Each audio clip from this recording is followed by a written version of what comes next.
Charles Dickens and his story called A Madman's Manuscript. A Madman's Manuscript. He had taken a few turns from the door to the window, and from the window to the door, when the clergyman's manuscript for the first time entered his head. It was a good thought. If it failed to interest him, it might send him to sleep. He took it from his coat pocket, and drawing a small table towards his bedside, trimmed the light, put on his spectacles, and composed himself to read. It was a strange handwriting, and the paper was much soiled and blotted. The title gave him a sudden start, too. And he could not avoid casting a wistful glance round the room, reflecting on the absurdity of giving way to such feelings. However, he trimmed the light again and read as follows. A Madman's Manuscript. Yes, a madman's! How that word would have struck to my heart many years ago! How it would have roused the terror that used to come upon me sometimes, sending the blood hissing and tingling through my veins, till the cold dew of fear stood in large drops upon my skin, and my knees knocked together with fright. I like it now, though. It's a fine name. Show me the monarch whose angry frown was ever feared like the glare of a madman's eye, whose cord and axe were ever half so sure as a madman's grip. Ho, ho, it is a grand thing to be mad, to be peeped at like a wild lion through the iron bars, to gnash one's teeth and howl through the long still night to the merry ring of a heavy chain, and to roll and twine amongst the straw, transported with such brave music. Hurrah for the madhouse! Oh, it's a rare place. I remember days when I was afraid of being mad, when I used to start from my sleep and fall upon my knees and pray to be spared from the curse of my race.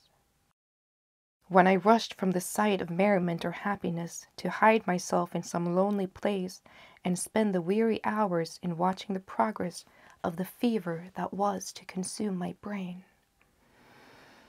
I knew that madness was mixed up with my very blood and the marrow of my bones, that one generation had passed away without the pestilence appearing among them, and that I was the first in whom it would revive. I knew it must be so. That so it always had been, and so it ever would be. And when I cowered in some obscure corner of a crowded room and saw men whisper and point and turning their eyes toward me, I knew they were telling each other of the doomed madman, and I slunk away again to mope in solitude. I did this for years, long, long years they were. The nights here are long sometimes, very long, but they are nothing to the restless nights and dreadful dreams I had at that time. It makes me cold to remember them. Large dusky forms with sly and jeering faces crouched in the corners of the room and bent over my bed at night, tempting me to madness. They told me in low whispers that the floor of the old house in which my father's father died was stained with his own blood, shed by his own hand in raging madness. I drove my fingers into my ears, but they screamed into my head till the room rang with it, that in one generation before him the madness slumbered, but that his grandfather had lived for years with his hands feathered to the ground, to prevent him tearing himself to pieces. I knew they told the truth. I knew it well. I had found it out years before. They had tried to keep it from me. Ha ha! I was too cunning for them, madman as they thought me. At last it came upon me, and I wondered how I could have ever feared it. I could go into the world now and laugh and shout with the best among them.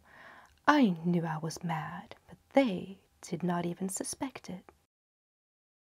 How I used to hug myself with delight when I thought of the fine trick I was playing them after their old pointing and leering, when I was not mad, and only dreading that I might one day become so.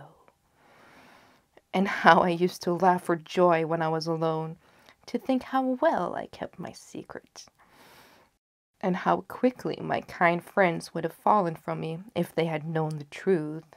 I could have screamed with ecstasy when I dined alone with some fine roaring fellow, to think how pale he would have turned and how fast he would have run, if he had known that the dear friend who sat close to him, sharpening a bright glittering knife, was a madman with all the power and half the will to plunge it into his heart.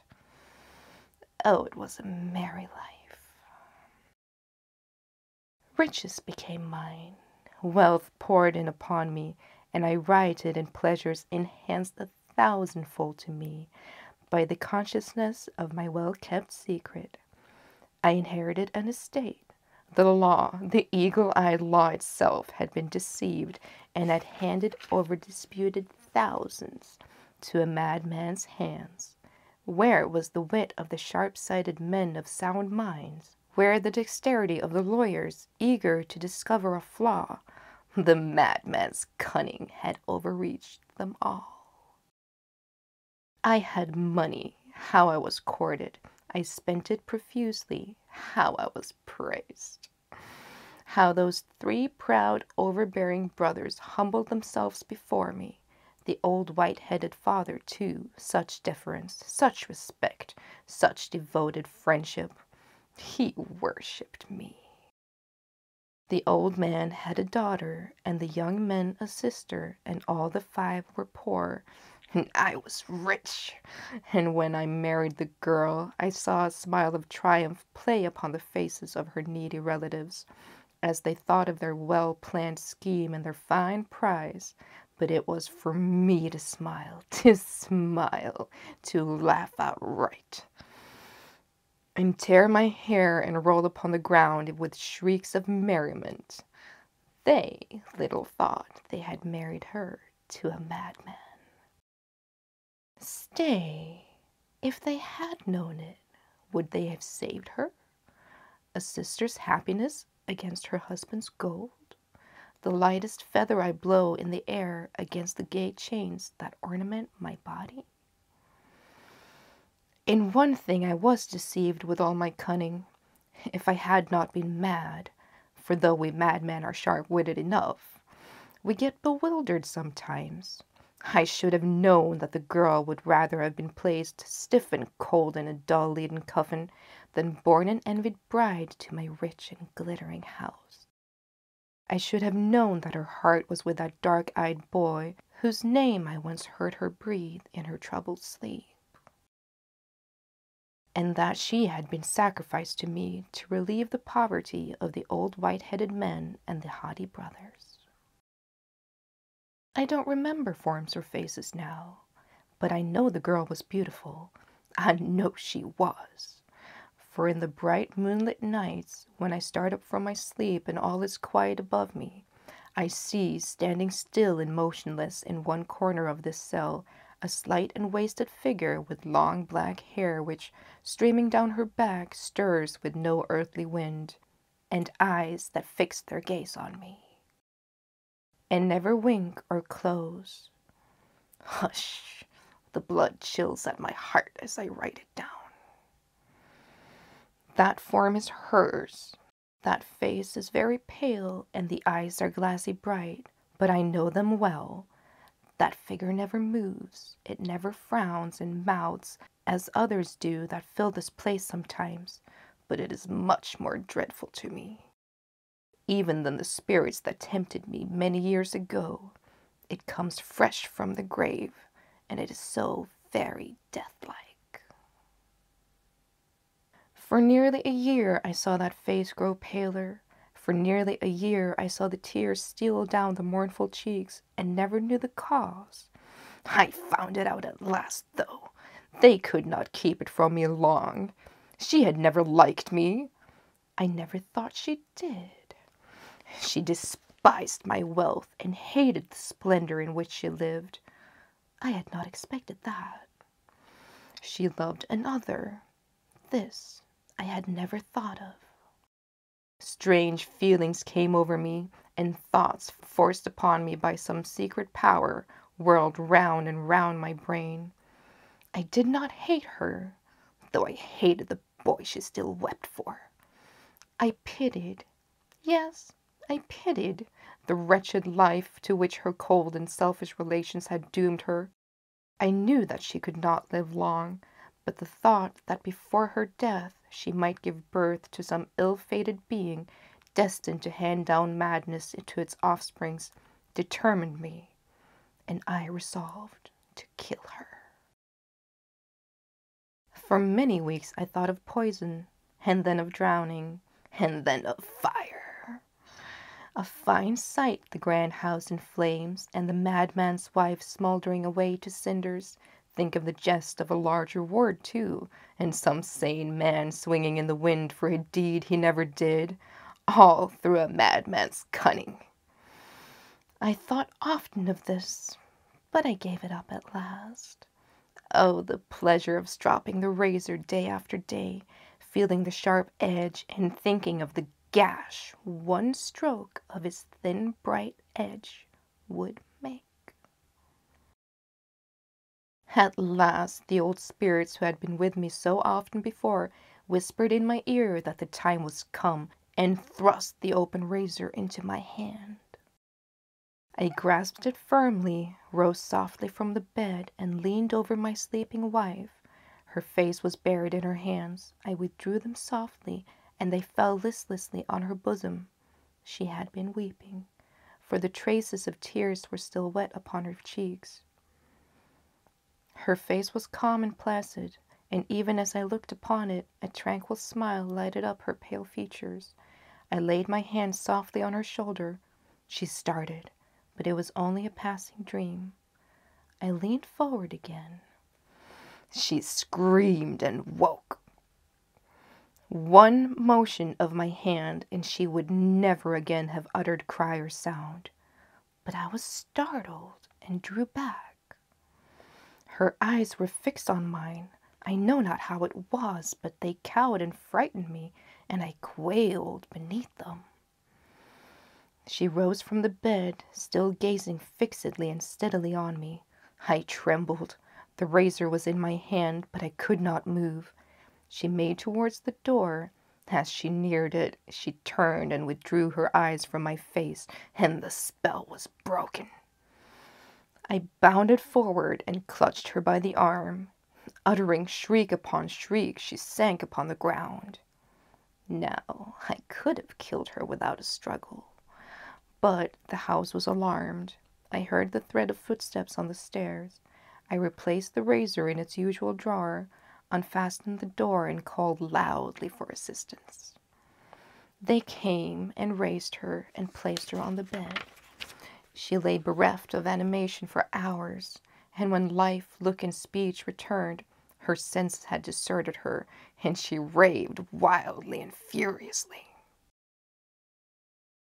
Doctors were called in, great men who rolled up to my door in easy carriages, with fine horses and gouty servants. They were at her bedside for weeks. They had a great meeting, and consulted together in low and solemn voices in another room. One, the cleverest and most celebrated among them, took me aside, and bidding me prepare for the worst, told me, the madman, that my wife was mad. He stood close beside me at an open window, his eyes looking in my face and his hand laid upon my arm. With one effort I could have hurled him into the street beneath. It would have been a rare sport to have done it, but my secret was at stake, and I let him go. A few days after, they told me I must place her under some restraint. I must provide a keeper for her. I went into the open fields where none could hear me, and laughed till the air resounded with my shouts.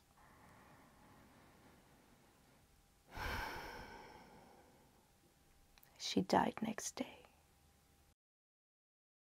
The white-headed old man followed her to the grave, and the proud brothers dropped a tear over the insensible corpse of her whose suffering they had regarded in her lifetime with muscles of iron.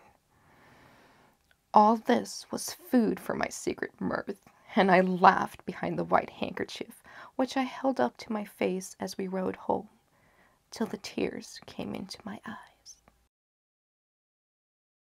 But though I had carried out my object and killed her, I was restless and disturbed, and felt that before long my secret must be known. I could not hide the wild mirth and joy which boiled within me and made me, when I was alone at home, jump up and down and beat my hands together and dance round and roar out loud. When I went out and saw the busy cowards hurrying about the streets or to the theater and heard the sound of music, and beheld the people dancing, I felt such glee I could have rushed among them and torn them to pieces limb from limb and howl in transport. But I ground my teeth and struck my feet upon the floor and drove my sharp nails into my hands. I kept it down, and no one knew I was a madman yet. I remember, though it is one of the last things I can remember. For now I mix up realities with my dreams, and having so much to do and always being hurried here, have no time to separate the two from the strange confusion in which they get involved. But I remember how I let it out at last. I think I see their frightened looks now, and feel the ease with which I flung them from me and dashed my clenched fists into their white faces and flew like the wind and left them screaming and shouting far behind. The strength of a giant comes upon me when I think of it. There, see how this iron bar bends beneath my furious wretch. I could snap it like a twig. Only there are long galleries here with many doors. I don't think I could find my way along them, and even if I could, I know there are iron gates below which they keep locked and barred. They know what a clever madman I have been, and they are proud to have me here to show. Let me see. Yes, I had been out. It was late at night when I reached home and found the proudest of the three proud brothers waiting to see me. Urgent business, he said. I recollect it well. I hated that man with all a madman's hate. Many and many a time had my fingers longed to tear him. They told me he was there. I ran swiftly upstairs. He had a word to say to me. I dismissed the servants. It was late, and we were alone together for the first time. I kept my eyes carefully from him at first, for I knew what he little thought, and I gloried in the knowledge that the light of madness gleamed from them like fire. We sat in silence for a few minutes. He spoke at last. My recent dissipation and strange remarks made so soon after his sister's death were an insult to her memory, coupling together many circumstances which had first escaped his observations. He thought I had not treated her well. He wished to know whether he was right in inferring that I meant to cast a reproach upon her memory and a disrespect upon her family. It was due to the uniform he wore to demand this explanation. This man had a commission in the army, a commission purchased with my money and his sister's misery. This was the man who had been foremost in the plot to ensnare me and grasp my wealth. This was the man who had been the main instrument in forcing his sister to wed me, well knowing that her heart was given to that puling boy, due to his uniform, the livery of his degradation. I turned my eyes upon him. I could not help it, but I spoke not a word. I saw the sudden change that came upon him beneath my gaze. He was a bold man, but the color faded from his face, and he drew back his chair, and I dragged mine nearer to him, and as I laughed, I was very merry then. I saw him shudder, and I felt the madness rising within me. He was afraid of me. You were very fond of your sister when she was alive, I said. Very. He looked uneasily round him, and I saw his hand grasp the back of his chair, but he said nothing. You villain, said I found you out. I discovered your hellish plot against me. I know her heart was fixed on someone else before you compelled her to marry me. I know it. I know it. He jumped suddenly from his chair, brandished it aloft, and bid me stand back, for I took care of me getting closer to him all the while I spoke. I screamed rather than talked, for I felt tumultuous passions eddying through my veins, and the old spirits whispering and taunting me to tear his heart out. Damn you, said I, starting up and rushing upon him. I killed her. I am a madman. Down with you, blood, blood, I shall have it. I turned aside with one blow the chair he hurled at me in his terror and closed with him, and with a heavy crash we rolled upon the floor together. It was a fine struggle that, for he was a tall, strong man fighting for his life, and I a powerful madman thirsting to destroy him. I knew no strength could equal mine, and I was right again, though a madman. His struggles grew fainter. I knelt upon his chest and clasped his brawny throat firmly with both hands.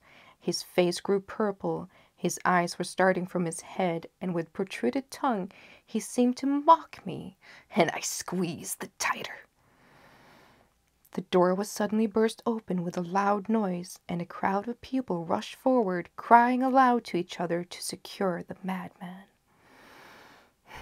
My secret was out, and my only struggle now was for liberty and freedom. I gained my feet before a hand was on me, and threw myself among my assailants, and cleared my way with my strong arm, as if I bore a hatchet in my hand, and hewed them down before me. I gained the door, dropped over the banisters, and in an instant was in the streets. Straight and swift I ran, and no one dared to stop me. I heard the noise of feet behind and redoubled my speed. It grew fainter and fainter in the distance, and at length died away altogether, but on I bounded, through marsh and rivulet, over fence and wall, with a wild shout which was taken up by the strange beings that flocked around me on every side, and swelled the sound till it pierced the air. I was borne upon the arms of demons, who swept along upon the wind, and bore down bank and hedge before them, and spun me round and round with a rustle and a speed that made my head swim, until at last they threw me from them with a violent shock, and I fell heavily upon the earth. When I awoke, I found myself here in this gray cell, where the sunlight seldom comes, and the moon steals in rays which only serve to show the dark shadows about me, and that silent figure in its old corner. When I lie awake, I can sometimes hear strange shrieks and cries from distant parts of this large place. What they are, I do not know. But they neither come from that pale form, nor does it regard them, for from the first shades of dusk till the earliest light of morning, it still stands motionless in that same place, listening to the music of my iron chain and watching the gambols on my straw bed.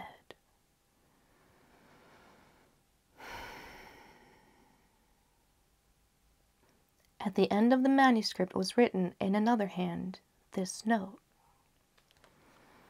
The unhappy man whose ravings are recorded above was a melancholy instance of the baneful results of energies misdirected in early life and accesses prolonged until their consequences could no longer be repaired.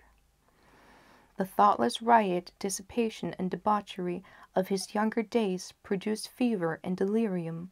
The first effects of the latter was the strange delusion, founded upon a well-known medical theory, strongly contended for by some, and as strongly contested by others, that an hereditary madness existed in his family.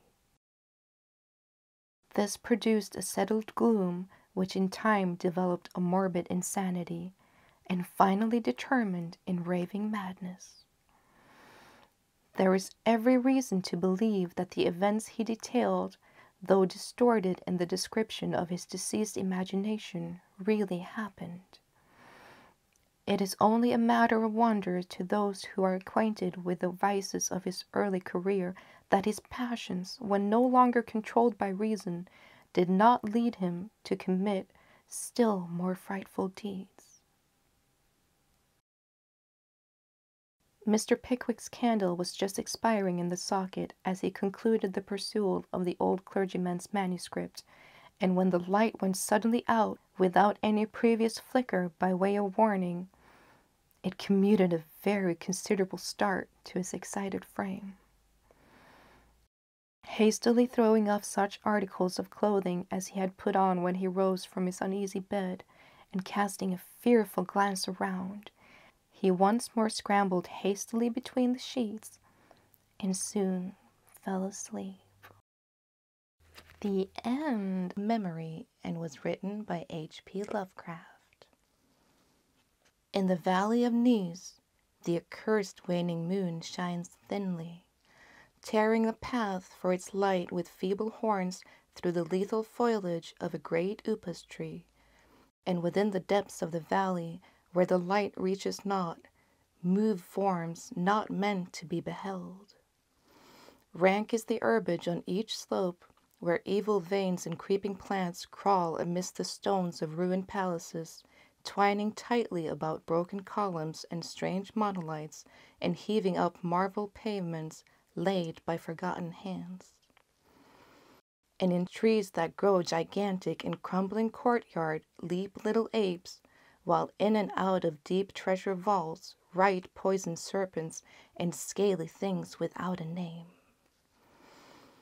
Vast are the stones which sleep beneath the coverlets of dank moss, and mighty were the walls from which they fell, for all times did their builders erect them, and in sooth they yet serve nobly, for beneath them the grey toad makes his habitation. At the very bottom of the valley lies the river Than, whose waters are slimy and filled with weeds. From hidden springs it rises, and to subterranean grottos it flows, so that the demon of the valley knows not why its waters are red, nor whither they are bound. The genie that haunts the moonbeams spake to the demon of the valley, saying, I am old and forget much. Tell me the deeds and aspect and name of them who built these things of stone. And the demon replied, I am Memory, and am wise in lore of the past, but I too am old. These beings were like the waters of the river Than, not to be understood. Their deeds I recall not, for they were but of the moment. Their aspect I recall dimly, it was like to that of the little apes in the trees. Their name I recall clearly, for it rhymed with that of the river. These beings of yesterday were called man. So the genie flew back to the thin-horned moon, and the demon looked intently at a little ape in a tree that grew in a crumbling courtyard. The End. Percival Landon and his short story called Turnley Abbey. It was first released in 1908. 3 years ago, I was on my way out to the east, and as an extra day in London was of some importance, I took the Friday evening mail train to Brindisi instead of the usual Thursday morning Marseilles express. Many people shrank from the long 48-hour train journey through Europe and the subsequent rush across the Mediterranean on the 19-knot Isis or Osiris, but there is really rather little discomfort on either the train or the mailboat, and unless there is actually nothing for me to do, I always like to save the extra day and a half in London before I say goodbye to her for one of my longer tramps. This time, it was early, I remember, in the shipping season, probably about the beginning of September. There were few passengers, and I had a compartment in the P&O Indian Express for myself all the way from Calais. All Sunday I watched the blue waves dimpling the Adriatic and the pale rosemary along the cuttings. The journey was just like any other. We ate in the dining cart as often and as long as we decently could. We slept after luncheon. We dwelled the afternoon away with yellow-backed novels. Sometimes we exchanged platitudes in the smoking room, and it was here that I met Alistair Clavin. Clavin was a man of middle height, with a resolute, well-cut jaw. His hair was turning grey, his moustache was sun-whitened. Otherwise he was clean-shaven, obviously a gentleman, and obviously also a preoccupied man. He had no great wit.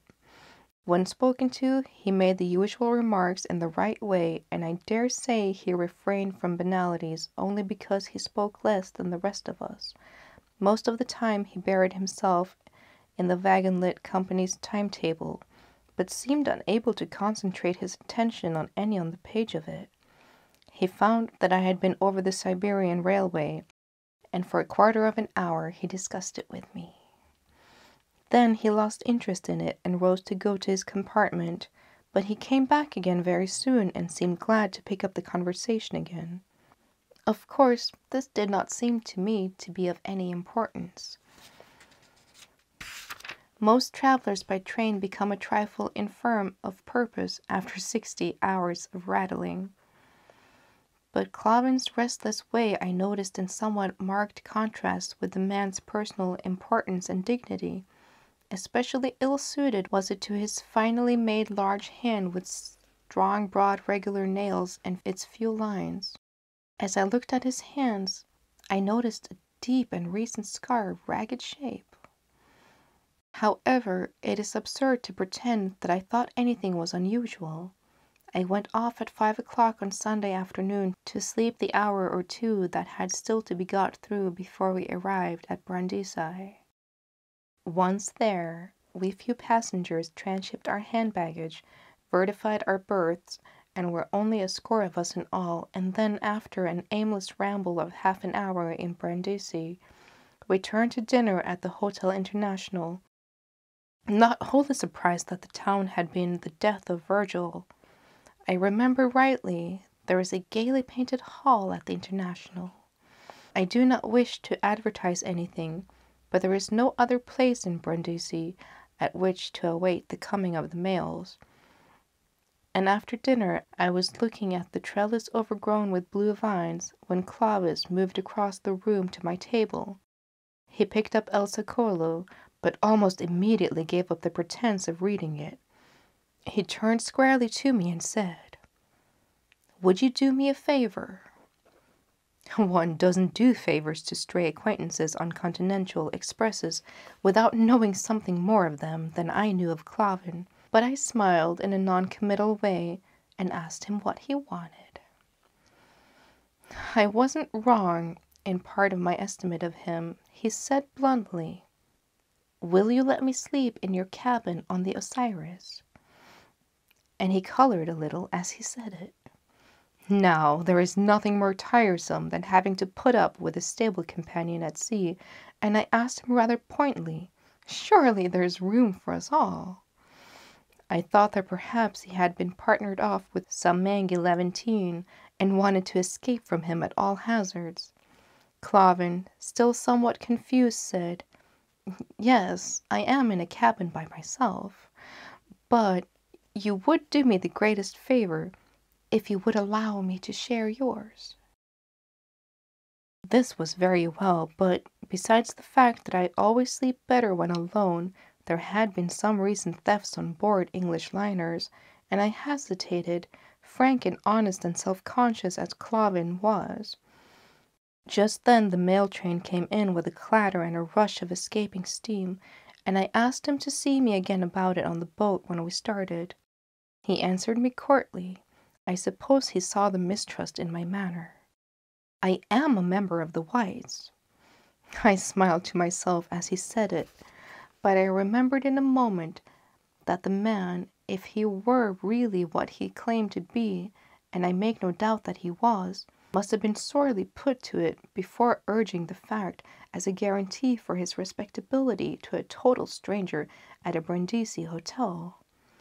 That evening, as we cleared the red and green harbor lights of Brindisi, Clavin explained, "This is his story in his own words. When I was traveling in India some years ago, I made the acquaintance of a youngish man in the woods and forests. We camped out together for a week, and I found him a pleasant companion.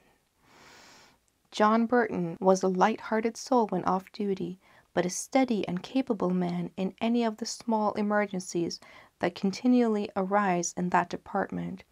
He was liked and trusted by the natives, and though a trifle overpleased with himself when he escaped into civilization at Sima or Calcutta, Burton's future was well assured in government service, when a fair-sized estate was unexpectedly left to him, and he joyfully shook off the dust of the Indian plains from his feet and returned to England. For 5 years he drifted about London.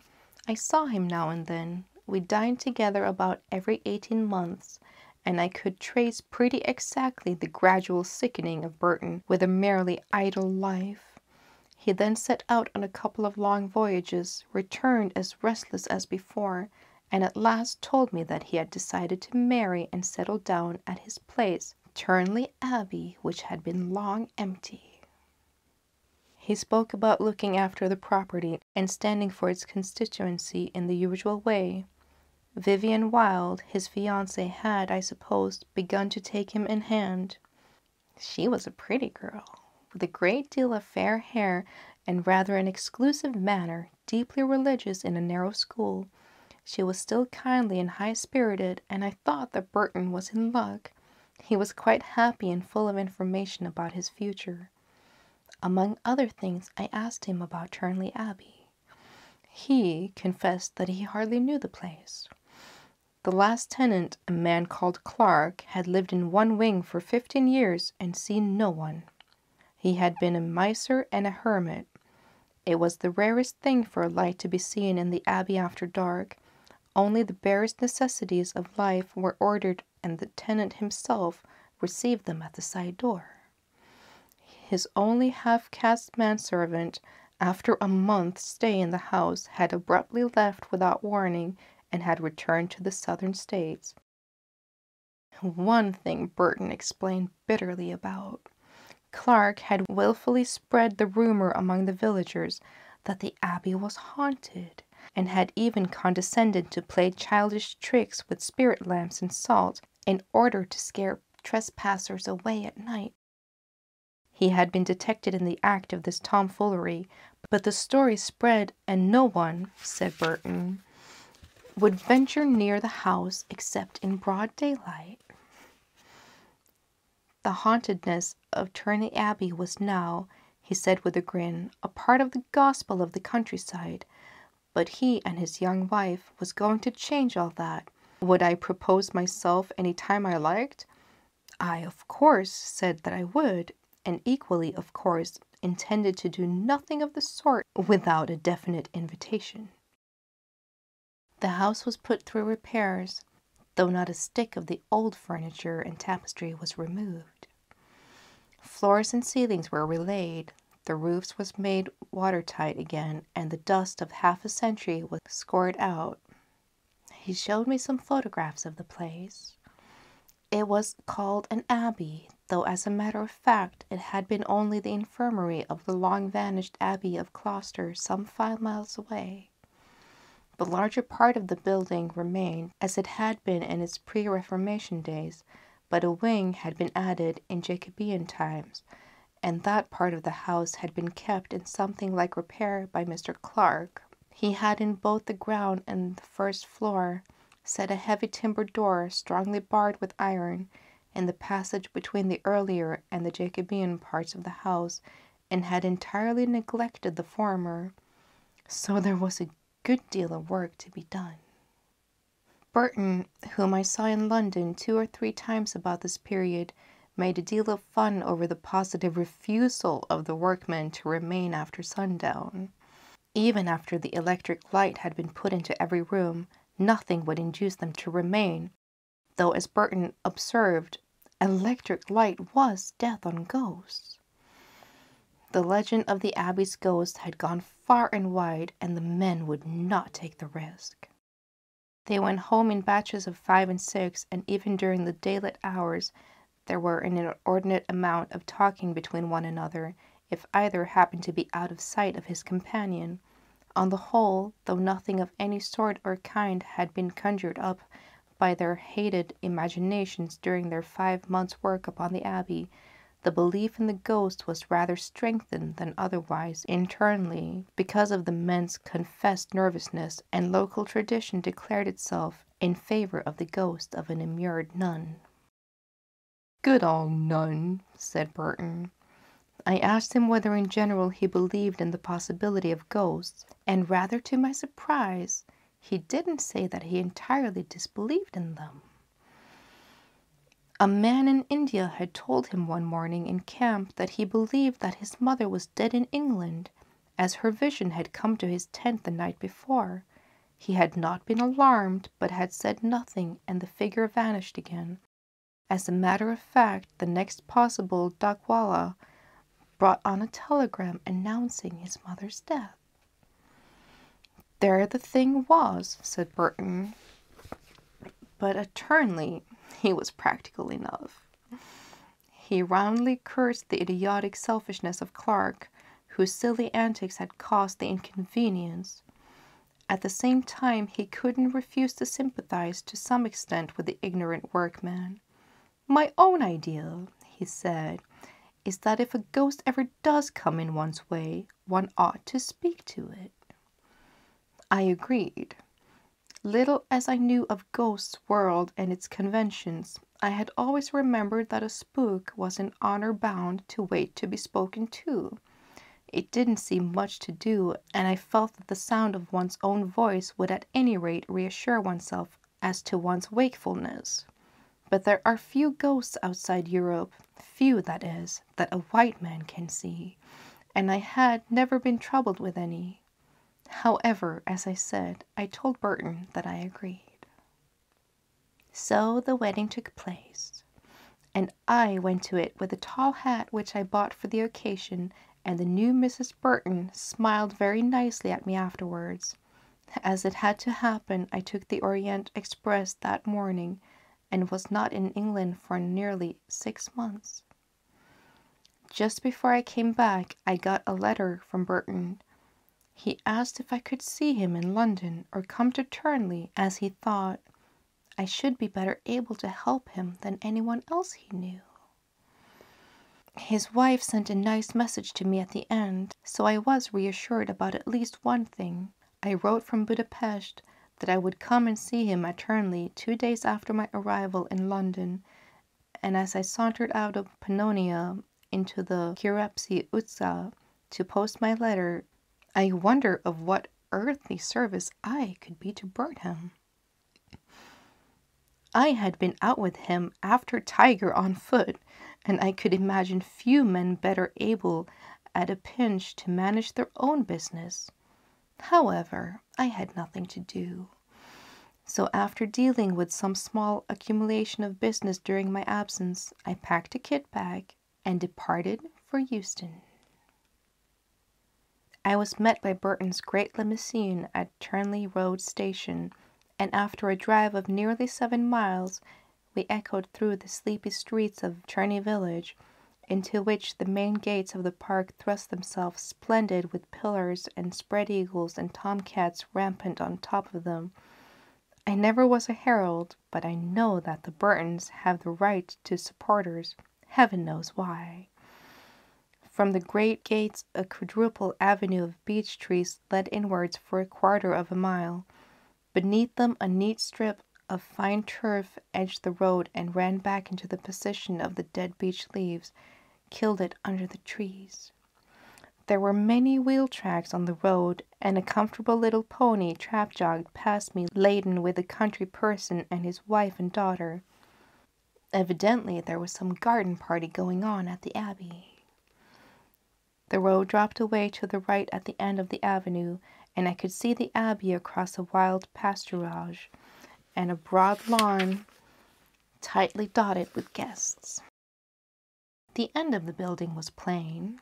It must have been almost mercilessly austere when it was first built, but time had crumpled the edges and torn the stone down to an orange-lynched gray wherever it showed behind its curtain of magnolia, jasmine, and ivy.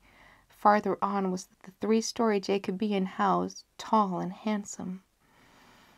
There had not been the slightest attempt to adapt the one to the other, but the kindly ivy had glossed over the touching point. There was a tall flèche in the middle of the building, surmounting a small bell tower.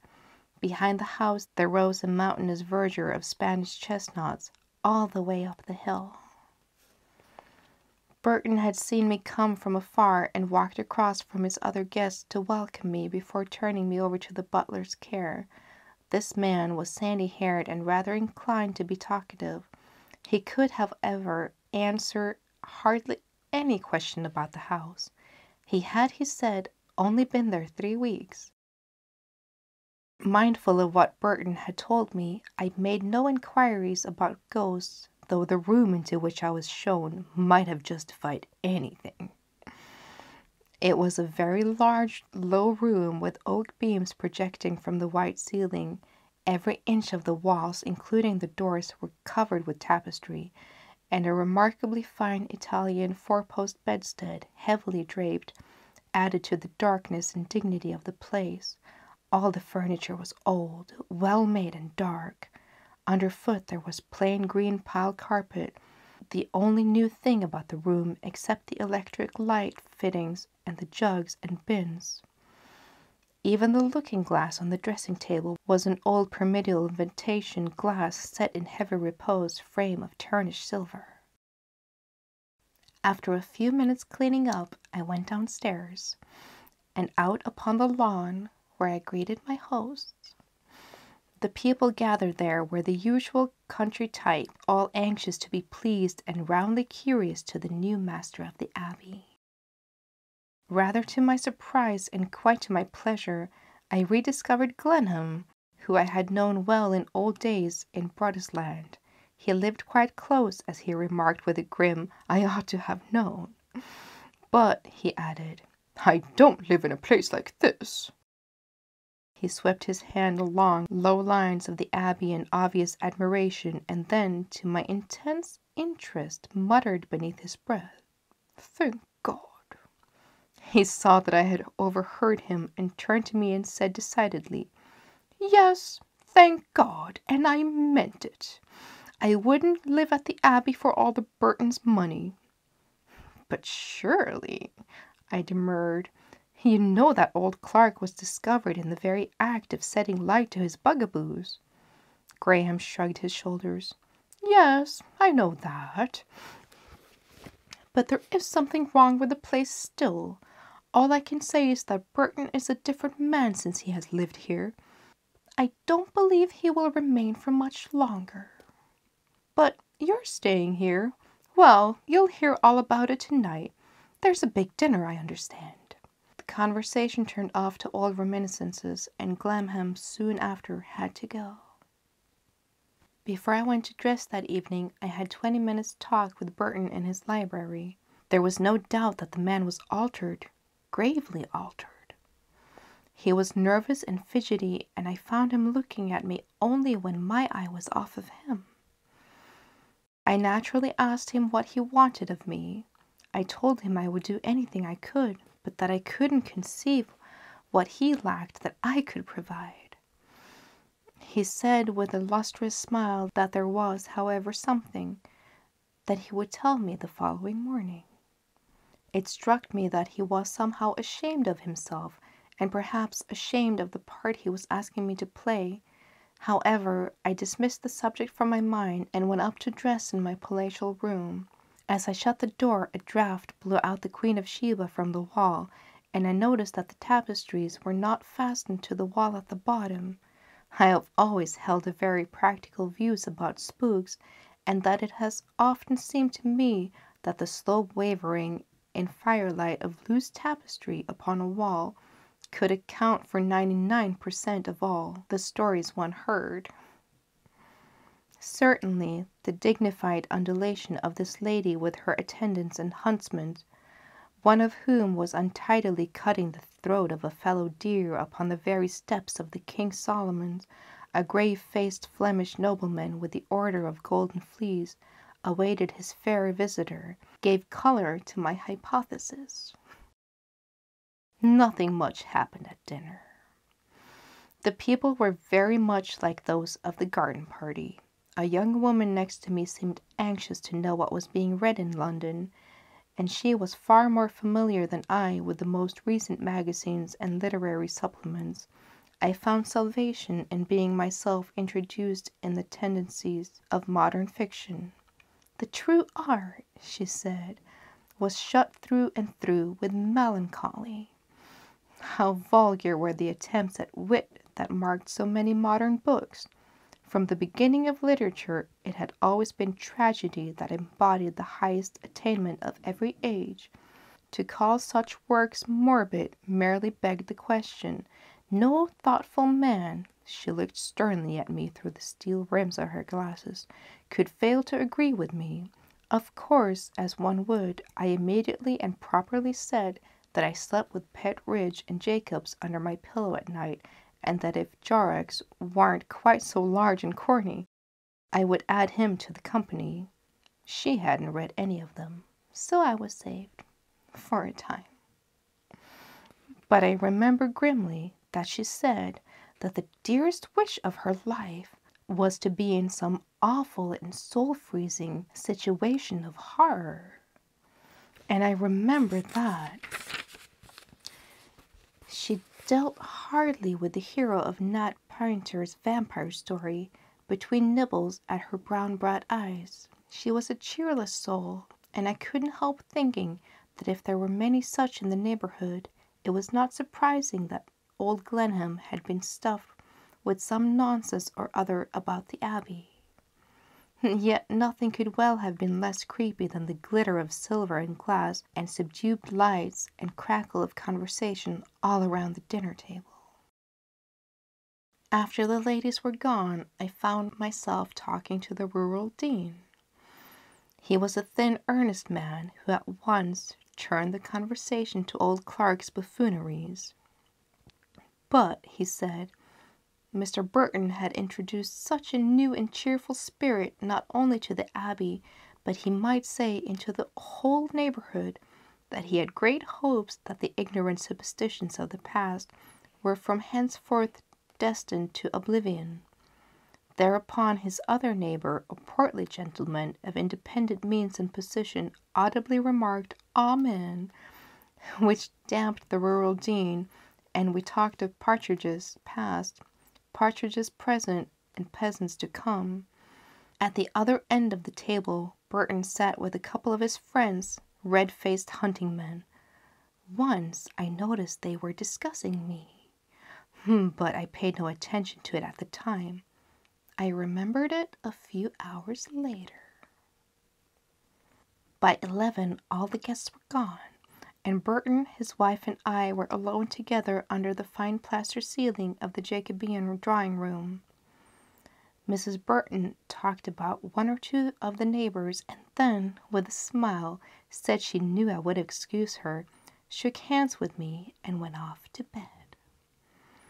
I am not very good at analyzing things, but I felt that she talked a little uncomfortably, and with a suspicion of effort, smiled rather conventionally, and was obviously glad to go.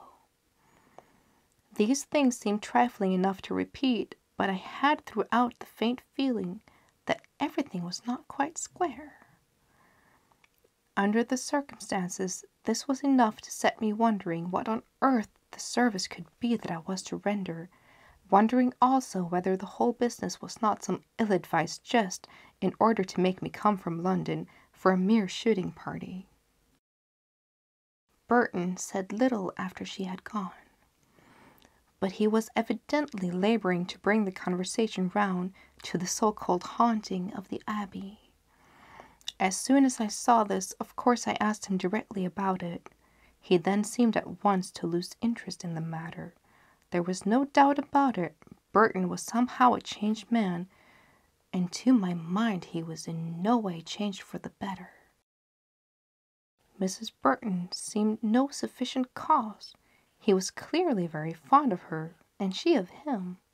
I reminded him that he was going to tell me what I could do for him in the morning, pleaded my journey, lighted a candle, and went upstairs with him. At the end of the passage leading into the old house, he grinned weakly and said, "Mind, if you see a ghost, do talk to it. You said you would." He stood irresolutely a moment and then turned away. At the door of his dressing room he paused once more. "I am here," he called out, "if you should want anything. Good night," and he shut his door. I went along the passage to my room, undressed, switched on the lamp beside my bed, read a few pages of the Jungle Book, and then, more than ready for sleep, turned the light off and went fast asleep. 3 hours later I woke up. There was not a breath of wind outside. There was not even a flicker of light from the fireplace. As I lay there, an ash tinkled slightly as it cooled, but there was hardly a gleam of the dullest red in the grate. An owl cried among the silent Spanish chestnuts on the slope outside. I idly reviewed the events of the day, hoping that I should fall off to sleep again before I reached dinner, but at the end I seemed wakeful as ever. There was no help for it. I must read my Jungle Book again till I feel ready to go off. So I fumbled for the pear at the end of the cord that hung down inside the bed, and I switched on the bedside lamp. The sudden glory dazzled me for a moment. I felt under my pillow for my book with half-shut eyes. Then, growing used to the light, I happened to look down to the foot of my bed. I can never tell you what really happened then. Nothing I could ever confess in the most object words could even faintly picture to you what I felt. I know that my heart stopped dead and my throat shut automatically. In one instinctive movement, I crouched back up against the headboard of the bed, staring at the horror. The movement set my heart going again, and the sweat dripped from every pore. I am not a particularly religious man, but I had always believed that God would never allow any supernatural appearances to present itself to man in such a guise and in such circumstances that harm, either bodily or mental, could result to him. I can only tell you, at that moment, both my life and my reason rocked unsteadily at their seats. The other Osiris passengers had gone to sleep. Only he and I remained leaning over the starboard railing, which rattled uneasily now and then under the fierce vibration of the over-engined mailboat. Far over there were the lightings of a few fishing smacks riding out the night, and a great rush of a white combing and seething water fell out and away from us overside. At last Calvin went on. Leaning over the foot of my bed, looking at me, was a figure swathed in a rotten and tattered veiling. This shroud passed over the head, but left both eyes and the right side of the face bare. It then followed the line of the arm down to where the hand grasped the bed end. The face was not entirely that of a skull, though the eyes and the flesh of the face was totally gone. There was thin, dry skin drawn tightly over the features, and there was some skin left on the hand. One whip of hair crossed the forehead. It was perfectly still. I looked at it, and it looked at me, and my brains turned dry and hot in my head. I had still got the pair of electric lamp in my hand, and I played idly with it, only I dared not turn the light out again. I shut my eyes, only to open them in a hideous terror the same second. The thing had not moved. My heart was thumping, and the sweat cooled me as I evaporated. Another cinder tinkled in the grate, and the panel creaked in the walls. My reason failed me.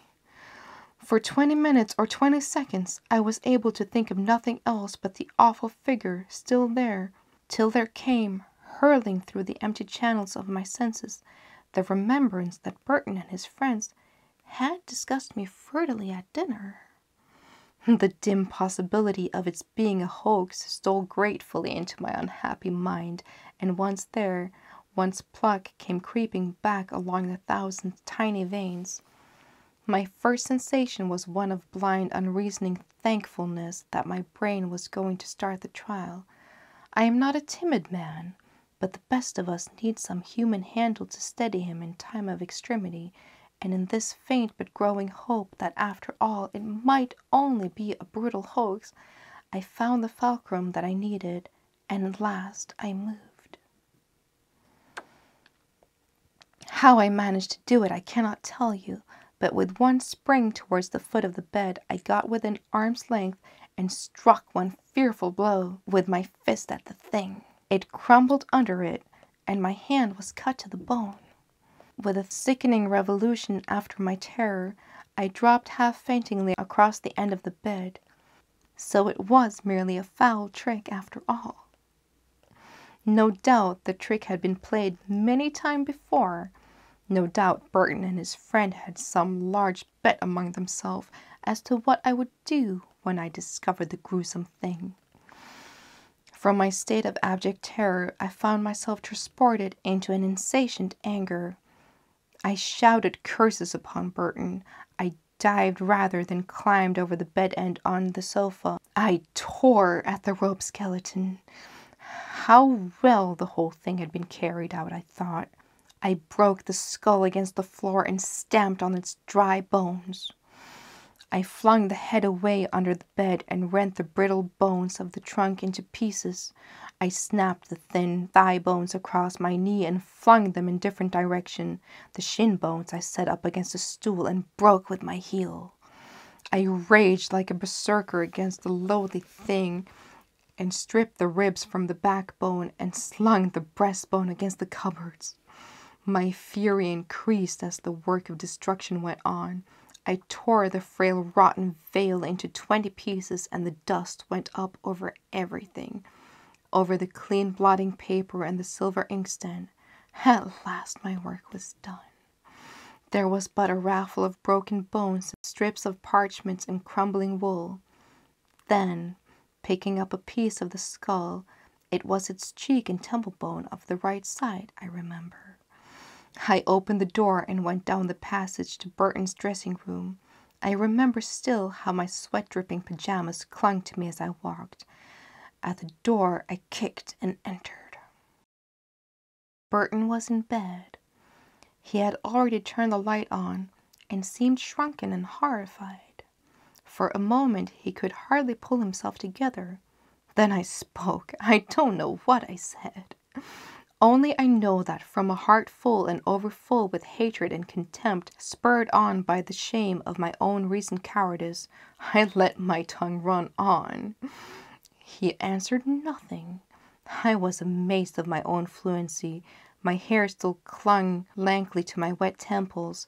My hand was bleeding profusely, and I must have looked a strange sight. Burton huddled himself up at the head of the bed just as I had. Still he made no answer, no defense.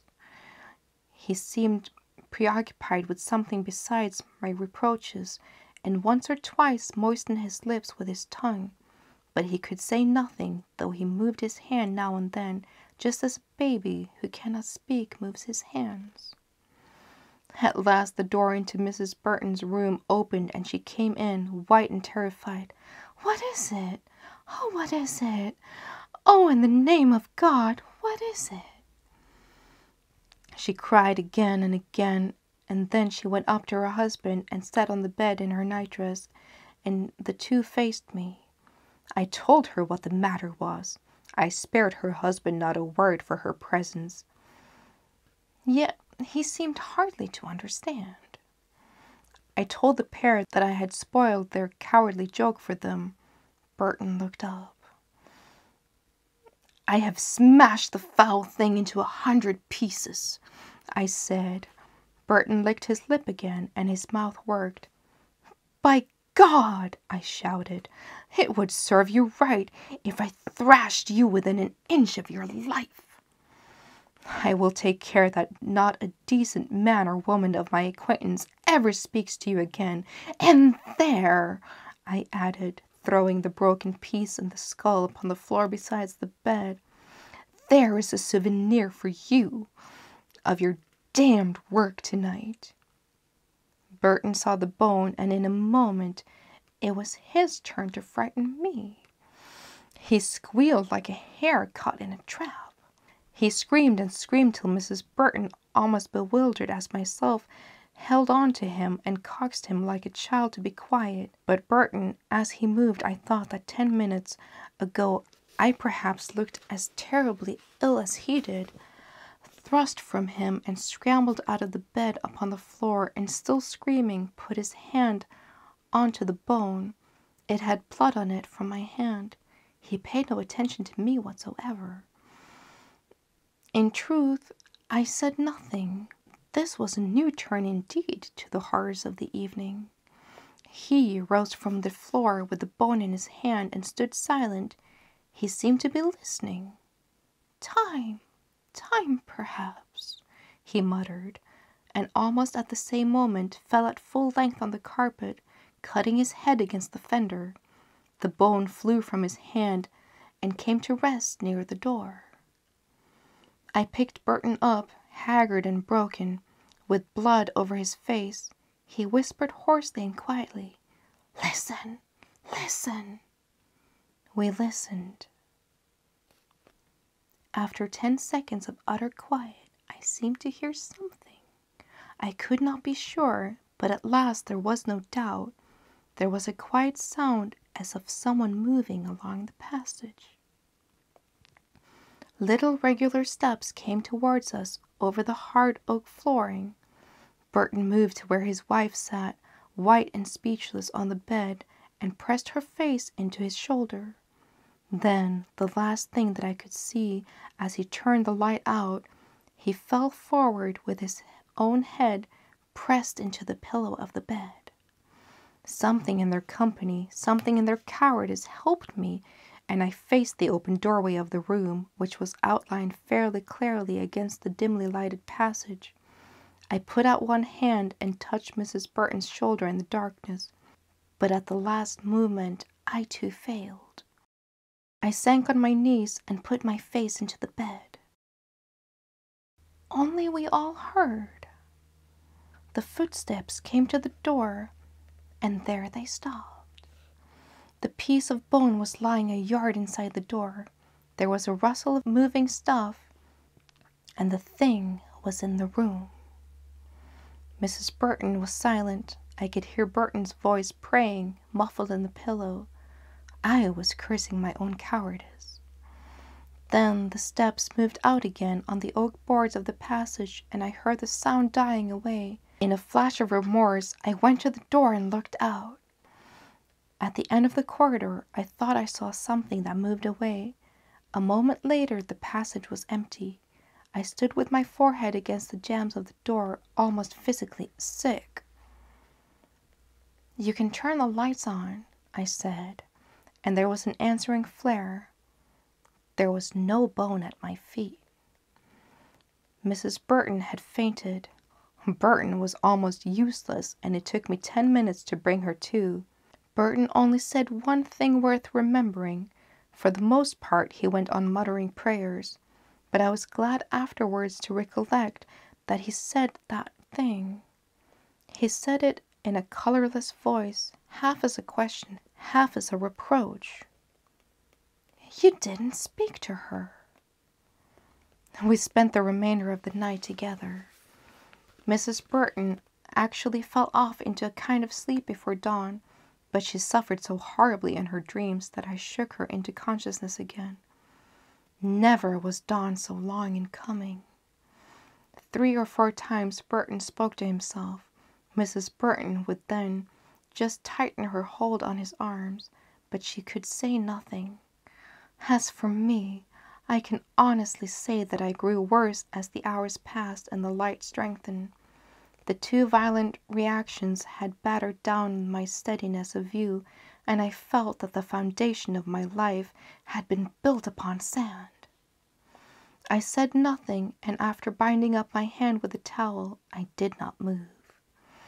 It was better so. They helped me and I helped them, and we all 3 knew that her reason had gone very near to ruin that night. At last, when the light came in pretty strongly and the birds outside were chattering and singing, we felt that we must do something, but we never moved. You might have thought that we should particularly dislike being found as we were by the servants, yet nothing of that kind mattered a straw, and overpowering listlessness bound us as we sat until Chapman, Burton's man, actually knocked and opened the door. None of us moved. Burton, speaking hardly and stiffly, said, "Chapman, you can come back in 5 minutes." Chapman was a discreet man, but it would have made no difference to us if he had carried his news to the room at once. We looked at each other, and I said that I must go back. I meant to wait outside till Chapman returned. I simply dared not re-enter my room alone. Burton roused himself and said that he would come with me. Mrs. Burton agreed to remain in her own room for 5 minutes if the blinds were drawn up and all the doors left open. So Burton and I, leaning stiffly on against each other, went down to my room. By the morning light that filtered past the blinds, we could see our way, and I released the blinds. There was nothing wrong with the room from ends to ends, except smears of my own blood on the end of the bed, on the sofa, and the carpet, where I had torn the thing to pieces. Clavin had finished his story. There was nothing to say. 7 bells studded out from the forecastle, and the answering cry wailed through the darkness. I took him downstairs. Of course, I am much better now, but it is a kindness of you to let me sleep in your cabin. The end. It is time for a story by Wilkie Collins, Blow Up with the Brig. I've got an alarming confession to make. I am haunted by a ghost. If you were to guess for 100 years, you would never guess what my ghost is. I shall make you laugh to begin with, and afterward I shall make your flesh creep. My ghost is the ghost of a bedroom candlestick. Yes, a bedroom candlestick and candle. Or flat candlestick and candle, put it which way you like. That is what haunts me. I wish it was something pleasanter and more out of the common way, a beautiful lady, or a mine of gold and silver, or a cellar of wine, and a coach and horses, and such like. But being what it is, I must take it for what it is, and make the best of it, and I shall thank you kindly if you will help me out by doing the same. I'm not a scholar myself, but I make bold to believe that the haunting of any man with anything under the sun begins with the frightening of him. At any rate, the haunting of me with a bedroom candlestick and a candle began with the frightening of me with a bedroom candlestick and candle, the frightening of me half out of my life, and for the time being, the frightening of me altogether out of my wits. That not a very pleasant thing to confess before stating the particulars, But perhaps you will be the readier to believe that I am not a downright coward, because you find me bold enough to make a clean breast it already, to my own great disadvantage so far. Here are the particulars, as well as I can put them. I was apprenticed to the sea when I was about as tall as my own walking stick, and I made good enough use of my time to be fit for mate's berth at the age of 25. It was in the year 1818 or 19, I'm not quite certain which, that I reached the before-mentioned age of 25. You will please to excuse my memory not being good for dates, names, numbers, places, and such like. No fear, though, about the particulars I have undertaken to tell you of. I have got them all ship-shape in my recollection. I can see them at this moment as clear as noonday in my mind. But there is a mist over what went before, and for the matter of that, a mist likewise over much that came after. And it's not likely to lift in my time of life, is it?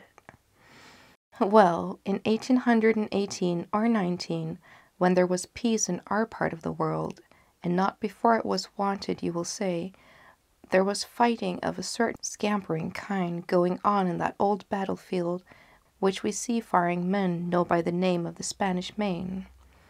The possessions that belonged to the Spaniards in South America had broken into open mutiny and declared for themselves years before. There was plenty of bloodshed between the new government and the old. But the new had got the best of it, for the most part, under the General Bolivar, a famous man in his time, though he seemed to have dropped out of people's memories now. Englishmen and Irishmen with a turn for fighting and nothing particular to do at home joined the general as volunteers, and some of our merchants are found in good venture to send suppliers across the ocean to the popular side.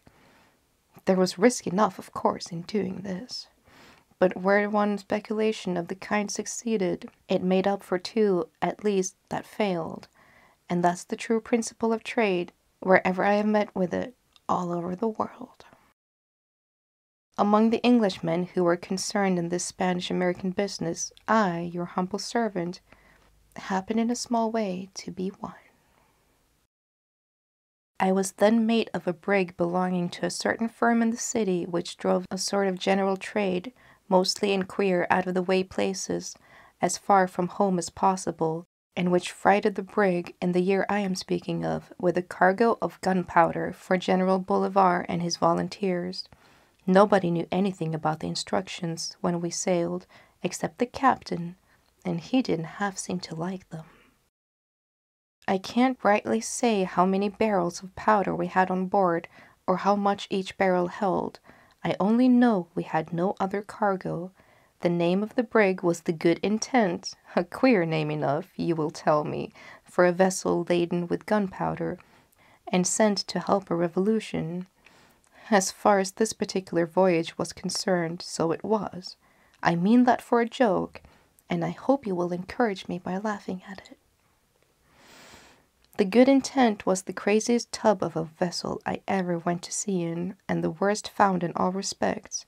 She was 230 or 280 tons burden, I forget which, and she had a crew of 8, all told, nothing like as many as we ought by rights to have had to work the brig. However, we were well and honestly paid our wages, and we had to set that against the chance of foundering at sea, and on this occasion likewise the chance of being blown up into the bargain. In consideration of the nature of our cargo, we were harassed with new regulations which we didn't at all like, relative to smoking our pipes and lighting our lanterns, and as usual in such cases, the captain, who made the regulations, preached what he didn't practice. Not a man of us was allowed to have a bit of lighted candle in his hand when he went below, except the skipper, and he used his light when he turned in, or when he looked over his charts on the cabin table, just as usual. This light was a common kitchen candle or dip, and it stood in an old battered flat candlestick, with all the japan worn and melted off, and all the tin showing through. It would have been more seamanlike and suitable in every respect if he had had a lamp or lantern, but he stuck to his old candlestick, and the same old candlestick has ever afterwards stuck to me. That is another joke, if you please, and a better one than the first, in my opinion.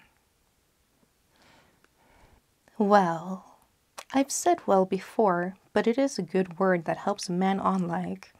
We sailed in the brig and shaped our course first for the Virgin Islands in the West Indies, and after sighting them, we made for the Leeward Island next, and then stood on due south till the lookout at the masthead hailed the deck and said he saw land. The land was the coast of South America. We had had a wonderful voyage so far. We had lost none of our spares or sails, and not a man of us had been harassed to death at the pumps. It wasn't often the good intent made such a voyage as that, I can tell you. I was sent aloft to make sure about the land, and I did make sure of it. When I reported the same to the skipper, he went below and had a look at his letter of instructions and the chart. When he came on deck again, he altered our course a trifle to the eastward. I forget the point on the compass, but that don't matter. What I do remember is that it was dark before we closed in at land. We kept the lead going and hove the bridge to in from 4 to 5 fathoms of water, or it might have been 6, I can't say for certain. I kept a sharp eye on the drift of the vessel, none of us knowing how the currents ran on that coast. We all wondered why the skipper didn't anchor, but he said no. He must first show a light at the forepostman's head and wait for an answering light on shore. We did wait, and nothing of the sort appeared. It was starlight and calm. What little wind there was came in puffs over the land. I suppose we waited, drifting a little to the westward, as I made it out, the best part of an hour before anything happened. And then, instead of seeing the light on shore, we saw a boat coming towards us, rowed by 2 men only. We hailed them, and they answered friends, and hailed us by our names. They came on board. One of them was an Irishman, and the other was a coffee-colored native pilot who jabbered a little English. The Irishman handed a note to our skipper, who showed it to me. It informed us that the part of the coast we were off was not over safe for discharging our cargo, seeing that spies of the enemy, that is to say the old government, had been taken out and shot the day before. We might trust the brig to the native pilot, and he had his instruction to take us to another part of the coast. The note was signed by the proper parties, so we let the Irishman go back alone in the boat and allowed the pilot to exercise his lawful authority over the brig. He kept us stretching off from the land till noon the next day, his instructions seemingly ordering him to keep us well out of sight of the shore. We only altered our course in the afternoon, so as to close in with the land again a little before midnight. This same pilot was as ill-looking a vagabond as I ever saw. A skinny, cowardly, quarrelsome mongrel who swore at the men in the vilest broken English till they were every one of them ready to pitch him overboard. The skipper kept them quiet, and I kept them quiet, for the pilot being given to us by our instructions, we were bound to make the best of him.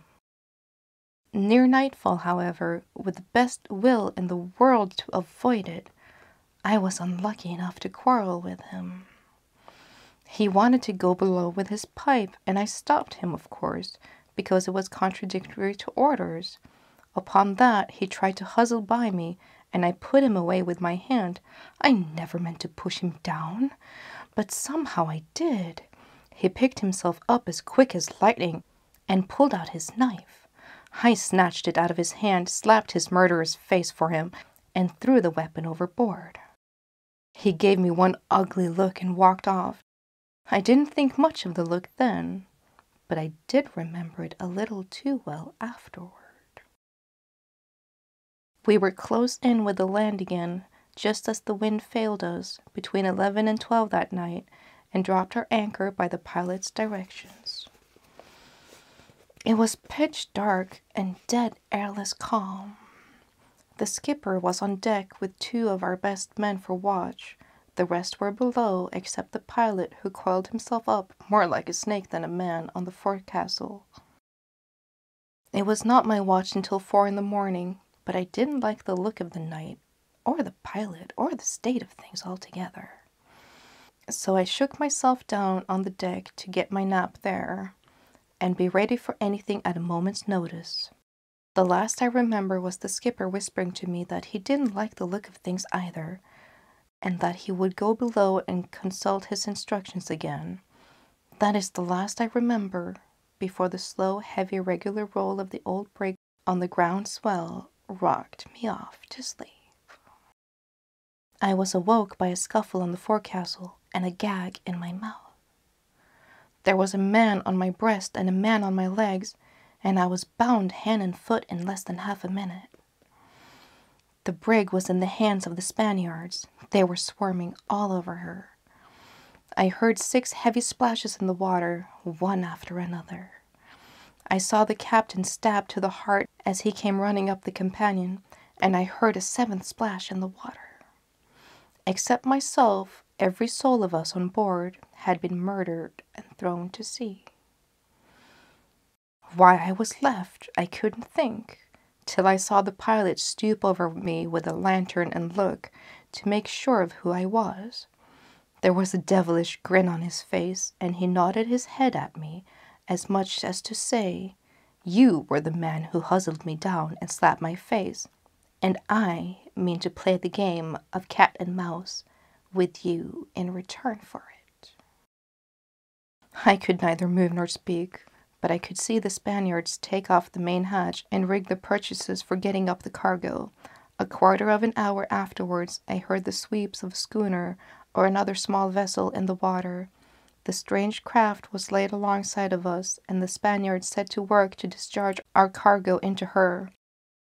They all worked hard except the pilot, and he came from time to time with his lantern to have another look at me, and to grin and nod, always in the same devilish way. I am old enough now not to be ashamed of confessing the truth, and I don't mind acknowledging that the pilot frightened me. The fright and the bonds and the gag and the not being able to stir hand or foot had pretty nigh worn me out by the time the Spaniards gave over work. This was just as the dawn broke. They had shifted a good part of our cargo on board their vessel, but nothing like all of it, and they were sharp enough to be off with what they got before daylight. I need hardly say that I had made up my mind by this time to the worst I could think of. The pilot, it was clear enough, was one of the spies of the enemy who had wormed himself into the confidence of our consignees without being suspected. He, or more likely his employers, had got knowledge enough about us to suspect what our cargo was.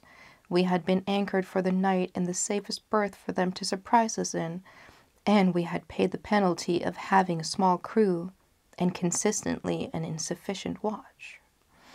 All this was clear enough, but what did the pilot mean to do with me? On the word of a man, it makes my flesh creep now, only to tell you what he did do with me. After all the rest of them were out of the brig, except the pilot and 2 Spanish seamen, the last took me up, bound and gagged as I was, lowered me into the hold of the vessel, and laid me along on the floor, lashing me to it with rope's ends, so that I could just turn from one side to the other, but could not roll myself fairly over, so as to change my place. Then they left me. Both of them were the worse for liquor, but the devil of a pilot was sober, mind that, as sober as I am at this present moment. I lay in the dark for a little while with my heart thumping as if it was going to jump out of me. I lay about 5 minutes or so when the pilot came down in the hold, alone. He had the captain's cursed flat candlestick and carpenter's awl in one hand, and long thin twists of cotton yarn, well oiled, in the other. He put the candlestick, with a new dip candle lighted in it, down on the floor about 2 feet away from my face, and close against the side of the vessel. The light was feeble enough, but it was sufficient to show a dozen barrels of gunpowder or more, left all around me in the hold of the brig. I began to suspect what he was after the moment I noticed the barrels. The horrors laid hold of me from head to foot, and the sweat poured from my face like water. I saw him go next to one of the barrels of powder standing against the side of the vessel in a line with the candle, and about 3 feet, or rather better, away from it. He bored a hole in the side of the barrel with his awl, and the horrid powder came trickling out as black as hell, and dripped into the hollow of his hand, which he held to catch it. When he had got a good handful, he stopped up the hole by jamming one end of his oiled twisted cotton yarn fast into it, and he then rubbed the powder into the whole length of the yarn till he had blackened every hairbreadth of it.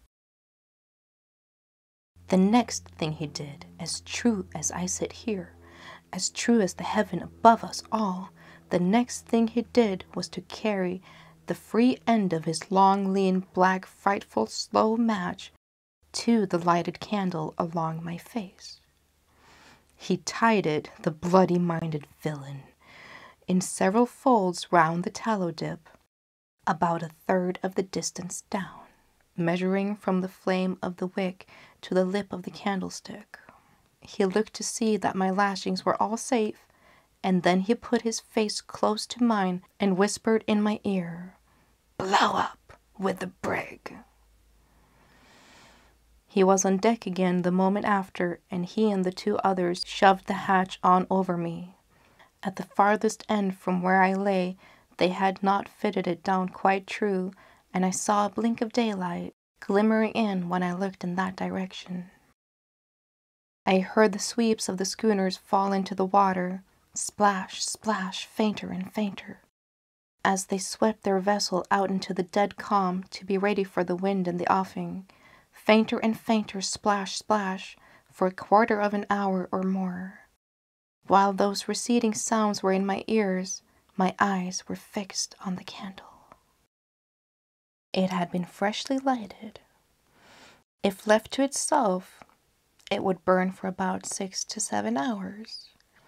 The slow match was twisted round it about 1/3 of the way down, and therefore the flame would be about 2 hours reaching it. There I lay, gagged, bound, lashed to the floor, seeing my own life burning down with the candle by my side. There I lay alone on the sea, doomed to be blown to atoms, and to see that doom drawing on nearer and nearer with every fresh second of time, through nigh on 2 hours to come, powerless to help myself and speechless to call for help to others. The wonder to me is that I didn't cheat the flame, the slow match, and the powder, and die from the horror of the situation long before the first half-hour was out in the hold of the brig. I can't exactly say how long I kept the commands of my senses after I had ceased to hear the splash of the schooner sweeps in the water. I can trace back everything I did and everything I thought up to a certain point, but once past that, I get all abroad and lose myself in my memory now, as much as I lost myself in my own feelings at that time. The moment the hatch was covered over me, I began, as every other man would have begun in my place, with a frantic effort to free my hands. In the mad panic I was in, I cut my flesh with the lashings as if they had been knife blades, but I never stirred them. There was less chance still of freeing my legs or of tearing myself from the fastening that held me to the floor. I gave in when I was about all suffocated for want of breath. The gag, you will please to remember, was a terrible enemy to me. I could only breathe freely through my nose, and that is but a poor vent when a man is straining his strength as far as ever it will go. I gave in and lay quiet, and got my breath again. My eyes, glaring, straining at the candle all the time. While I was staring at it, the notion struck me of trying to blow out the flame by pumping a long breath at it suddenly through my nostrils. It was too high above me and too far away from me to be reached in that fashion. I tried and I tried and I tried.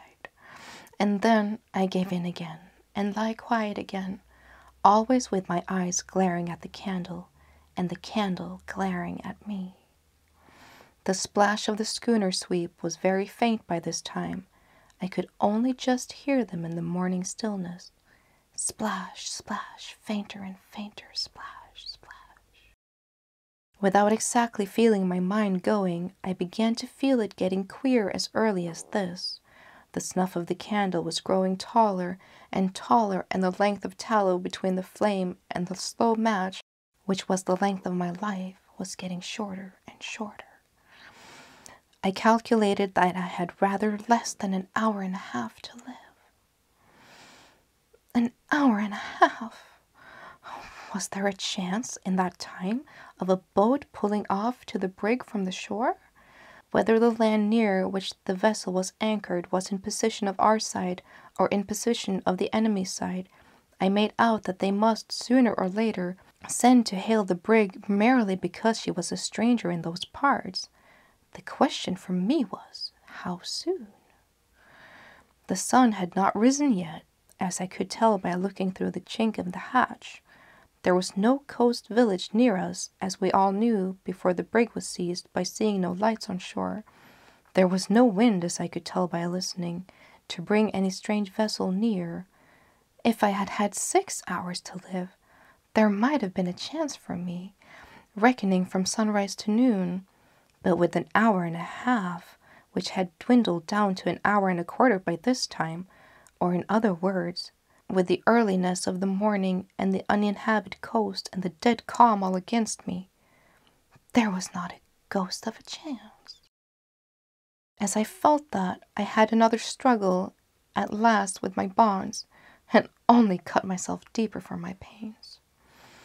I gave it up once more and lay quiet and listened for the splash of the sweeps.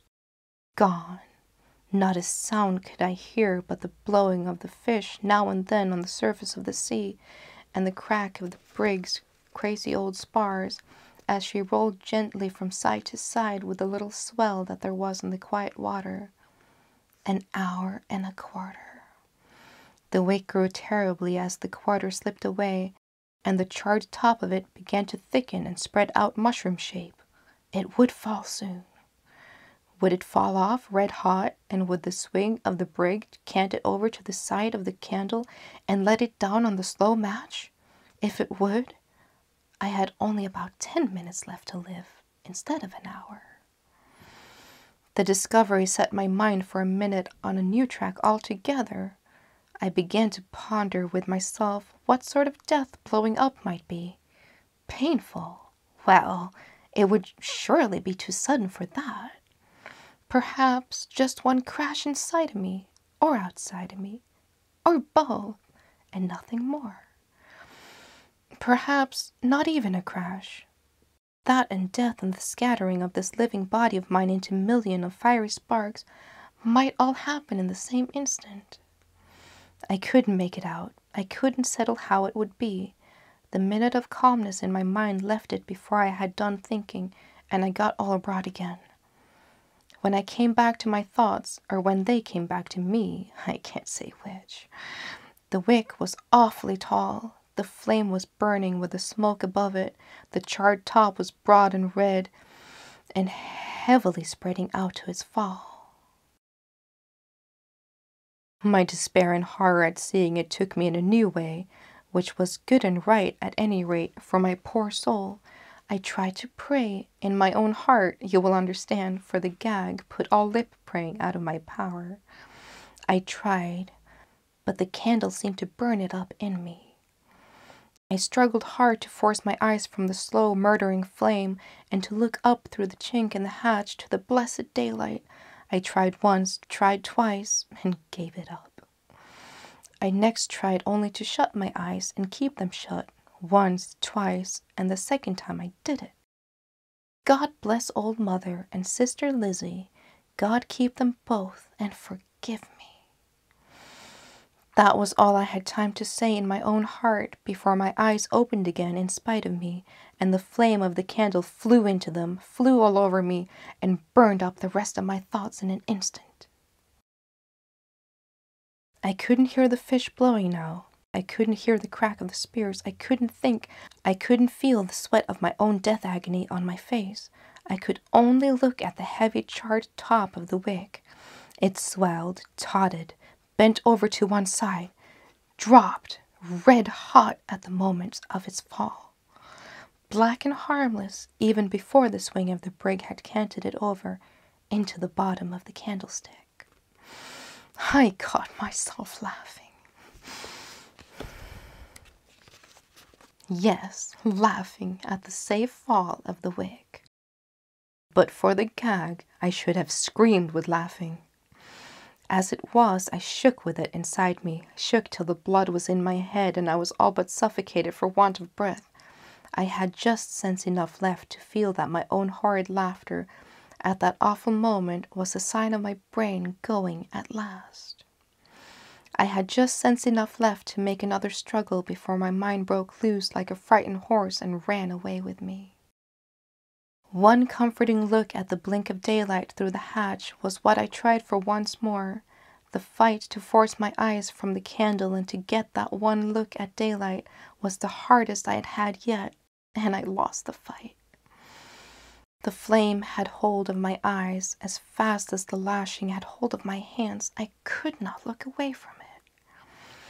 I couldn't even shut my eyes when I tried that next for the second time. There was the wick growing tall once more. There was the space of the unburned candle between the light and the slow match shortened to an inch or less. How much life did that leave me? 3/4 of an hour? Half an hour? 50 minutes? 20 minutes? Steady. An inch of tallow candle would burn longer than 20 minutes. An inch of tallow. The notion of a man's body and soul being kept together by an inch of tallow. Wonderful! Why, the greatest king that sits on a throne can't keep a man's body and soul together, and there's an inch of tallow that can do what a king can't. There's something to tell mother when I get home, which will surprise her more than all the rest of all my voyages put together. I laughed inward again at the thought of that, and shook and swelled and suffocated myself, till the light of the candle leaped in through my eyes and licked up the laughter and burnt it out of me, and made me all empty and cold and quiet once more. Mother and Lizzie. I don't know when they came back, but they did come back, not as it seemed to me into my mind this time, but right down bodily before me in the hold of the brig. Yes, sure enough, there was Lizzie, just as light-hearted as usual, laughing at me. Laughing? Well, why not? Who is to blame Lizzie for thinking I'm lying on my back drunken in the cellar with beer barrels all round me? Steady, she's crying now, spinning round and round in fiery mist, wringing her hands, screeching out for help, fainter and fainter like the splash of the schooner's sweep, gone, burned up in fiery mist. Mist? Fire? No, neither one nor the other. It's mother makes the light, mother knitting with 10 flaming points at the end of her fingers and thumbs, and slow matches hanging in bunches all round her face instead of her own grey hair. Mother in her old armchair, and the pilot's long skinny hands hanging over the back of the chair, dripping with gunpowder. No, no, no gunpowder, no chair, no mother, nothing but the pilot's face, shining red hot like a sun in the fiery mist, turning upside down in the fiery mist, running backwards and forward along the slow match in the fiery mist, spinning millions of miles in a minute in the fiery mist, spinning itself smaller and smaller into one tiny point. And that point darting on a sudden straight into my head, and then all fire and all mist, no hearing, no seeing, no thinking, no feeling. The brig, the sea, my own self, the whole world, all gone altogether. After what I just told you, I know nothing and remember nothing. Till I woke up, as it seemed to me, in a comfortable bed with two rough and ready men like myself sitting on each side of my pillow and a gentleman standing watch at me at the foot of my bed. It was about 7 in the morning. My sleep, or what seemed like my sleep to me, had lasted better than 8 months. I was among my own countrymen in the island of Trinidad. The men at each side of my pillow were my keepers, turn and turn about, and the gentleman standing at the foot of the bed was the doctor. What I said and did in those 8 months I never have known and never shall. I awoke out of it as if it had been one long sleep, and that's all I know. It was another 2 months or more before the doctor thought it safe to answer the questions I asked him. The brig had been anchored, just as I had supposed, off a part of the coast which was lonely enough to make the Spaniards pretty sure of no interruption, so long as they managed the murderers' work quietly during the cover of night. My life had not been saved from the shore, but from the sea. An American vessel, becalmed in the offing, had made out the brig as the sun rose, and the captain, having his time on his hands in the consequence of the calm, and seeing a vessel anchored where no vessel had any reason to be, had manned one of his boats and sent his mate with it to look a little closer into the matter and bring back a report of what he saw. What the men saw, when he and his men found the brig deserted and boarded her, was a gleam of candlelight through the chink of the hatchway. The flame was within a thread's breadth of the slow match when he lowered himself into the hold, and if he had not had the sense and coolness to cut the match in two with his knife before he touched the candle, he and his men might have been blown up along with the brig as well as me. The match caught and turned into sputtering red fire in the very act of putting the candle out, and if the communication with the powder barrel had not been cut off, the Lord only knows what might have happened. What became of the Spanish schooner and the pilot I have never heard from that day to this. As for the brig, the Yankees took her as they took me to Trinidad and claimed their salvage, and got it, I hope, for their own sakes. I was landed just in the same state as when they rescued me from the brig, that is to say, clean out of my senses. But please do remember, it was a long time ago, and take my word for it, I was discharged cured, as I have told you. Bless your hearts, I am all right now, as you may see. I am a little shaken by telling the story, as is only natural. A little shaken, my good friends. That's all. The end. It is time for another Charles Dickens. The Lawyer and the Ghost.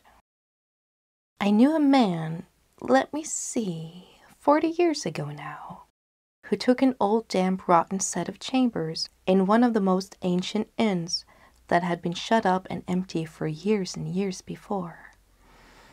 There were lots of old women's stories about the place, and it certainly was very far from being a cheerful one, but he was poor and the rooms were cheap, and that would have been quite a sufficient reason for him, even if they had been 10 times worse than they really were.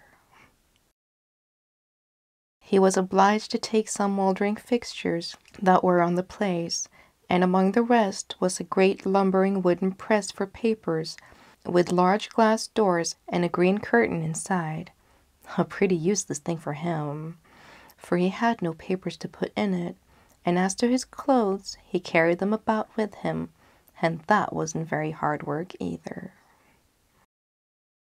Well, he had moved in all his furniture. It wasn't quite a truckful, and had sprinkled it about the room so as to make the 4 chairs look as much like a dozen as possible, and was sitting down before the fire at night, drinking the first glass of 2 gallons of whiskey he had ordered on credit, wondering whether it would be ever paid for. and if so, in how many years' time, when his eyes encountered the glass doors of the wooden press. "Ugh," says he, "if I hadn't been obliged to take that ugly article at the old broker's valuation, I might have gotten something comfortable for the money. I'll tell you what it is, old fellow," he said, speaking aloud to the press, having nothing else to speak to. "If it wouldn't cost more to break up your old carcass than it would ever be worth afterwards, I'd have a fire out of you in less than no time." He had hardly spoken the words when a sound resembling a faint groan appeared to issue from the interior of the case. It startled him at first, but afterwards, thinking on a moment's reflection that it must be some young fellow in the next chamber who had been dining out, he put his feet on the fender and raised the poker to stir the fire. At that moment the sound was repeated, and one of the glass doors slowly opening disclosed a pale and emaciated figure in solid and worn apparel, standing erect in the press. The figure was tall and thin, and the countenance expressive of care and anxiety, but there was something in the hue of the skin and the gaunt and unearthly appearance of the whole form which no being of this world was ever to exhibit. "Who are you?" said the tenant, turning very pale, poising the poker in his hand, however, and taking a very decent aim at the countenance of the figure. "Who are you?"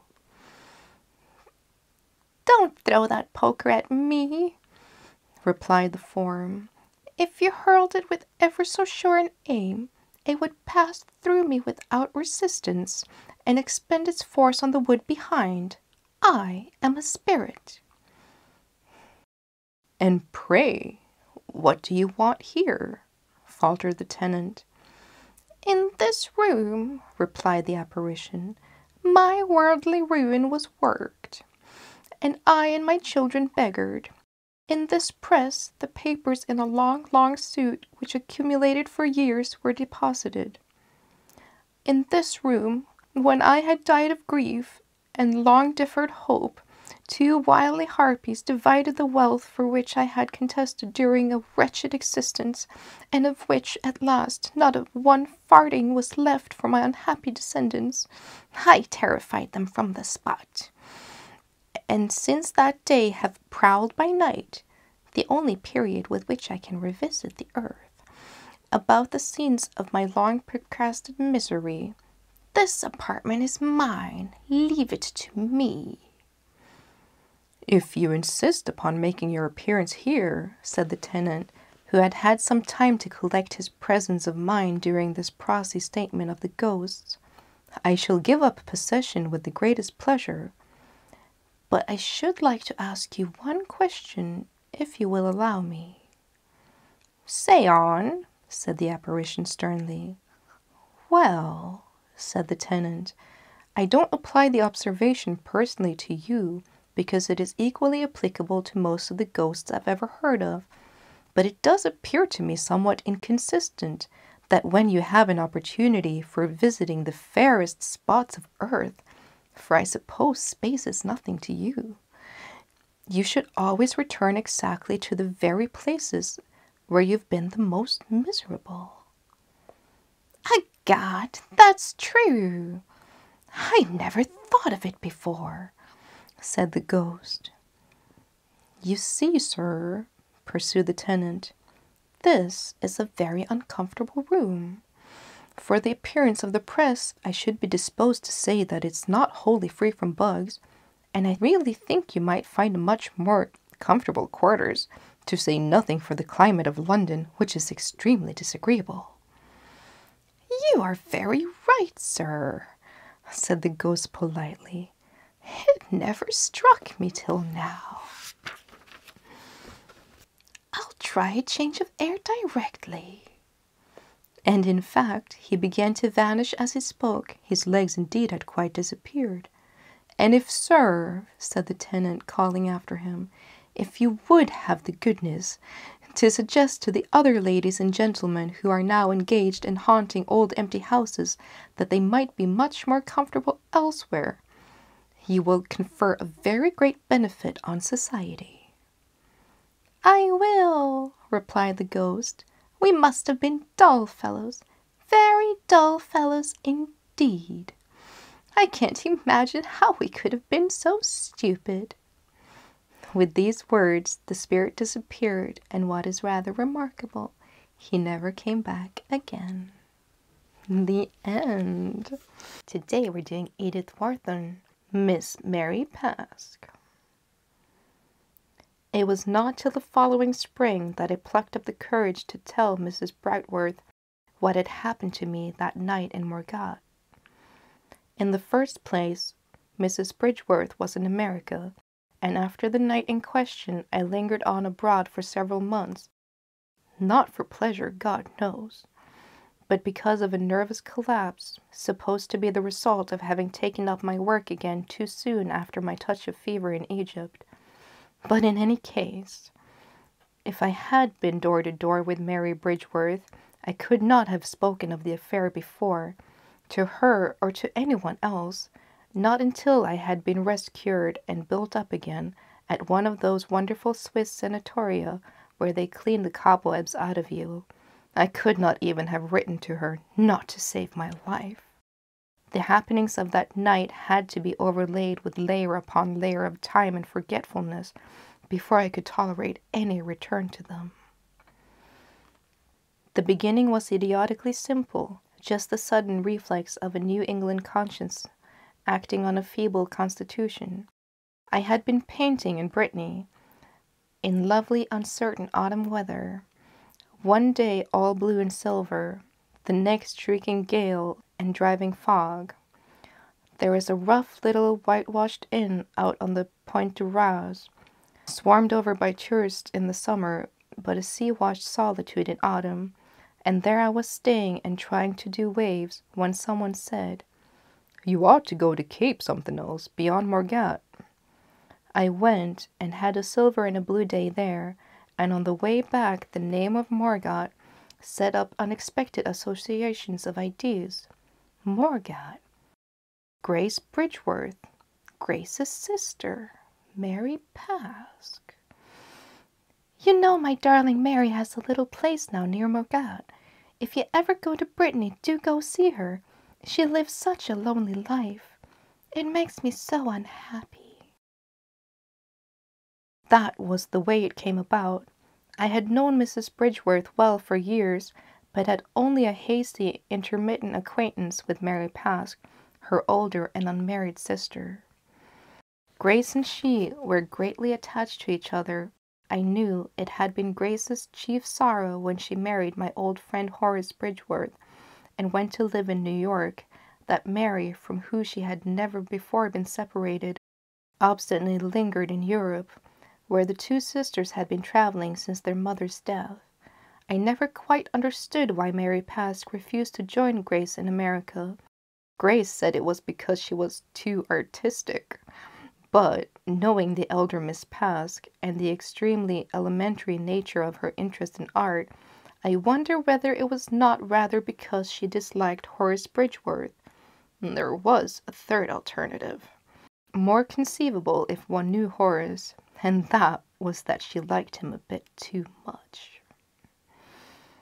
But that again became unattainable, at least I supposed it did, when one knew Mrs. Pask. Mrs. Pask, with her round flushed face, her innocent bulging eyes, her old maidish flat decorated with art tidies, and her vague and timid philanthropy, aspired to Horace. Well, it was all rather puzzling. Or would have been if it had been interesting enough to be worth puzzling over. But it was not. Mary Pask was like 100 other dowdy old maids, cheerfully content with their innumerable little substitutes for living. Even Grace would not have interested me particularly if she hadn't happened to marry one of my oldest friends, and to be kind to his friends.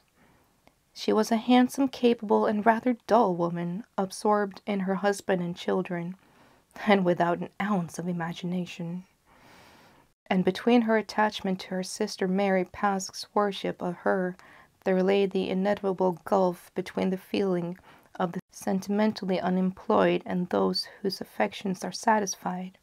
But a close intimacy had linked the two sisters before Grace's marriage, and Grace was one of the sweet, conscientious women who go on using the language of devotion about people whom they live happily without seeing, so that when she said, "You know it's years since Mary and I have been together, not since little Molly was born.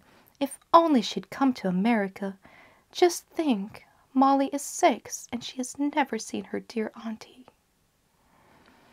When she said this and added, "If you go to Brittany, promise me you'll look up Mary," I was moved in that dim depths of where unconscious obligations are contracted. And so it came about that, on that silver and blue afternoon, the idea, Morgat, Mary Pask, to please Grace, suddenly unlocked the sense of duty within me. Very well. I should chuck a few things into my bag, do my day's painting, and go see Mrs. Pask when the light faded, and spend the night at the inn in Morgat. To this end, I ordered a rickety one-horse vehicle to await me at the inn when I got back from my painting, and in it I started out towards sunset to hunt for Mary Pask. As suddenly as a pair of hands clapped over one's eyes, the sea fog came down upon us. A minute before we had been driving over a wide bare upland, our backs turned to a sunset that crimsoned the road ahead. Now the daintiest night enveloped us. No one had been able to tell me exactly where Mrs. Pask lived, but I thought it likely that I should find out at the fisher's hamlet towards which we were trying to make our way. And I was right. An old man in a doorway said, "Yes, over the next rise, and then down a lane to the left that led to the sea. The American lady who always used to dress in white." Oh, he knew. Near the Baie des Traspes. "Yes, but how can we see to find it? I don't know the place," grumbled the reluctant boy who was driving me. "You will when we get there," I remarked. "Yes, and the horse thundered meantime. I can't risk it, sir. I'll get in trouble with the patron." Finally, an opportune argument induced him to get out and lead the stumbling horse, and we continued on our way. We seemed to crawl on for a long time through the wet blackness, impenetrable to the glimmer of our only lamp, but now and then the pall lifted or its folds divided, and then our feeble lights would drag out the night some perfectly commonplace object, a white gate, a cow's staring face, a heap of roadside stones, made pretentious and incredible by being thus detached from its setting, capriciously thrust at us, and as suddenly withdrawn. After each of these projections, the darkness grew 3 times as thick, and the sense I had for some time of descending a gradual slope now became of scrambling down a precipice. I jumped out hurriedly and joined my young driver at the horse's head. "I can't go on. I won't, sir," he whimpered. "Why, see, there's a light over there, just ahead." The veil swayed aside, and we beheld 2 faintly illuminated squares in low mass that was surely to be the front of a house. "Get me as far as that, then you can go back if you like." The veil dropped again, but the boy had seen the lights and took heart. Certainly there was a house ahead of us, and certainly it must be Mrs. Pask's, since there could hardly be 2 houses in such a desert. Besides, the old man in the hamlet had said, "Near the sea," and those endless modulations of the ocean's voice, so familiar in every corner of the Burton land that one gets to measure distances by them rather than by visual means, had told me for some time past that we must be making for the shore. The boy continued to lead the horse on without making any answer.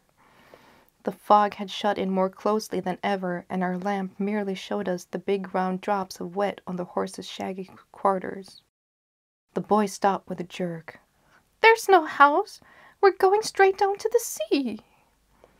But you saw those lights, didn't you? I thought I did, but where are they now? The fog's thinner again. Look, I can make out trees ahead, but there are no lights no more. Perhaps the people have gone to bed, I suggested jocosely. Then hadn't we better turn back, sir? What? 2 yards from the gate? The boy was silent. Certainly there was a gate ahead, and presumably behind the dripping trees some sort of dwelling, unless there was just a field and the sea. The sea whose hungry voice I heard asking and asking close below us. No wonder the place was called the Bay of the Dead. But what could have induced the rosy, benevolent Mary Past to come and bury herself here? Of course the boy wouldn't wait for me. I knew that. The Bay des Trespes, indeed. The sea whined down there as if it were feeding time, and the furious, its keeper, had forgotten it. There was the gate. My hand had struck against it. I felt along to the latch, undid it, and brushed between wet bushes to the house front. Not a candle glint anywhere. If the house were indeed Mrs. Pask's, she certainly kept early hours. Night and fog were now one, and darkness as thick as a blanket. I felt vainly about for a bell. At last my hand came in contact with the knocker, and I lifted it. The chatter with which it fell sent a prolonged echo through the silence, but for a minute or two nothing else happened. "There's no one there, I tell you," the boy called impatiently from the gate. But there was. I heard no steps inside, but presently a bolt shot back, and an old woman in a peasant's cap pushed her head out. She had set her candle down on a table behind her, so that her face, aureoled with lazy wings, was in obscurity, but I knew she was old by the stoop of her shoulders and her fumbling movements. The candlelight, which made her invisible, fell full on my face, and she looked at me. "This is Mary Pask's house." "Yes, sir." Her voice, a very old voice, was pleasant enough, surprising and even friendly. "I'll tell her," she added, shuffling off. "Do you think she'll see me?" I threw after her. "Oh, why not? The idea!" She almost chuckled. As she retreated, I saw she was wrapped in a shawl and had caught an umbrella under her arm. Obviously she was going out, perhaps going home for the night. I wondered if Miss Mary Pask lived all alone in her hermitage. The old woman disappeared with the candle, and I was left in total darkness. After an interval, I heard a door shut at the back of the house, and then a slow clumping of aged sabots along the flags outside. The old woman had evidently picked up her sabots in the kitchen and left the house. I wondered if she had told Mrs. Pask of my presence before going, or whether she had just left me there, the butt of some grim practical joke of her own. Certainly there was no sound within doors. The footsteps died out, I heard a gate click, and then complete silence closed in again like the fog. I wonder, I began within myself, and at that moment a smothered memory struggled abruptly to the surface of my languid mind. But she is dead! Mary Pask is dead! I almost screamed out aloud in my amazement. It was incredible, the tricks my memory had been playing with me since my fever. I had known for nearly a year that Mrs. Pask was dead, had died suddenly the previous autumn, and though I'd been thinking about her almost continuously for the last 2 or 3 days, it was only now that the forgotten fact of her death suddenly burst up again to my consciousness. Dead! But hadn't I found Grace Brightworth in tears and crepe the very day I had gone to bid her goodbye before sailing for Egypt? Hadn't she laid the cable before my eyes, her own streaming with tears while I read, "Sister died suddenly this morning, requested burial in garden of house, particulars by letters," with the signature of the American consul of Brest, a friend of Brightworth's, I seem to recall. I could see the very words of the message printed on the darkness before me. As I stood there, I was a good deal more disturbed by the discovery of the gap in my memory than by the fact of being alone in a pitch-dark house, either empty or otherwise inhabited by strangers.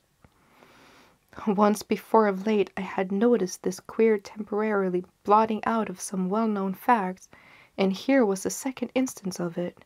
Decidedly, I wasn't as well over my illness as my doctors had told me. Well, I would get back to Morgat and lie up for a day or two, doing nothing, just eating and sleeping. In my self-absorption, I had lost my bearings, and no longer remembered where the door was. I felt in every pocket in turn for a match, but since the doctors had made me give up smoking, why should I have found one? The failure to find a match increased my sense of irritated helplessness, and I was groping clumsily about the hall among the angles and unseen furniture, when a light slanted along the rough-cast walls of the stairs. I followed its direction, and on the landing above me I saw a figure in white, shading a candle with one hand and looking down. A chill ran down my spine, for the figure bore a strange resemblance to that of Mary Pask as I used to know her. "Oh, it's you!" she exclaimed in the crackled, tittering voice, which was the moment like an old woman's quiver, at another like a boy's falsetto. She came shuffling down in her baggy white garments, with her usual clumsy swaying movements, but I noticed that her steps on the wooden stairs were soundless. Well, they would be, naturally. I stood without a word, gazing up at the strange vision above me, and saying to myself, "There's nothing there, nothing whatever. It's your digestion, or your eyes, or something damned wrong with you somewhere." But there was the candle at any rate, and as it drew nearer and lit up the place about me, I turned and caught hold of the door latch, for remember, I had seen the cable and Grace and Crape. "Why, what's the matter? I assure you, you don't disturb me." The white figure tittered, adding with a faint laugh, "I don't have so many visitors nowadays."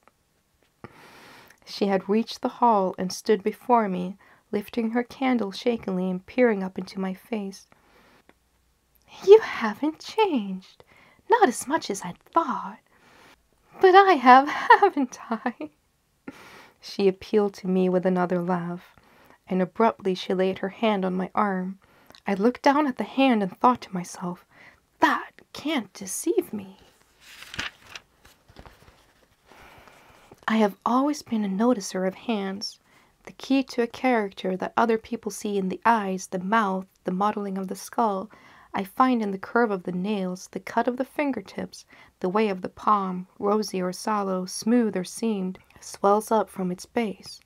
I remembered Mrs. Pask's hand vividly because it was so like a caricature of herself, round, puffy pink, yet prematurely old and useless. And there, unmistakably, it lay on my sleeve, but changed and shriveled, somehow like one of those pale freckled toadstools that the least touch resolves to dust. Well, to dust, of course. I looked at the soft wrinkled fingers with their foolish little oval fingertips that used to be so innocently and naturally pink and now were blue under the yellowing nails, and my flesh rose in ridges of fear. Come in," she fluttered, cocking her white, untidied head on one side and rolling her bludgeoning eyes at me. The horrible thing was that she still practiced the same arts, all the childish wails of a clumsy, capering coquetry. I felt her pull on my sleeve, and it drew me in her wake like a cable. The room she led me into was, well, unchanged in the term generally used in such cases. For as a rule, after people die, things are tidied up, furniture is sold, remembrances are dispatched to the family. But some morbid piety, of Grace's instructions perhaps, had kept this room looking exactly as I supposed it had in Mrs. Pask's lifetime. I wasn't in the mood for noticing details, but in the faint dabble of moving candlelight, I was half aware of bedraggled cushions, odds and ends of copper pots, and a jar holding a faded branch of some late-flowering shrub. A real Mrs. Pask interior. The white figure flittered spectrally to the chimney-piece, lit 2 more candles, and set down the third on the table. I hadn't supposed I was superstitious, but those 3 candles! Hardly knowing what I did, I hurriedly bent down and blew one out. Her laugh sounded behind me. 3 candles! You still mind such a thing? I've got beyond all that, you know, she chuckled. Such a comfort, such a sense of freedom. A fresh shiver joined the others already cursing over me. Come, sit by me, she entreated, sinking to a sofa. It is such an age since I've seen a living being. Her choice of terms was certainly strange, and as she leaned back on the white slippery sofa and beckoned me with one of those unburied hands, my impulse was to turn and run. But her old face hovering there in the candlelight, with the unnaturally red cheeks like varnished apples, and the blue eyes swimming in vague kindliness, seemed to appeal to me against my cowardice, to remind me that, dead or alive, Mrs. Pask would never hurt a fly. Do sit down, she repeated, and I took the other corner of the sofa. It is so wonderfully good of you. I suppose Grace asked you to come. She laughed again. Her conversation had always been punctuated by rambling laughter. It's an event, quite an event. I've had so few visitors since my death, you see. Another bucketful of cold water ran over me, but I looked at her resolutely, and again the innocence of her face disarmed me. I cleared my throat and spoke, with a huge panting effort, as if I had been heaving up a gravestone. You live here alone? I brought out. Oh, I'm glad to hear your voice. I still remember voices, though I hear so few, she muttered dreamily. Yes, I live here alone. The old woman you saw goes away at night. She won't stay after dark. She says she can't. Isn't it funny? But it doesn't matter. I like the darkness. She leaned to me with one of her irrelevant smiles. The dead, she said, naturally gets used to it. Once more I cleared my throat, but nothing followed. She continued to gaze at me with confidential blinks. And Grace, tell me about my darling. I wish I could have seen her again, just once. Her laughter came out grotesquely. When she got the news of my death, were you with her? Was she terribly upset?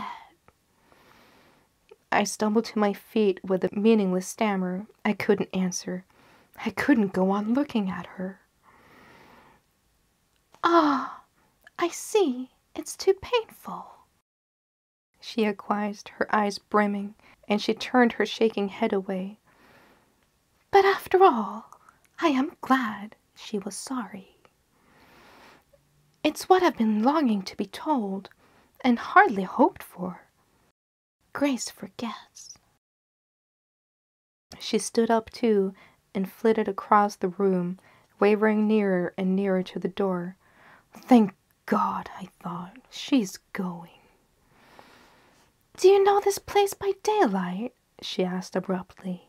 I shook my head. It is very beautiful, but you wouldn't have seen me then. You'd have to take your choice between me and the landscape. I hate the light. It makes my head ache. And so I sleep all day. I was just waking up when you came. She smiled at me with an increasing air of confidence. Do you know where I usually sleep? Down below, there in the garden. Her laughter shrilled out again. There's a shady corner at the bottom there where the sun never bothers one.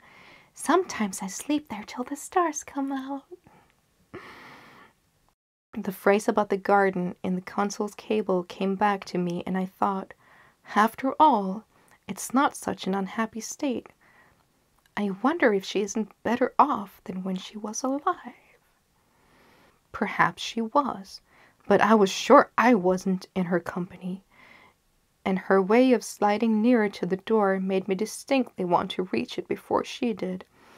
In a rush of cowardice, I strode towards it. But a second later, she had the latch in her hand and was leaning against the panels, her long white raiment hanging about her like grave clothes. She dropped her head a little sideways and peered at me under her lashless lids. You are not going? She reproached me. I dived down in vain for my missing voice and silently signed that I was. Going? Going away? Altogether? Her eyes were still fixed on me, and I saw 2 tears gather in the corner to run down on the red, glistening circles of her cheeks. Oh, but you mustn't, she said gently. I'm too lonely. I stammered something inarticulate, my eyes on the blue-nailed hand that grasped the latch.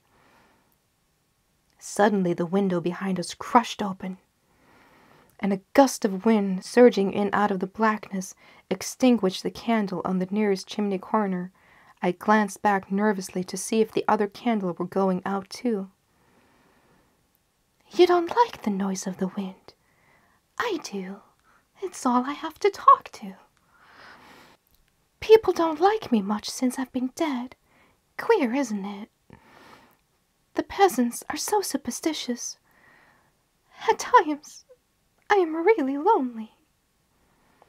Her voice cracked in a last effort at laughter, and she swayed toward me, one hand still on the latch.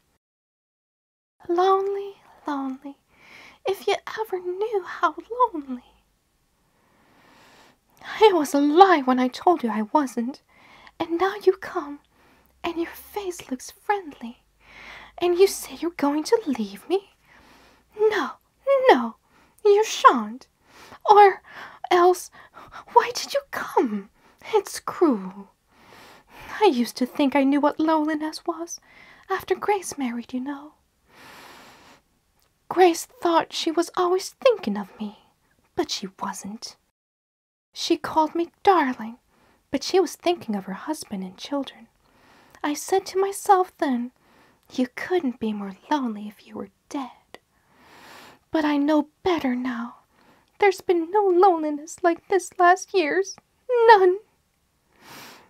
And sometimes I sit here and think, if a man came along some day and took a fancy to you. She gave another wavering crackle. Well, such things have happened, even after youth is gone. A man who's had his troubles too. Suddenly she flung herself towards me. Oh, stay with me. Stay with me. Only tonight. Nobody needs to know. No one will ever come and trouble us. I ought to have shut the window when the first gust came. I might have known there would soon be another, fiercer one. It came now, slamming back those loose-hinged lattices, filling the room with the noise of the sea and with wet swirls of fog, and dashing the other candles to the floor. The light went out, and I stood there. We stood there, lost to each other in the roaring, coiling darkness. My heart seemed to stop beating. I had to fetch up my breath with great heaves that covered me with sweat. The door, the door. Well, I knew I had been facing it when the candle went. Something white and rat-like seemed to melt and crumple up before me in the night, and avoiding the spot where it had slunk away, I stumbled around it in a wide circle, got the latch in my hand, caught my foot in a scarf or sleeve, trailing loose and invisible, and freed myself with a jerk from the last obstacle. I had the door open now. As I got into the hall, I heard a whimper from the blackness behind me, but I scrambled onto the hall door, dragged it open, and bolted out into the night. I slammed the door on that pitiful low whimper, and the fog and wind enveloped me in its healing arms. When I was well enough to trust myself to think about it all again, I found that a very little thinking got my temperature up and my heart hammering in my throat. No use, I simply couldn't stand it. For I'd seen Grace Brightworth in crepe, weeping over the cable, and yet I'd sat and talked with her sister on the same sofa, her sister who had been dead for a year. The circle was a vicious one. I couldn't break through it. The fact that I was down with fever the next morning might have explained it, yet I couldn't get away from the clanging reality of the vision. Supposing it was a ghost I had been talking to, and not a mere projection of my fever. Supposing something survived of Mary Pask, enough to cry out to me the unuttered loneliness of a lifetime, to express at last what that living woman had always had to keep dumb and hidden. The thought moved me curiously. In my weakness, I lay and wept over it. No end of women were like that, I supposed, and perhaps after death, if they got their chance, they tried to use it. Old tales and legends floated around my brain, the Bride of Corinth, the medieval vampire, but what names to attach to the image of Mary Pask? My weak mind wandered in and out among these visions and conjectures, and the longer I lived with them, the more convinced I became that something which had been Mary Pask had talked with me that night.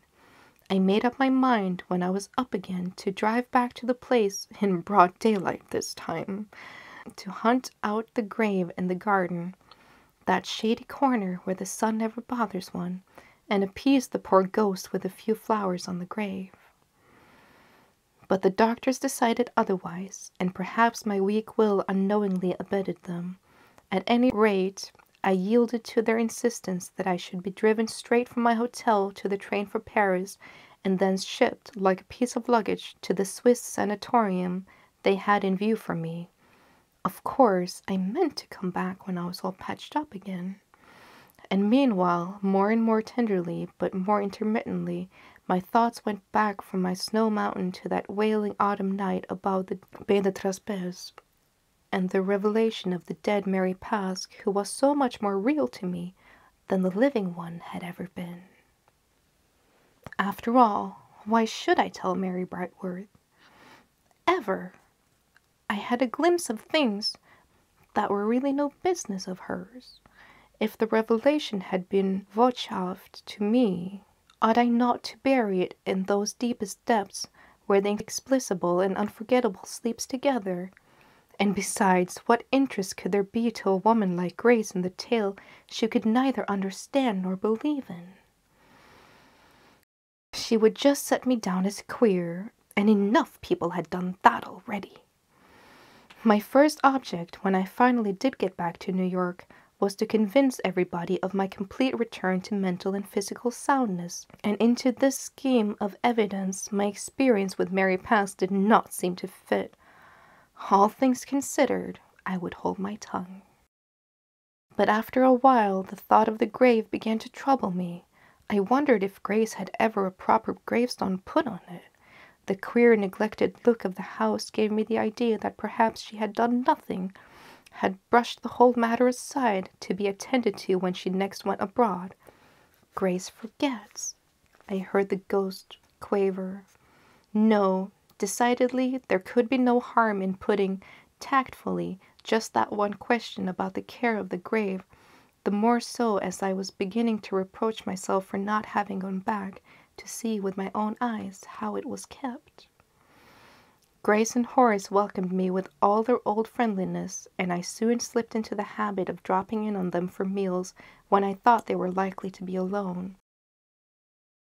Nevertheless, my opportunity didn't come at once. I had to wait for some weeks. And then, one evening, when Horace was dining out, I sat alone with Grace. My glance lit on a photograph of her sister, an old faded photograph which seemed to meet my eyes reproachfully. "By the way, Grace," I began with a jerk, "I don't believe I ever told you I went down to that little piece of your sister's the day before I had that bad relapse." At once her face lit up emotionally. "No, you never told me." "How sweet of you to go." The ready tears overbrimmed her eyes. "I am so glad you did." She lowered her voice and added softly, "And did you see her?" The question sent one of the old shudders over me. I looked with amazement at Mrs. Brightworth's plump face smiling at me through a veil of painless tears. "I do reproach myself more and more about my darling Mary," she added tremulously. "But tell me everything." There was a knot in my throat. I felt almost as comfortable as I had in Mary Pascoe's presence. Yet I had never before noticed anything uncanny about Grace Brightworth. I forced my voice up to my lips. "Everything? Oh, I can't." I tried to smile. "But you did see her." I managed to nod, still smiling. Her face grew suddenly haggard. Yes, haggard. "And the change was so dreadful that you can't speak of it? Tell me, was that it?" I shook my head. After all, what had shocked me was that the change was so slight, that between being dead and alive there seemed after all to be so little difference, except that of a mysterious increase in reality. But Grace's eyes were still searching me insistently. "You must tell me," she reiterated. "I know I ought to have gone there long ago." "Yes, perhaps you ought." I hesitated. "To see about the grave, at least." She sat silent, her eyes still fixed on my face. Her tears had stopped, but her look of solicitude slowly grew into a stare of something like terror. Hesitatingly, almost reluctantly, she stretched out her hand and laid it on mine for an instant. "Dear old friend," she began. "Unfortunately," I interrupted, "I couldn't get back myself to see the grave because I was taken ill the next day." Yes, of course, I know." She paused. "Are you sure you went there at all?" she asked abruptly. "Sure? Good Lord!" It was my turn to stare. "Do you suspect me of not being quite right yet?" I suggested with an uneasy laugh. No, of course not." "But I don't understand." "Understand what? I went to the house, I saw everything, in fact, but the grave." "Her grave?" Grace jumped up, clasping her hands on the breast and darting away from me. At the other end of the room she stood and gazed and then moved slowly back. "Then after all, I wonder." She held her eyes on me, half fearful and half reassured. "Could it be simply that you never heard?" "Never heard?"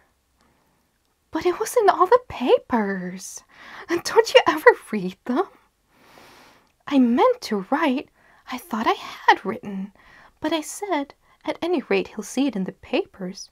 You know I'm always lazy about letters." "See what in the papers?" "Why, that she didn't die." "She isn't dead." "There isn't any grave, my dear man. It was only a cataleptic trance, An extraordinary case, the doctor said. But didn't she tell you about it? If you said you saw her? She burst into half-hysterical laughter. Surely she must have told you that she wasn't dead. No, I said slowly. She didn't tell me that. We talked about it together for a long time after that. Talked on till Horace came back from his men's dinner after midnight. Grace insisted on going in and out of the whole subject over and over again. And she kept repeating it was certainly the only time that poor Mary had ever been in the papers. But though I sat and listened patiently, I couldn't get up any real interest in what she said. I felt I should never again be interested in Mary Pask or in anything concerning her. The end. Today I thought I'd share with you some Edith Nesbit and her short story called Man-Size in Marble. Although every word of this story is as true as despair, I do not expect people to believe it. Nowadays, a rational explanation is required before belief is possible. Let me, then, at once offer the rational explanation which finds most favor among those who have heard the tale of my life's tragedy. It is held that we were under a delusion, Laura and I, on that 31st of October, and that this superstition places the whole matter on a satisfactory and believable basis. The reader can judge, when he too has heard my story, how far this is an explanation and in what sense it is rational. There were 3 who took part in this, Laura and I and another man. The other man still lives and can speak to the truth of the least credible part of the story. I never in my life knew what it was to have as much money as I required to supply the most ordinary needs, good colors, books, and cab fares, and when we were married, we knew quite well that we should only be able to live at all by strict punctuality and attention to business. I used to paint in those days, and Laura used to write, and we felt sure we could keep the pot at least simmering. Living in town was out of the question, so we went to look for a cottage in the country, which should be at once sanitary and picturesque. So rarely do these 2 qualities meet in the cottage that our search was for some time quite fruitless. But when we got away from friends and house agents on our honeymoon, our wits grew clear again, and we knew a pretty cottage when we at last saw one.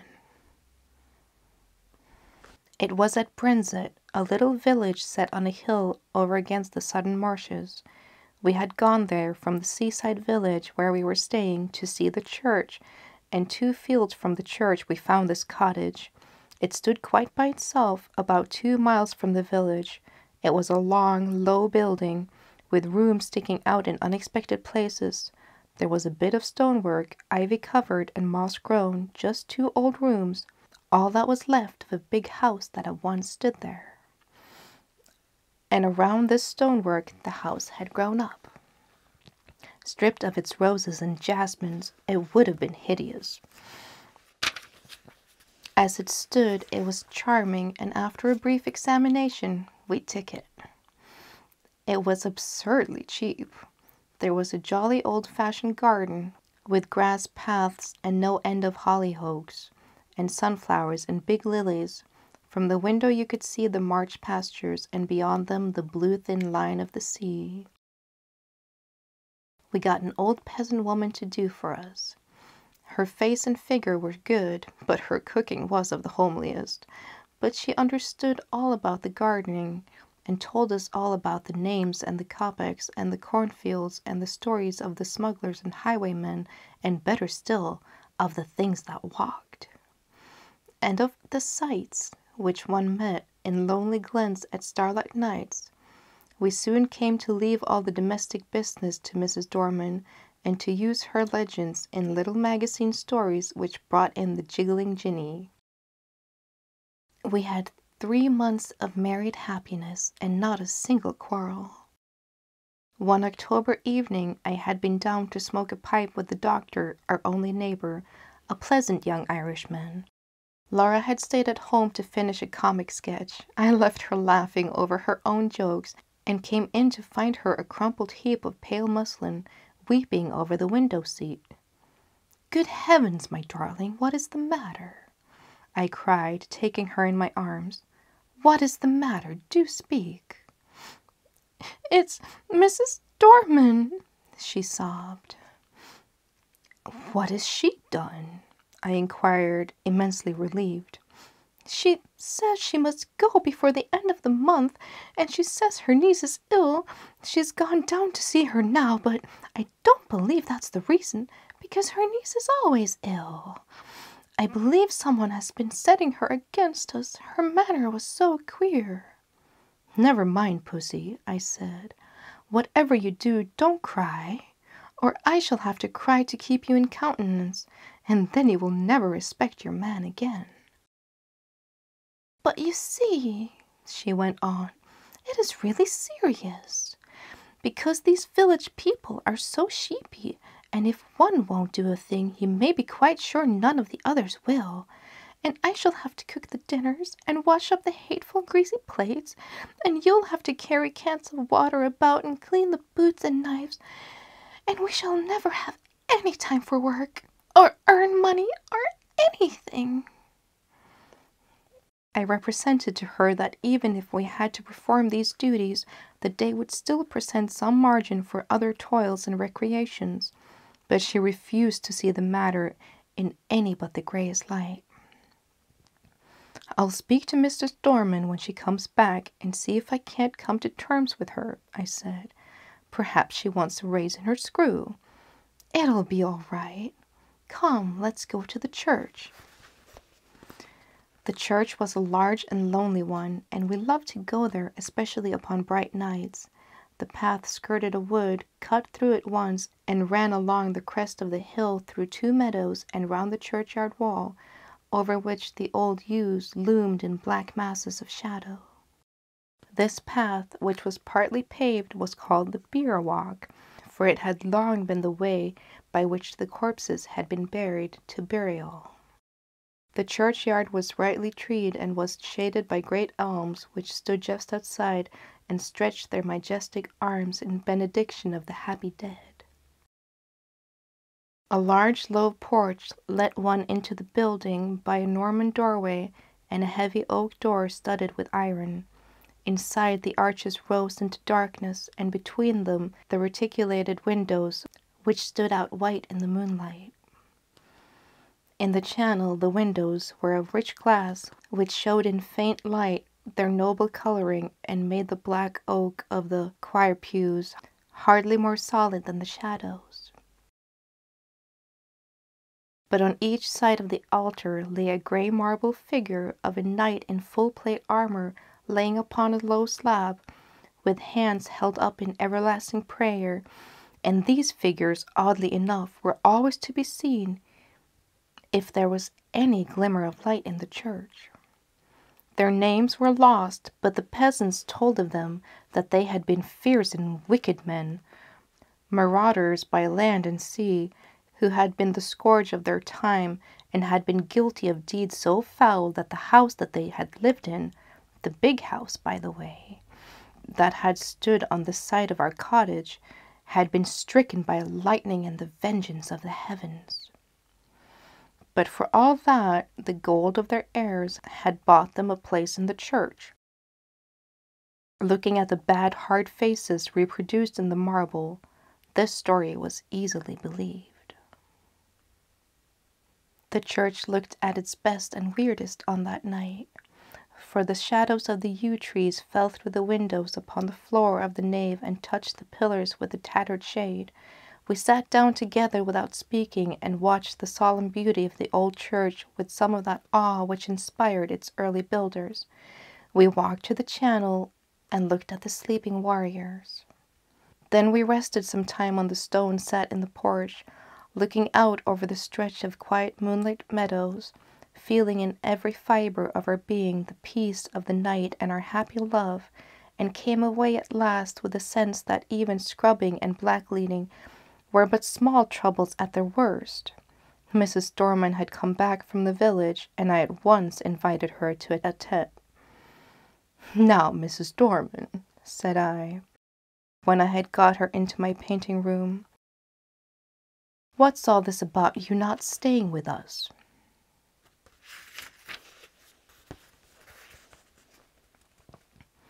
"I should be glad to get away, sir, before the end of the month," she answered with her usual placid dignity. "Have you any fault to find, Mrs. Dorman?" "None at all, sir. You and your lady have always been most kind, I'm sure." "Well, what is it? Is your wages not high enough?" "No, sir, I gets quite enough." "Then why do you not stay?" "I'd rather not," with some hesitation. "My niece is ill." "But your niece has been ill ever since we came. Can't you stay for another month?" "No, sir, I'm bound to go by Thursday." And this was Monday. "Well, I must say, I think you might have let us know before. There's no time now to get anyone else, and your mistress is not fit to do heavy housework. Can't you stay till next week?" "I might be able to come back next week." "But why must you go this week?" I persisted. "Come out with it." Mrs. Dorman drew the little shawl which she always wore tightly across her bosom as though she were cold. Then she said with a sort of effort, "They say, sir, as this was the big house in Catholic times, and there were many deeds done here." The nature of the deeds might be vaguely inferred from the inflection of Mrs. Dorman's voice, which was enough to make one's blood run cold. I was glad that Laura was not in the room. She was always nervous, as highly strung natures are, and I felt that these tales about our house, told by this old peasant woman with her impressive manner and contagious credulity, might have made our home less dear to my wife. "Tell me about it, Mrs. Dorman," I said. "You needn't mind about telling me. I'm not like the young people who make fun of such things," which was partly true. "Well, sir," she sank her voice, "you may have seen at the church, by the altar, 2 shapes." "You mean the effigies of the knights in armor," I said cheerfully. "I mean them 2 bodies, drawn out man-sized in marble," she returned, and I had to admit that her description was 1,000 times more graphic than mine, to say nothing of a certain weird force and uncanniness about the phrase, "drawn out man-sized in marble." "They do say, as on All Saints' Eve, them 2 bodies sits up on their slabs and gets off of them and then walks down the aisle in their marble." Another good phrase, Mrs. Dorman. "And as the church clock strikes 11, they walk out of the church door and over the graves and along the bier walk, and if it's a wet night, there's marks of their feet the next morning." "And where do they go?" I asked, rather fascinated. "They come back here to their home, and if anybody meets them—" "Well, what then?" I asked. But no, not another word did I get from her, save that her niece was ill and she must go. "Whatever you do, sir, lock the door early on All Saints' Eve, and make the cross sign over the doorstep and on the windows." "But has anyone ever seen these things?" I persisted. "Who was here last year?" "No one, sir. The lady as owned the house only stayed here in summer, and she always went back to London a full month before the night. And I am sorry to inconvenience you and your lady, but my niece is ill and I must go on Thursday." I could have shaken her for her absurd reiteration for that obvious fiction after she had just told me her real reasons. I did not tell Laura the legend of the shapes that walked in their marble, partly because a legend concerning our house might perhaps trouble my wife, and partly, I think, for some more occult reason. This was not quite the same to me as any other story, and I did not want to talk about it till the day it was over. I had very soon ceased to think of the legend, however. I was painting a portrait of Laura against the lattice window, and I could not think of anything else. I had got a splendid background of yellow and gray sunset and was working away with enthusiasm at her face. On Thursday Mrs. Dormant went. She relented at parting so far as to say, "Don't you put yourself out too much, ma'am. If there's any little thing I can do next week, I'm sure I shan't mind." Thursday passed off pretty well. Friday came. It is about what happened on Friday that this story is written. I got up early, I remember, and lighted the kitchen fire and had just achieved a smoky success when my little wife came running down, as sunny and sweet and clear as the October morning. We prepared breakfast together and found it very good fun. The housework was soon done, and when brushes and brooms and pails were quiet again, the house was still indeed. It is wonderful what a difference one makes in a house. We really missed Mrs. Dorman, quite apart from considerations concerning pots and pans. We spent the day in dusting our boots and putting them straight, and dined gaily on cold steak and coffee. Laura was, if possible, brighter and gayer and sweeter than usual, and I began to think that a little domestic toil might be good for her. We had never been so merry since we were married, and the walk we had that afternoon was, I think, the happiest time of all my life. When we had watched the deep scarlet clouds slowly pale into leaden gray against the pale green sky, and saw the white mist curl up along the hedgerows in the distant marsh, we came back to the house hand in hand.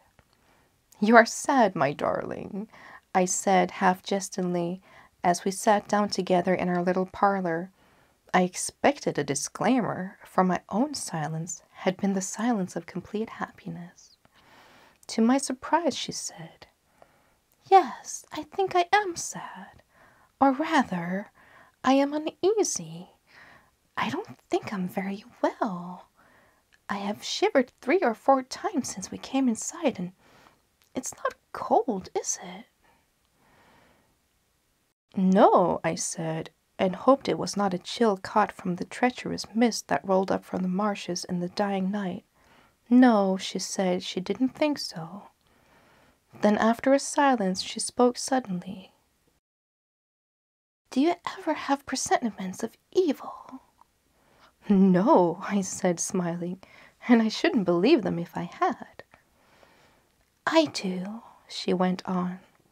"The night my father died, I knew it, though he was right away in the north of Scotland." I did not answer in words. She sat looking at the fire for some time in silence, gently stroking my hand. At last she sprang up and came behind me, drawing my head back, and kissed me. "There, it's over now," she said. "What a baby I am. Come, light the candles, and we'll have some of these new Rubinstein duets." And we spent a happy hour or two at the piano. At about 10:30 I began to long for the good-night pipe, but Laura looked so white that I felt it would be brutal of me to fill our sitting-room with the fumes of strong Cavendish. "I'll take my pipe outside," I said. "Let me come too." "No, sweetheart, not tonight. You're much too tired. I shan't be long. Go to bed, or I shall have an invalid to nurse tomorrow as well as boots to clean." I kissed her, and was turning to go when she flung her arms round my neck and held me as if she would never let me go again. I stroked her hair. "Come, pussy, you're overtired. The housework has been too much for you." She loosened her clasp a little and drew a deep breath. "No, we've been very happy today, Jack, haven't we?" Don't stay out too long." "I won't, my dearie." I strolled out of the front door, leaving it unlatched. What a night it was! The jagged masses of heavy dark cloud were rolling at intervals from horizon to horizon, and thin white wreaths covered the stars. Through all the rush of the cloud river the moon swam, breasting the waves and disappearing again into the darkness. I walked up and down, drinking in the beauty of the quiet earth and the changing sky.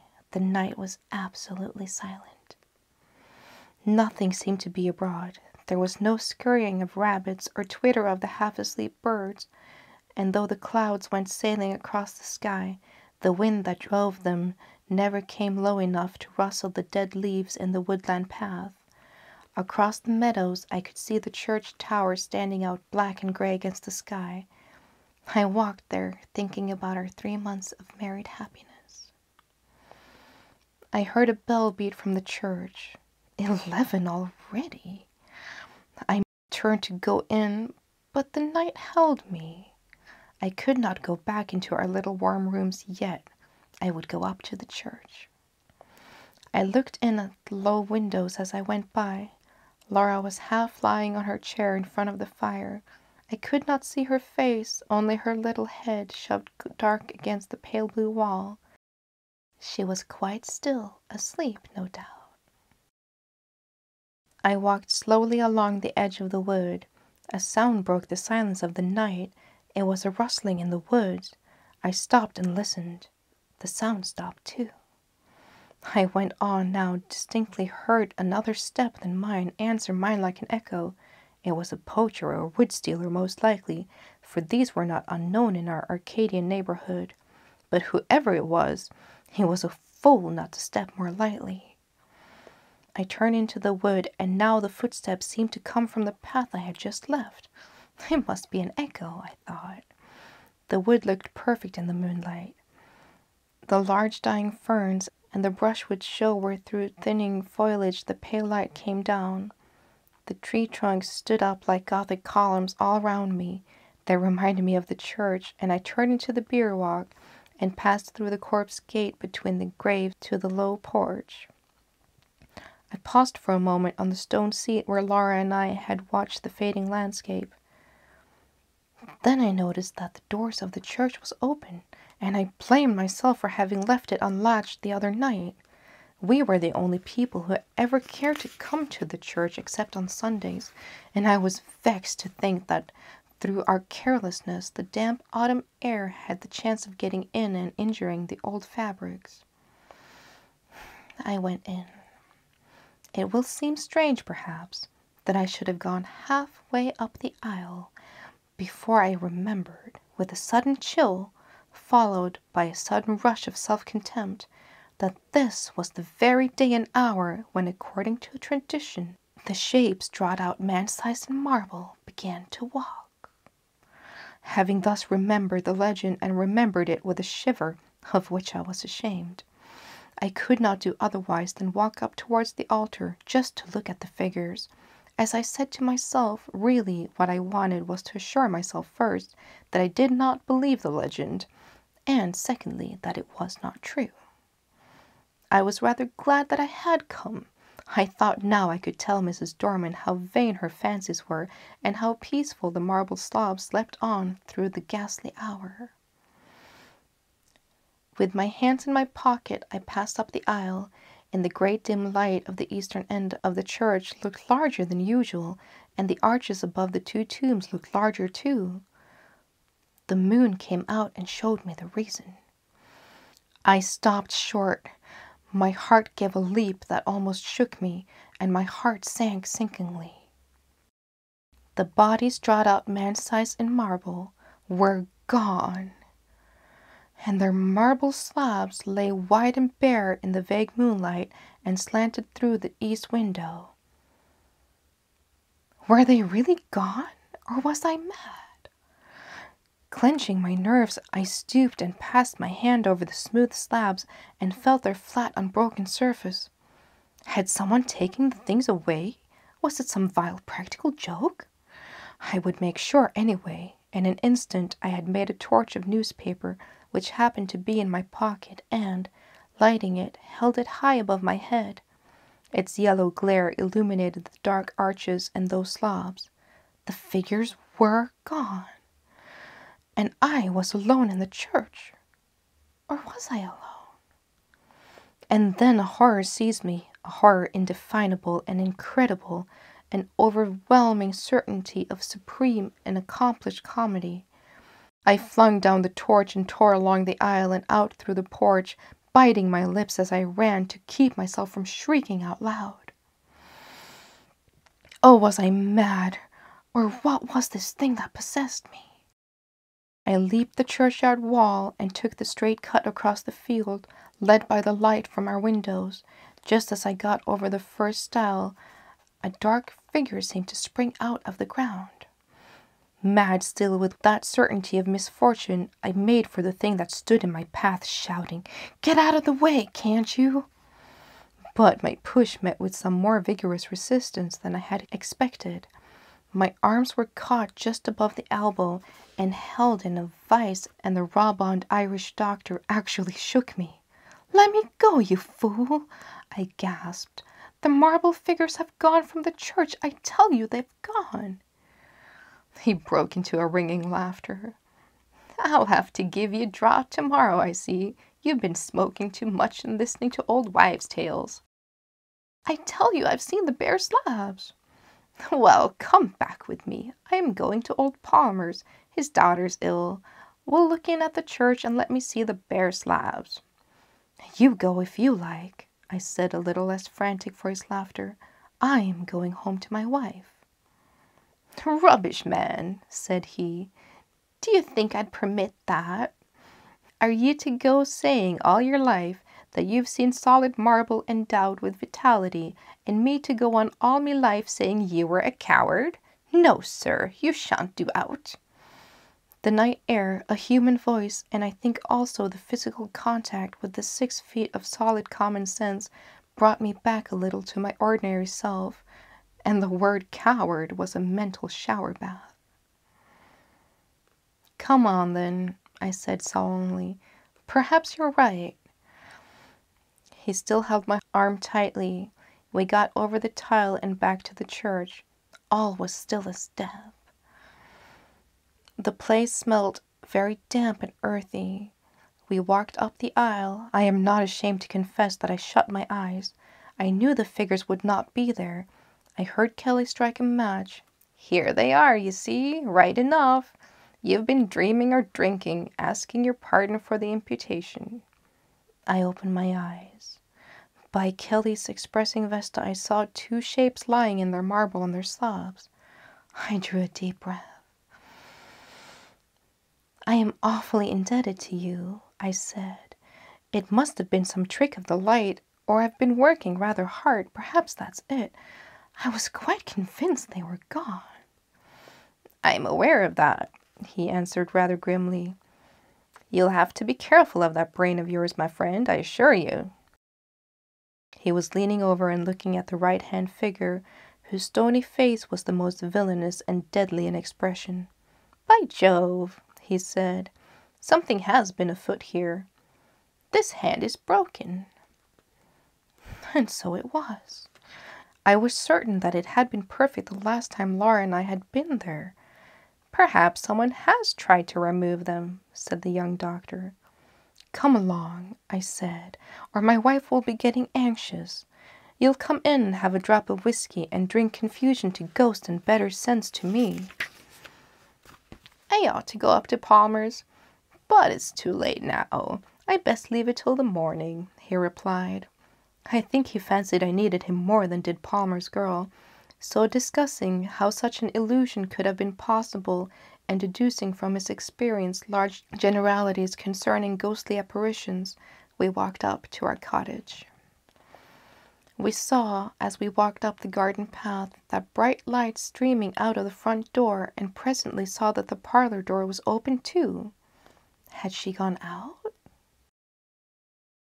"Come in," I said, and Dr. Kelly followed me into the parlor. It was all ablaze with candles, not only the wax ones, but at least a dozen guttering, glaring tallow dips stuck in vases and ornaments in unlikely places. Light, I knew, was Laura's remedy for nervousness. Poor child! Why had I left her, brute as I was? We glanced round the room, and at first we did not see her. The window was open, and the draught set all the candle flaring one way. Her chair was empty, and her handkerchief and book lay on the floor. I turned to the window. There, in the recess of the window, I saw her. Oh, my child, my love! Had she gone to that window to watch for me? And what had come into the room behind her? To what had she turned with that look of frantic fear and horror? Oh, my little one, had she thought that it was I whose steps she heard, and turned to meet what? She had fallen back across the table in the window, and her body lay half on it and half on the window seat, and her head hung down over the table. Her brown hair loosened and fallen to the carpet. Her lips were drawn back, and her eyes wide, wide open. They saw nothing now. What had they seen last? The doctor moved towards her, but I pushed him aside and sprang to her, caught her in my arms, and cried, "It's all right, Laura. I got you, wifey." She fell into my arms in a heap. I clasped her and kissed her and called her by all her pet names, but I think I knew all the time that she was dead. Her hands were tightly clenched. In one of them she held something fast.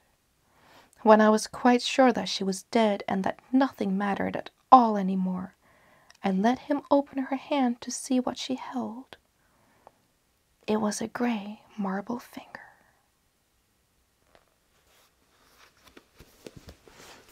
The end.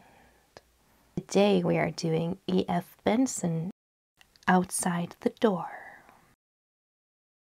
The rest of the small party staying with my friend Geoffrey Aldwych in the charming old house which he had lately bought at a little village north of Sheringham in the Norfolk coast had drifted away soon after dinner to bridge and billiards, and Mrs. Aldwych and myself had for the time been left alone in the drawing-room, seated on each side of a small round table which we had very patiently and unsuccessfully been trying to turn.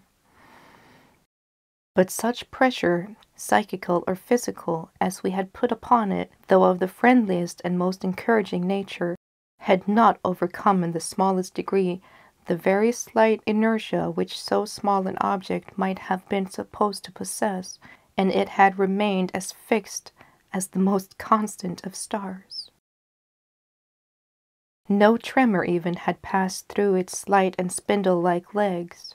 In consequence, we had, after a really considerable period of patient endeavor, left it to its wooden repose, and proceeded to theorize about psychical matters instead, with no stupid table to contradict in practice all our ideas on the subject. This I had added with a certain bitterness born of failure, for if we could not move so insignificant an object, we might as well give up the idea of moving anything. But hardly were the words out of my mouth when there came from the abandoned table a single preparatory rap, loud and rather startling. "What's that?" I asked. "Only a rap," said she. "I thought something would happen before long." "And do you really think it was a spirit rapping?" I asked. "Oh dear, no. I don't think it has anything whatever to do with spirits. More perhaps with the dry weather we've been having. Furniture often creaks like that in the summer." Now this, in point of fact, was not quite the case. Neither in summer nor in winter have I ever heard furniture crack as the table had cracked, for the sound, whatever it was, did not at all resemble the husky crack of contracting wood. It was a loud, sharp crack, like the smart concussion of one hard object with another. "No, I don't think it had much to do with dry weather either," said she, smiling. I think, if you wish to know, that it was the direct result of our attempt to turn the table. Does that sound nonsense? At present, yes, said I, though I have no doubt that if you tried you could make it sound sense. There is, I noticed, a certain plausibility about you and your theories. Now you're being merely personal, she observed. For the good motive to goad you into explanation and enlargements, please go on. Let us stroll outside, then, said she, and sit in the garden. If you are sure you prefer my plausibilities to bridge, it is deliciously warm and the darkness will be more suitable for the propagations of physical phenomena, as at seances, said I. Oh, there is nothing psychical about my plausibilities, said she. The phenomena I mean are purely physical, according to my theory. So we wandered out into the transparent half-light of multitudinous stars. The last crimson feather of sunset, which had hovered long in the west, had been blown away with the breath of night wind, and the moon, which would presently rise, had not yet cut the dim horizon of the sea, which lay very quiet, breathing gently in its sleep with stir of whispering ripples. Across the dark velvet of the close-chopped lawn, which stretched seawards from the house, blew a little breeze full of the savor of salt and freshness of night, which, every now and then, a hint so subtly conveyed as to be scarcely perceivable of its travel across the sleeping fragrances of dowsy garden beds, over which the white moth hovering, seeking their night honey. The house itself, with its two battlement towers of Elizabethan times, gleamed with many windows, and we passed out of sight of it and into the shadow of a boxed hedge, clipped into shapes and monstrous fantasies, and found chairs by the striped tent at the top of the sheltered bowling alley. And this is all very plausible, said I. Theorize, if you please, at length. And if possible, a full-length illustration, too. By which you mean a ghost story, or something to that effect. Precisely. And without presuming to dictate, if possible, first-hand. Oddly enough, I can supply that also, said she. So first I will tell you my general theory, and follow it by a story that seems to bear it out. It happened to me, and it happened here. I am sure it will fill the bill, said I. She paused a moment while I lit a cigarette, and then began, in her very clear and pleasant voice. She has the most lucid voice I know, and to me, sitting there in the deep-dyed dusk, the words seemed the very incarnation of clarity, for they dropped into the still quiet of the darkness, undisturbed by impressions conveyed by other senses. We are only just beginning to conjecture, she said, how inextricable is the interweaving between mind, soul, life, call it what you will, and the purely material parts of the created world. That such interweaving existed has of course been known for centuries. Doctors, for instance, knew that a cheerful optimistic spirit on the part of their patient conducted towards recovery, that fear, the mere emotion, had a definitive effect on the beat of the heart, that anger produced chemical changes in the blood, that anxiety led to indigestion, that under the influence of strong passion a man can do things which he in his normal state is physically incapable of. Here we have mind in a simple and familiar manner producing changes and effects in tissue in that which is purely material. By an extension of this, though indeed it is scarcely an extension, we might expect to find that mind can have an effect not only on what we call living tissue, but on dead things. On pieces of wood or stone, at least, it is hard to see why it shouldn't be so. Turning table, for instance, I asked. That is one instance of how some force, out of that innumerable chord of obscure, mysterious forces with which we human beings are garrisoned, can pass, as it is constantly doing, into material things. The laws of its passing we do not know. Sometimes we wish it to pass and it does not. Just now, for instance, when you and I tried to turn the table, there was some impediment in the path, though I put down the rap which followed as an effect of our efforts. But nothing seems more natural to my mind than that these forces should be transmittable to inanimate things. Of the manner of its passing we know next to nothing, any more than we know the manner of the actual process which fear accelerates the beating of the heart.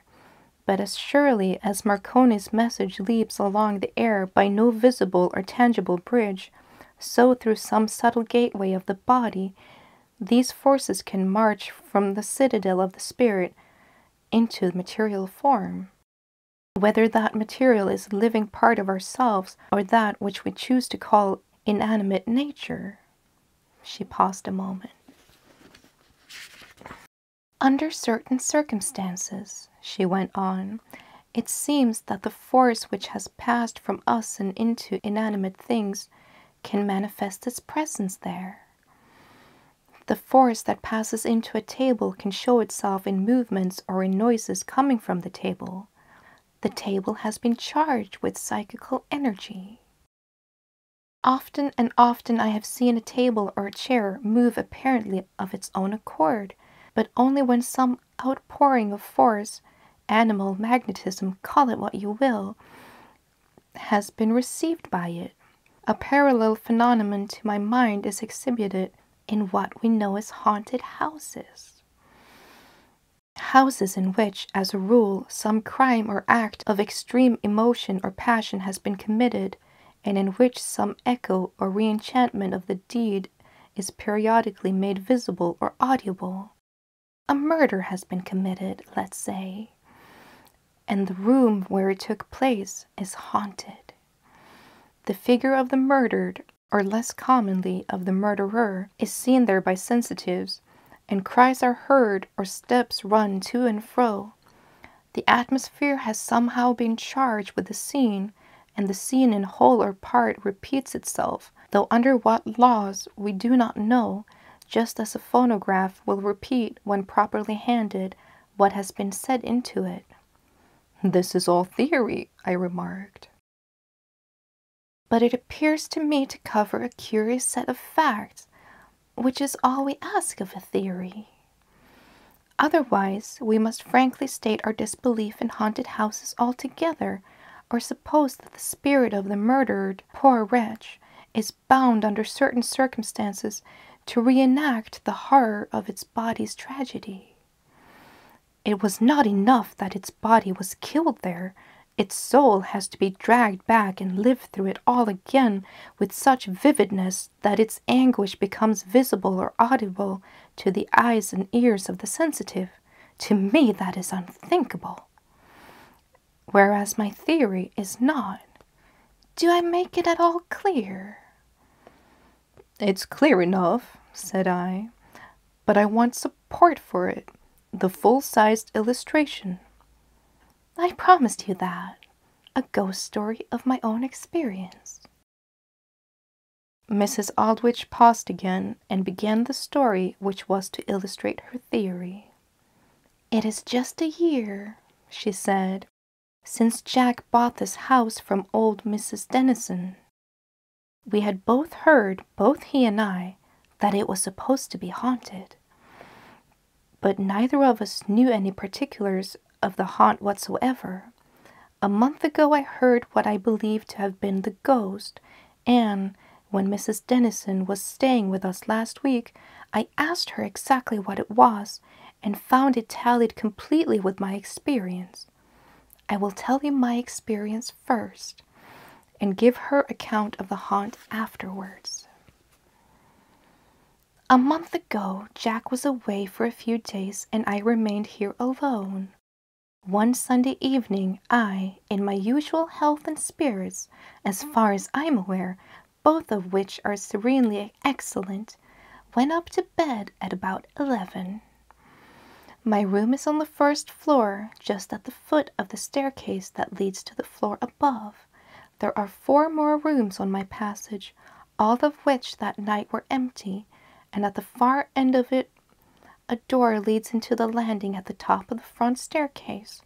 On the other side of that, as you know, are more bedrooms, all of which that night were also unoccupied. I, in fact, was the only sleeper on the first floor. The head of my bed is close behind my door, and there is an electric light over it. This is controlled by a switch at the bed head, and another switch there turns on a light in the passage just outside my room. That was Jack's plan. If by chance you wanted to leave your room when the house is dark, you can light up the passage before you go out, and not grope blindly for a switch outside. Usually I sleep solidly. It is very rare indeed that I wake when once I have gone to sleep before I'm called. But that night I woke. Which was rare. What was rarer was that I woke in a state of shuddering and uncontrollable terror. I tried to localize my panic, to run it through earth and reason it away, but without any success. Terror of something that I could not guess at stared me in the face, white, shaking terror. So, as there was no use in laying quaking in the dark, I lit my lamp, and with the view of composing the strange disorder of my fear, began to read again in the book I had brought up with me. The volume happened to be The Green Carnation, a work one would have thought to be full of tonic to twittering nerves. But it failed to succeed, even as my reasoning had done, and after reading a few pages and finding that the heart hammer in my throat grew no quieter and that the grip of terror was in no way relaxed, I put out the light again and lay down. I looked at my watch, however, before doing this, and remembered that it was 10 to 2. Still, matters did not mend. Terror that was slowly becoming a little more definite. Terror of some dark and violent deed that was momentarily drawing nearer to me held me in its vice. Something was coming, the advent of which was perceived by the subconscious sense and was already conveyed to my conscious mind. And then the clock struck 2 jiggling chimes, and the stable clock outside clanged the hour more sonorously. I still lay there, abject and palpitating. Then I heard a sound just outside my room, on the stairs that led, as I have said, to the second story. A sound which was perfectly commonplace and unmistakable. Feet feeling their way in the dark was coming towards my passage. I could also hear the groping hand slip and slide along the banisters. The footfalls came along the few yards of passage between the bottom of the stairs and my door, and then against my door itself came the brush of drapery, and on the panels, the blind groping of fingers. The handle rattled as they passed over it, and my terror nearly rose to screaming point. Then a sensible hope struck me. The midnight wanderer might be one of the servants, ill or in want of something. And yet, why the shuffling feet and groping hands? But on the instant of the drawing of that hope, for I knew that it was of the step and that which was moving in the dark passage of which I was afraid, I turned on both of the lights at the end of my bedhead and the light of the passage outside, and opening the door, looked out. The passage was quite bright from end to end, but it was perfectly empty. Yet, as I looked, seeing nothing of the walker, I still heard. Down the bright boards I heard the shuffle growing fainter as it receded, until, judging by the ear, it turned into the gallery at the end and died away. And with it there died also my sense of terror. It was it of which I had been afraid, Now it and my terror had passed, and I went back to bed and slept till morning. Again Mrs. Aldrich paused, and I was silent. Somehow it was in the extreme simplicity of her experience that the horror lay. She went on almost immediately. "Now for the sequel," she said, "of what I choose to call the explanation. Mrs. Dennison, as I told you, came down to stay with us not long ago, and I mentioned that we had heard, though only vaguely, that the house was supposed to be haunted, and asked for an account of it. This is what she told me. In the year 1610, the heiress of the property was a girl, Helen Dennison, who was engaged to be married to young Lord Southern. In case, therefore, of her having children, the property would pass away from Dennison. In case of her death, childless, it would pass to her first cousin. A week before her marriage took place, he and a brother of his entered the house, riding there from 30 miles away after dark, and made their way to the room on the second story. There they gagged her and attempted to kill her. But she escaped from them, groped her way along this passage, and into the room at the end of the gallery. They followed her there and killed her. The facts were known by the younger brother turning king's evidence. Now Mrs. Dennison told me that the ghost had never been seen, but that it was occasionally heard, coming downstairs or going along the passage.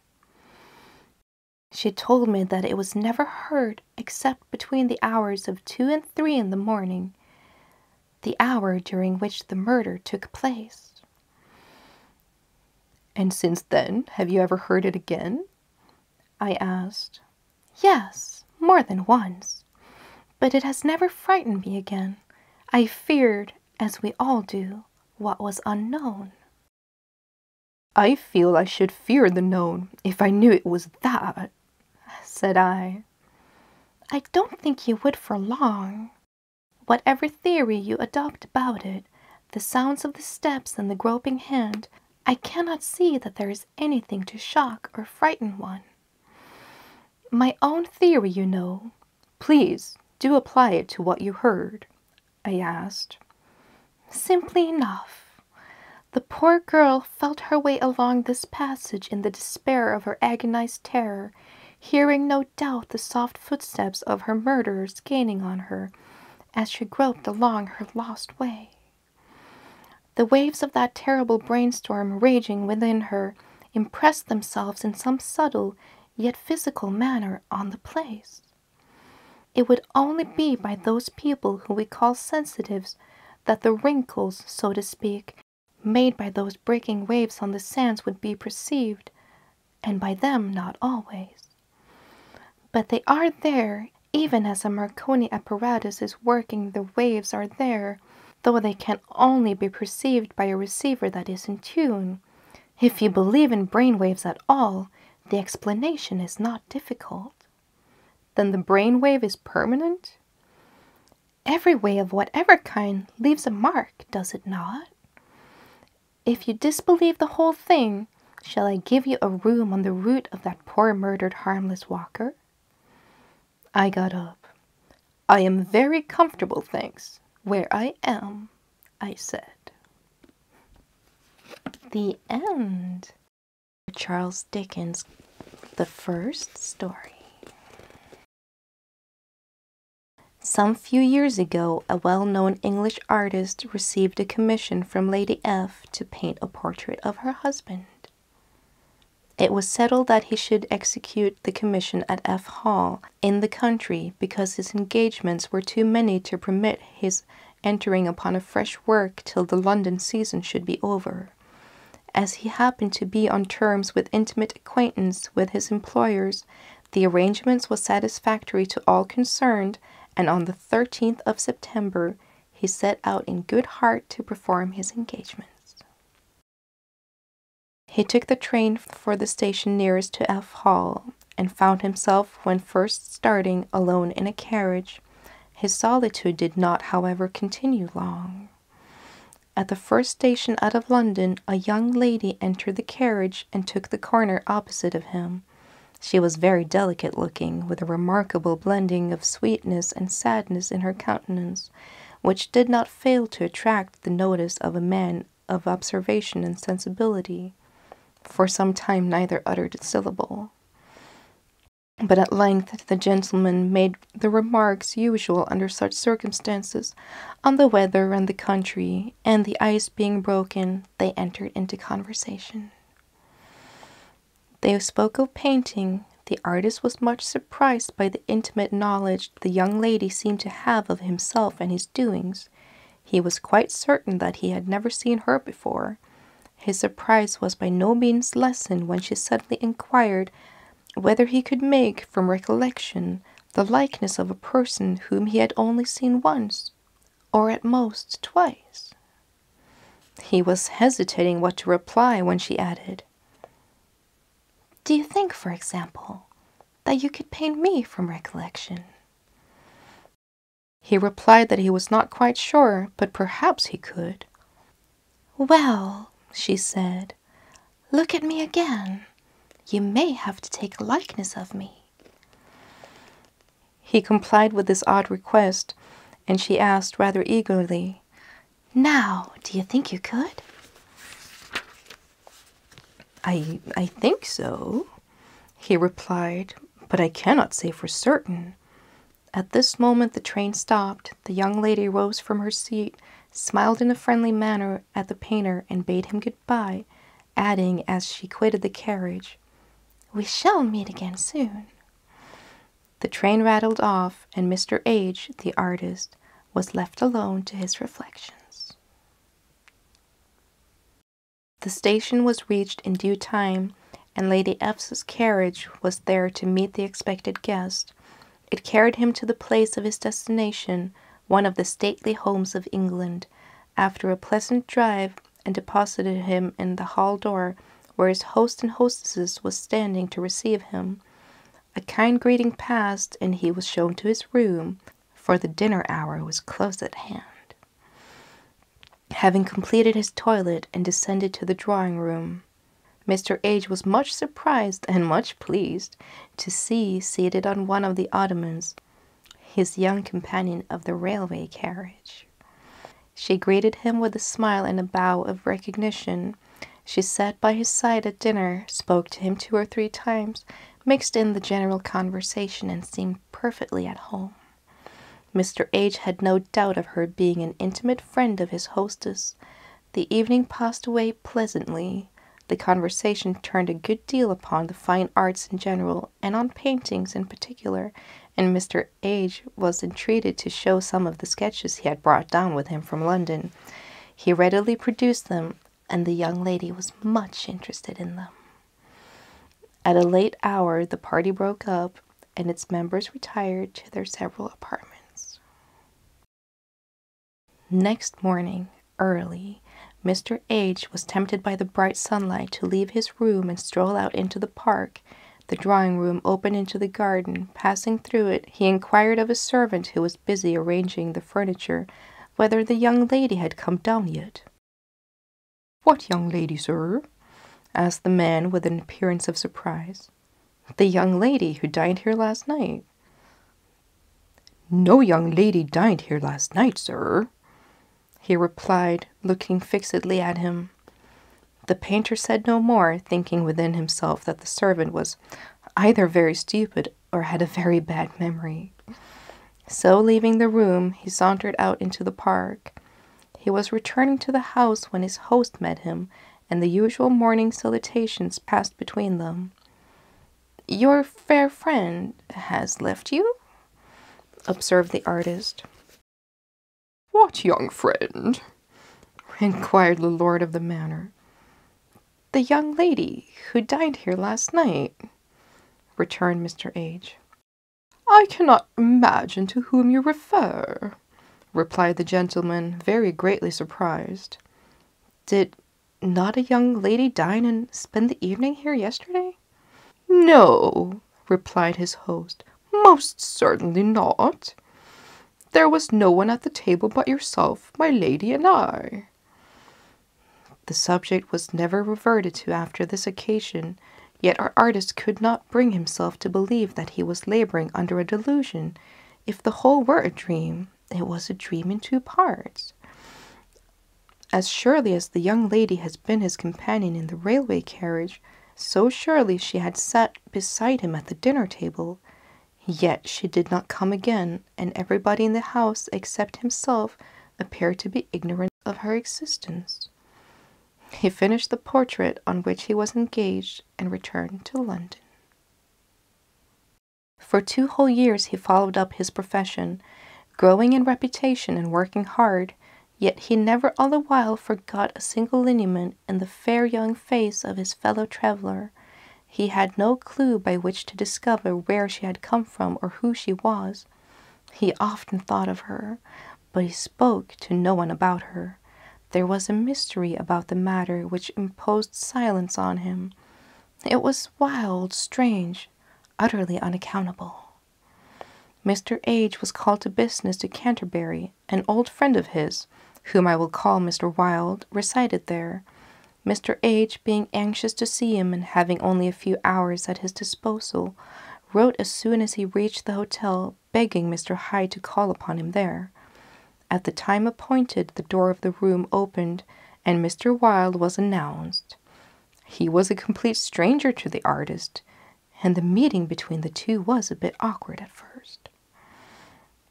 It appeared on explanation that Mr. H.'s friend had left Canterbury some time before, and that the gentleman now face to face with the artist was another Mr. Wilde, that the note intended for the absentee had been given to him, and that he had obeyed the summons, supposing some business matter to be the cause of it.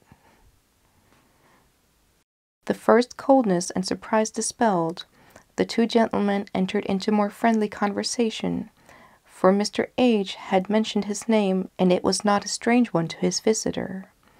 When they had conversed a little while, Mr. Wilde asked Mr. H. whether he had ever painted, or could undertake to paint, a portrait from mere description. Mr. H. replied, "Never." "I ask you this strange question," said Mr. Wilde, "because about 2 years ago I lost a dear daughter. She was my only child, and I loved her dearly. Her loss was of heavy affliction to me, and my regrets are the deeper that I have no likeness of her. You are a man of unusual genius. If you could paint me a portrait of my child, I should be very grateful." Mr. Wilde then described the features and appearance of his daughter, and the color of her eyes and hair, and tried to give an idea of the expression of her face. Mr. H. listened attentively, and feeling great sympathy with his grief, made a sketch. He had no thoughts of it being like, but hoped that the bereaved father might possibly think so.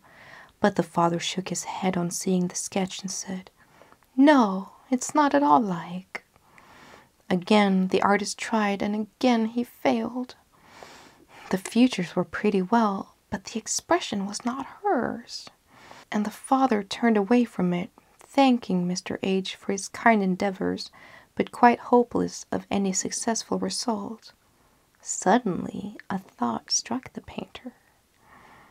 He took another sheet of paper, made a rapid and vigorous sketch, and handed it to his companion. Instantly a bright look of recognition and pleasure lighted up the father's face, and he exclaimed, "That is she!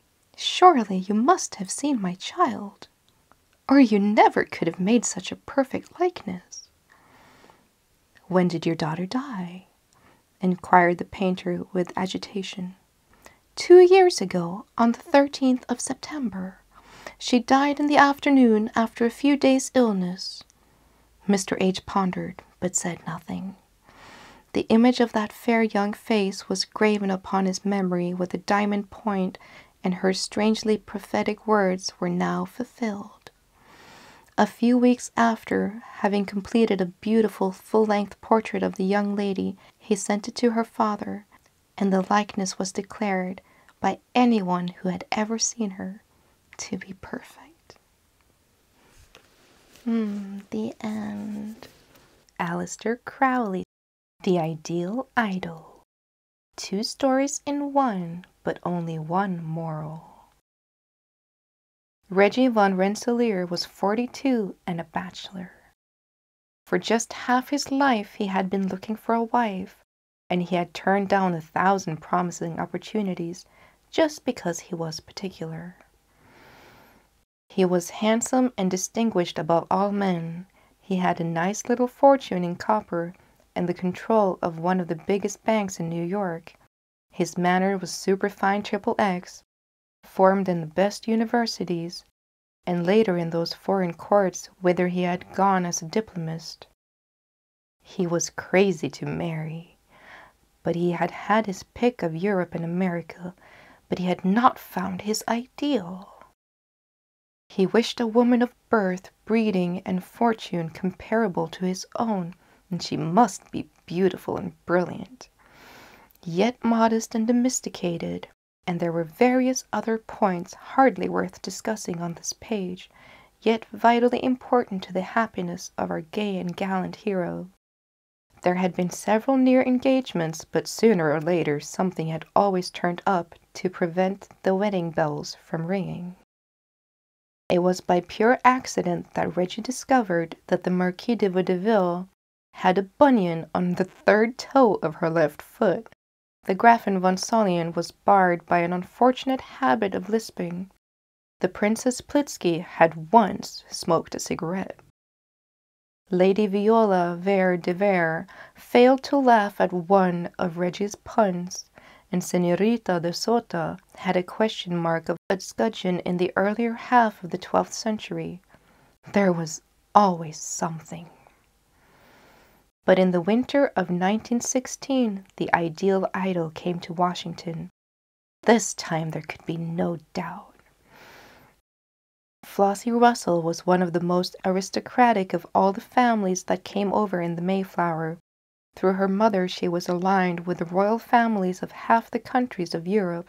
Her father controlled most of the railroads and shipping and mines in the United States, owned 2 of the largest packing houses in Chicago, and was one of the biggest men in the Corn Trust. Incidentally, he had used his leisure hours in making an immense fortune in munitions. It would endanger the reason of the printer were I to describe her beauty. And as for her manners, it would endanger my own reason to attempt the task in detail. I will only say in a word, they were American manners. It was at White Sulphur that she and Reggie met. Swift but thorough investigation on his part assured him at last he had found his destined wife. To avoid precipitation, he determined to take a long motor ride by the moonlight, alone. Absorbed in his own thoughts, he failed to notice an old woman who was crossing the roads with a bundle of sticks in her arms. He knocked her down and broke her leg. The automobile swerved violently, and he was obliged to pull over in order to avoid running into a tree. It struck him that his number might have been seen, and with admirable prudence got out of the car and returned to where the old woman was lying, intending to compensate her with some small change which he was wont to carry on his person precisely in view of such emergencies as this. "I see," she said, "that you are one of nature's noblemen. Chivalrous as you are handsome, you should also be fortunate. Take this black stone, for I am a witch. And if ever you should be in despair, dash it upon the ground. Then you shall have your heart's desires." Reggie, charmed with her courtesy, was seized with an impulse of mad generosity, added a dollar bill to his already noble largesse, and even promised to stop at the next village to tell someone of the accident. The next morning dawned sunny and glorious. All nature seemed to conspire to aid our hero in his suits. After lunch he sought the fair Flossie. Together in the exhilarating air they rode for many miles. They stopped on a great height to admire the romance. He seized the moment. "Will you be mine?" he murmured. Well, answered Flossie brightly, I guess not. You're about 20 years too old. Words cannot depict the rage and horror of our hero. Like a madman, he thrust in the clutch. The auto leaped forward. He never stopped until, the following morning, he found himself held up in 42nd Street by the wreck of a Fifth Avenue stage and a lorry. At that moment, he realized what the despair was. As in a dream, he pulled out the black stone and dashed it on the ground. When he raised his eyes, wonders of wonders, they fell upon the ideal idol of his dreams. It was another Flossie, but a Flossie raised in every point to the 27th power. Her name, as the event showed, was Nina Yolanda de Montmorency de Carballal y Calvados.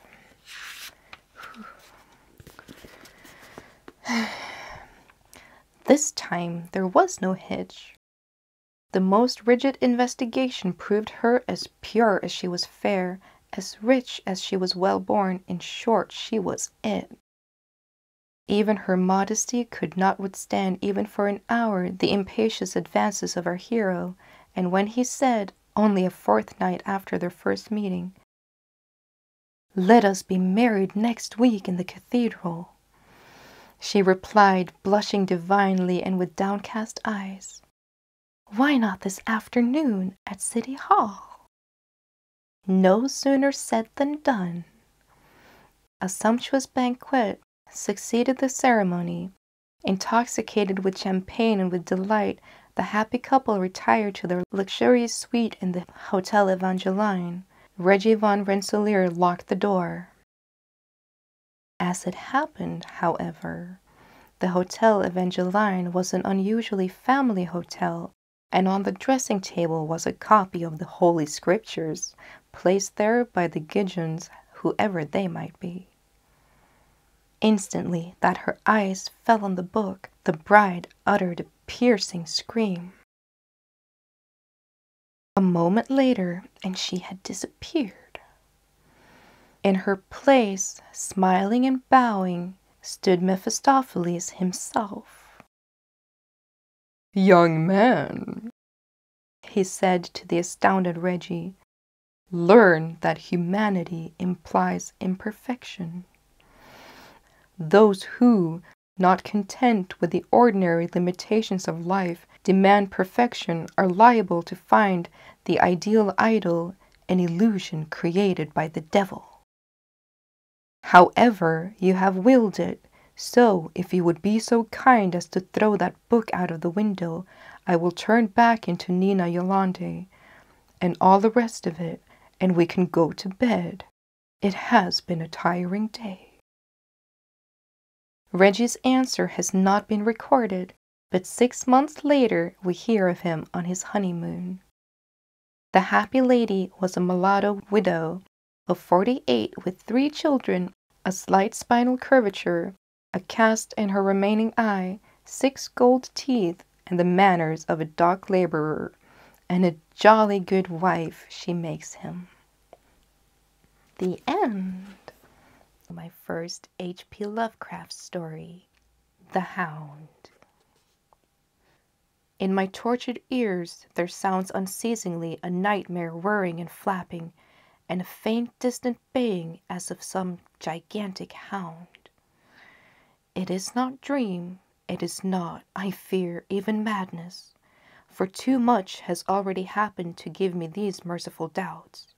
St. John is a mangled corpse, and I alone know why. And such is my knowledge that I am about to blow my brains out for fear that I shall be mangled in the same way. Down unlit and illimitable corridors of eldritch fantasy sweeps the black, shapeless nemesis that drives me to self-annihilation. May heaven forgive the folly and morbidity which led us both to such a monstrous fate.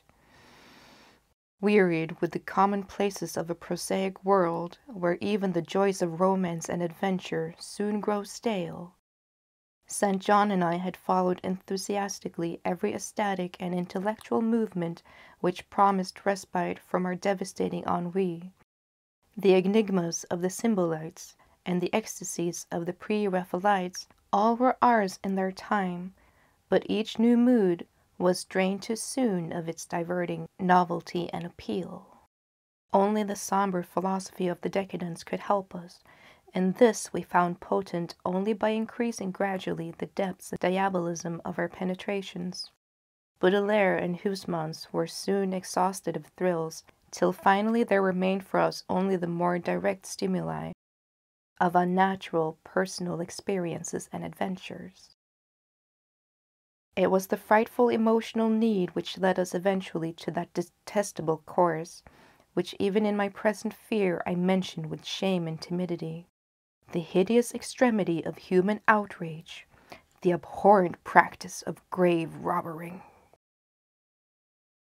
I cannot reveal the details of our shocking expeditions, or catalogue even partly the worst of the trophies adorning the nameless museum we prepared in the great stone house where we jointly dwelt, alone and servantless. Our museum was a blasphemous, unthinkable place, where with the satanic taste of neurotic virtuosi we had assembled a universe of terror and decay, to excite our jaded sensibilities. It was a secret room far, far underground, where huge winged demons carved of basalt and onyx vomited from wide grinning mouths weird green and orange light, and hidden pneumatic pipes ruffled into kaleidoscopic dances of death the lines of red charnel things, hand in hand woven in voluminous black hangings. Through these pipes came at will the odors our moods most craved, sometimes the scent of pale funeral lilies, sometimes the narcotic incense of imagined eastern shrines of the kingly dead, and sometimes, how I shudder to recall it, the frightful soul-upheaving stenches of the uncovered grave. Around the walls of this repellent chamber were cases of antique mummies alternating with calmly lifelike bodies, perfectly stuffed and cured by the taxidermist's art, and with headstones snatched from the oldest churchyards of the world. Niches here and there contained skulls of all shapes, and heads preserved in various stages of dissolution.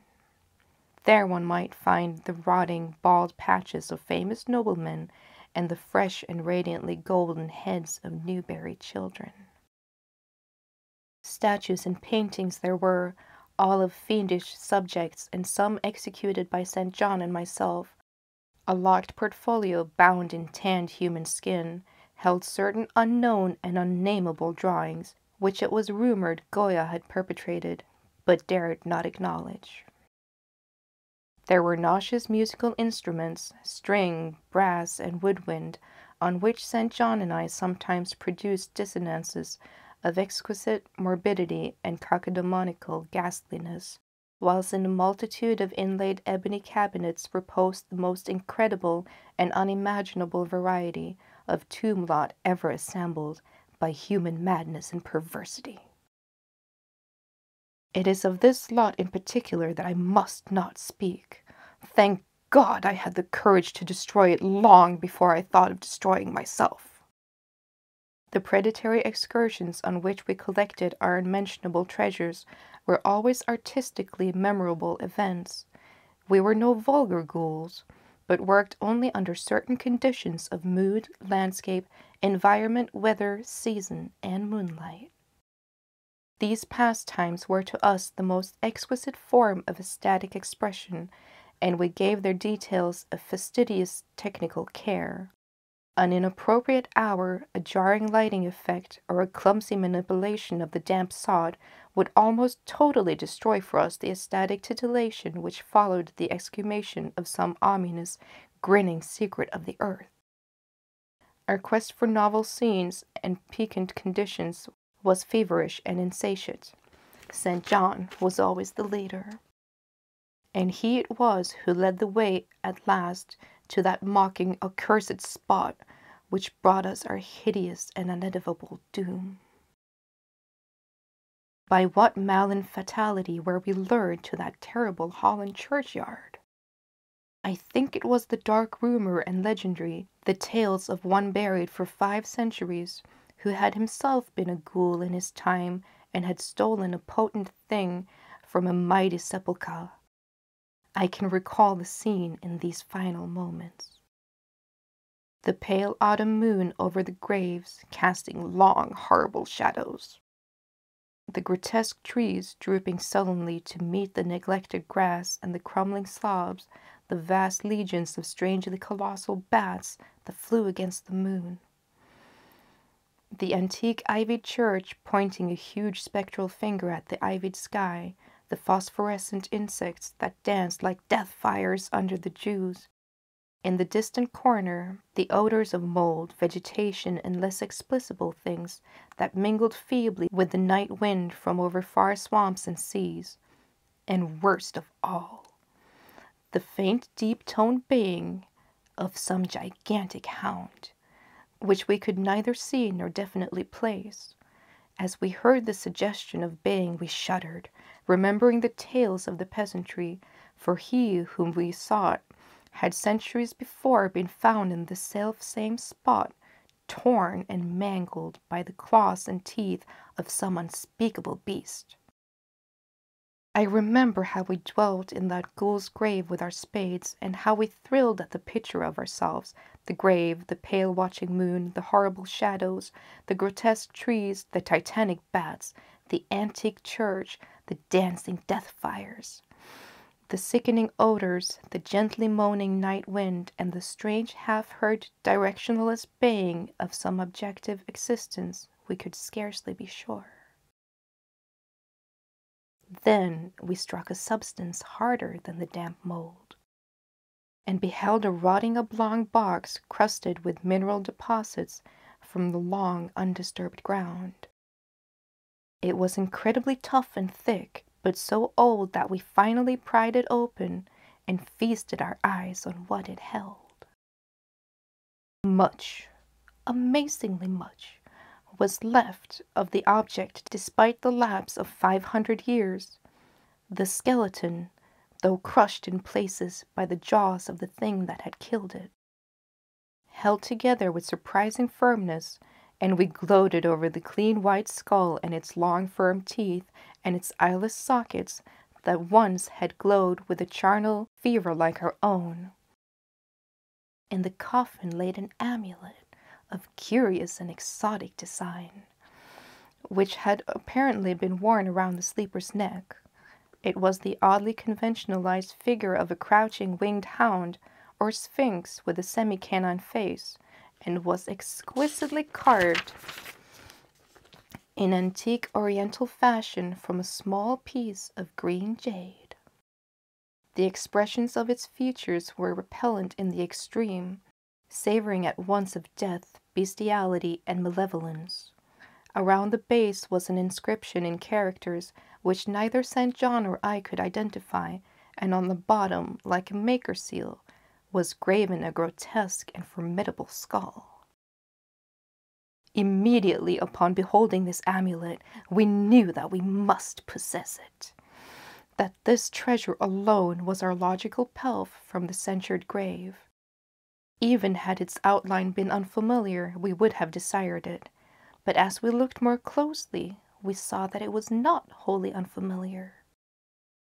Alien it indeed was to all art and literature which sane and balanced readers know, but we realized it as the thing hinted of in the forbidden Necronomicon of the mad Arab Abdul al-Hazred, the ghastly soul symbol of the corpse-eating cult of incessable Lang in Central Asia. All too well did we trace the sinister lineaments described by the old Arab demonologist, lineaments, he wrote, drawn from some obscure supernatural manifestation of the souls of those who vexed and gnawed at the dead. Seizing the green jade object, we gave a last glance at the bleached and cavern-eyed face of its owner, and closed up the grave as we had found it. As we hastened from the abhorrent spot, the stolen amulet in St. John's pocket, we thought that we saw the bats descend in a body to the earth we had so lately rifled, as if seeking for some cursed and unholy nourishment. But the autumn moon shone weak and pale, and we could not be sure. So, too, as we sailed the next day away from Holland to our home, we thought we heard the faint distant baying of some gigantic hound in the background.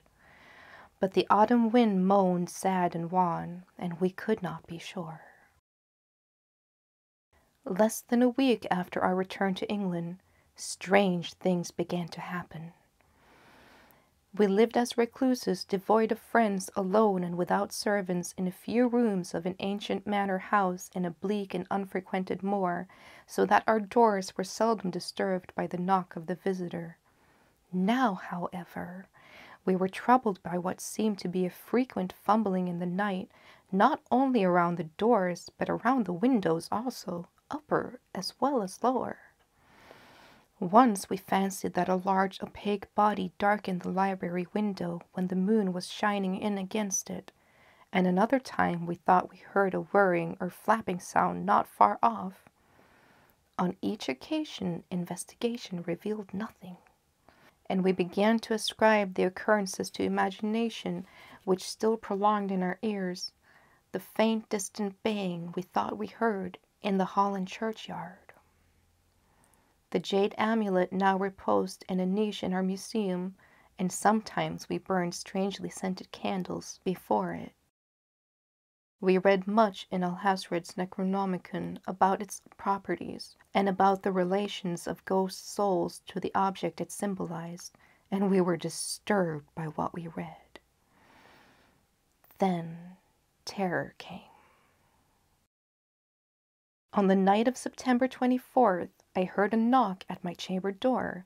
Fancying it St. John's, I bade the knocker enter, but was answered only by a shrill laugh. There was no one in the corridor.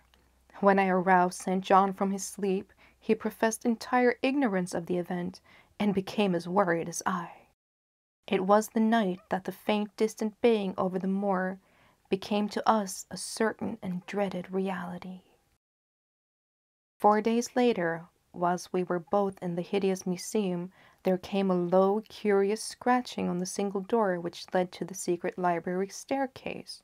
Our alarm was now divided, for besides our fear of the unknown, we had always entertained a dread that our grisly collection might be discovered.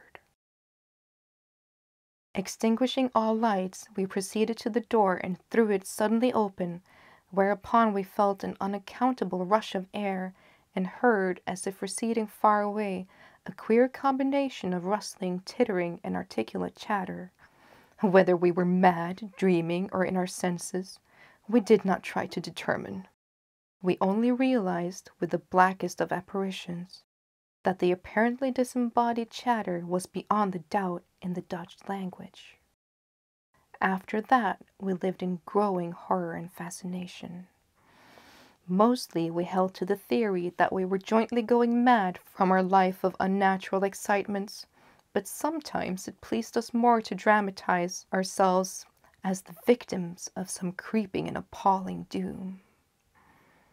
Bizarre manifestations were now too frequent to count. Our lonely house was seemingly alive with the presence of some malign being whose nature we could not guess, and every night that demoniac baying rolled over the windswept moor, always louder and louder. On October 29th, we found in the soft earth underneath the library window a series of footprints utterly impossible to describe. They were as baffling as the hordes of great bats which haunted the old manor house in unprecedented and increasing numbers. The horror reached a culmination on November 18th, when St. John, walking home after dark from the dismal railway station, was seized by some frightful carnivorous thing and torn to ribbons. His screams had reached the house, and I had hastened to that terrible scene in time to hear a whir of wings and see a vague black cloudy thing silhouetted against the rising moon. My friend was dying when I spoke to him, and he could not answer coherently. All he could do was to whisper, "The amulet! That damned thing!" Then he collapsed, an inert mass of mangled flesh. I buried him the next midnight in one of our neglected gardens, and mumbled over his body one of the devilish rituals he had loved in life. And as I pronounced the last demoniac sentence, I heard afar on the moor the faint, distant baying of some gigantic hound. The moon was up, but I dared not look at it. And when I saw on the dim-lighted moor a wide, nebulous shadow sweeping from mound to mound, I shut my eyes and threw myself face down upon the ground. When I arose, trembling, I know not how much later, I staggered into the house and made shocking obeisances before the enshrined amulet of green jade. Being now afraid to live alone in the ancient house on the moor, I departed on the following day for London, taking with me the amulet after destroying by fire and burial the rest of the impious collection in the museum. But after 3 nights I heard the baying again, and before a week was over felt strange eyes upon me whenever it was dark.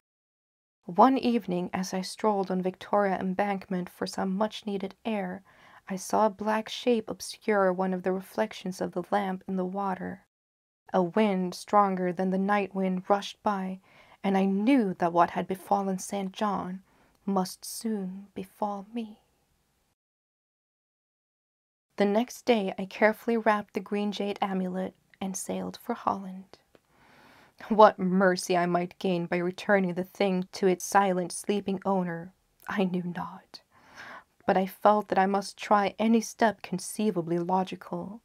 What the hound was, and why it had pursued me, were questions still vague, but I had first heard the baying in that ancient churchyard, and every subsequent event, including St. John's dying whisper, had served to connect the curse with the stealing of the amulet. Accordingly, I sank into the nethermost abysses of despair when, at an inn in Rotterdam, I discovered that thieves had despoiled me of the sole means of salvation. The baying was loud that evening, and in the morning I read of a nameless deed in the vilest quarter of the city. The rabble were in terror, for upon an evil tenement had befallen a red death, beyond the foulest previous crime of the neighborhood. In a squalid thieves' den, an entire family had been torn to shreds by some unknown thing that left no mark. And those around had heard all night a faint, deep, insistent note as of a gigantic hound. So at last I stood again in the unwholesome churchyard where a pale winter moon cast hideous shadows and leafless trees drooped suddenly to meet the withered frosty grass and crackling slabs, and the ivied church pointing a jeering finger at the unfriendly sky, and the night wind howled maniacally from frozen damps of frigid seas.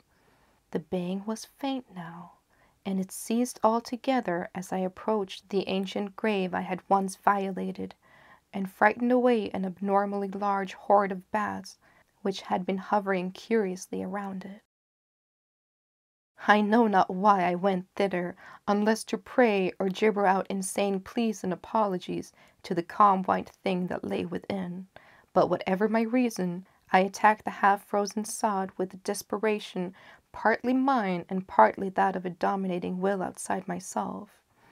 Excavation was much easier than I expected, though at one point I encountered a queer interruption when a lean vulture darted down out of the cold sky and pecked frantically at the grave earth until I killed him with one blow of my spade. Finally, I reached the rotting oblong box and removed the damp nitrous cover. This is the last rational act I ever performed.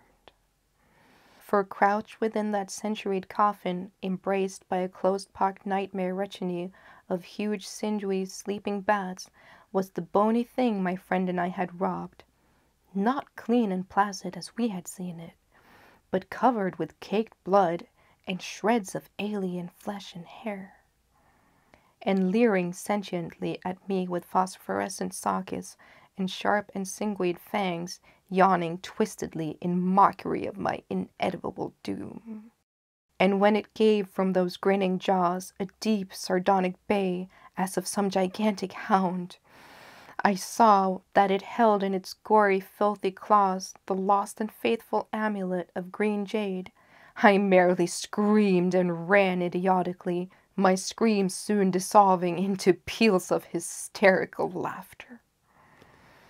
Madness rides the star wind. Claws and teeth sharpened on centuries of corpses. Dripping death astride a bacchanal of bats from night-black ruins of buried temples of Belial.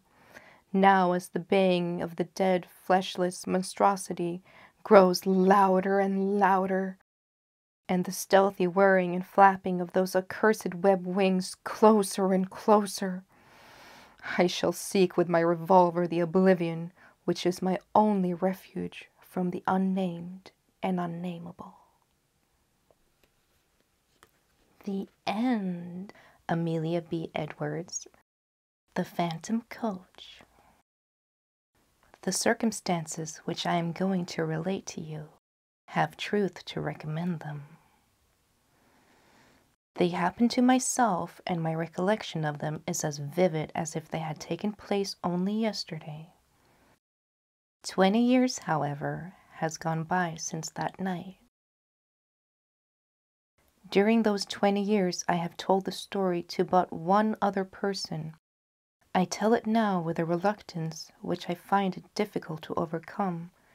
All I entreat, meanwhile, is that you will abstain from forcing your own conclusions upon me. I want nothing explained away. I desire no argument. My mind on the subject is quite made up, and, having the testimony of my own senses to rely upon, I prefer to abide by it. Well, it was just 20 years ago, and within a day or two of the end of the grouse season. I had been out all day with my gun and had no sport to speak of. The wind was due east, the month December, the place a bleak, wide moor in the far north of England, and I had lost my way. It was not a pleasant place in which to lose one's way, with the first feathery flakes of a coming snowstorm just fluttering down upon the heather and the laden evening closing in all around. I shaded my eyes with my hand and stared anxiously into the gathering darkness, where the purple moorland melted into a range of low hills, some 10 or 12 miles distant. Not the faintest smoke wreath, not the tiniest cultivated patch or fence or sheep track met my eyes in any directions. There was nothing for it but to walk on and take my chances of finding what shelter I could by the way. So I shouldered my gun again and pushed warily forward, for I had been on foot since an hour after daybreak and had eaten nothing since breakfast. Meanwhile, the snow began to come down with ominous steadiness, and the wind fell. After this, the cold became more intense, and the night came rapidly up. As for me, my prospects darkened with the darkening sky, and my heart grew heavy as I thought how my young wife was already watching for me through the window of our little parlor, and thought of all the suffering in store for her on this weary night. We had been married for 4 months, and having spent our autumn in the Highlands, were now lodging in a remote little village situated just on the verge of the great English moorlands. We were very much in love, and of course, very happy. This morning, when we parted, she had implored me to return before dusk, and I had promised her that I would. What would I not have given to have kept my word? Even now, weary as I was, I felt that with a supper, an hour's rest, and a guide, I might still get back to her before midnight, if only guide and shelter could be found. And all this time the snow fell, and the night thickened. I stopped and shouted every now and then, but my shouts seemed only to make the silence even deeper. Then a vague sense of uneasiness came upon me, and I began to remember stories of travelers who had walked on in falling snow until, wearied out, they were fain to lay down and sleep their lives away. Would it be possible, I asked myself, to keep on thus through all the long dark night? Would there not come a time when my limbs must fail and my resolution give away, when I too must sleep the sleep of death? Death, I shuddered. How hard to die just now, when life lay so bright before me. How hard for my darling, whose whole loving heart, but that thought was not to be borne. To banish it, I shouted again, louder and longer, and then listened eagerly. Was my shout answered? Or did I only fancy that I heard a far-off cry? I hallooed again, and again the echo followed. Then a wavering speck of light came suddenly out of the dark, shifting, disappearing, growing momentarily nearer and brighter. Running towards it at full speed, I found myself, to my great joy, face to face with an old man in a lantern. "Thank God!" was the exclamation that burst involuntarily from my lips. Blinking and frowning, he lifted his lantern and peered into my face. "What for?" growled he sulkily. "Well, for you. I began to fear I would be lost in the snow." Then folks do get cast away hereabouts from time to time, and what's to hinder you from being cast away likewise, if the Lord so minded? If the Lord is so minded that you and I shall be lost together, friend, we must submit, I replied. But I don't mean to be lost without you. How far am I from Dwalding? A good 20 miles, more or less. And the nearest village? The nearest village is Waikiki, and that's 12 miles the other side. Where do you live, then? Out yonder, said he with a vague jerk of the lantern. You're going home, I presume? Maybe I am. Then I'm going with you. The old man shook his head and rubbed his nose reflectively with the handle of the lantern. It ain't no use, growled he. He won't let you in, not he. We'll see about that, I replied briskly. Who is he? The master. And who is the master? That's not to you, was the unceremonious reply. Well, well, you lead the way, and I'll engage that the master shall give me shelter and supper tonight. You can try him, muttered my reluctant guide, and still shaking his head, he hobbled gnome-like away through the falling snow. A large mass loomed up presently out of the darkness, and a huge dog rushed out, barking furiously. Is this the house? I asked. Aye, it's the house. Down me. And he fumbled in his pocket for the key.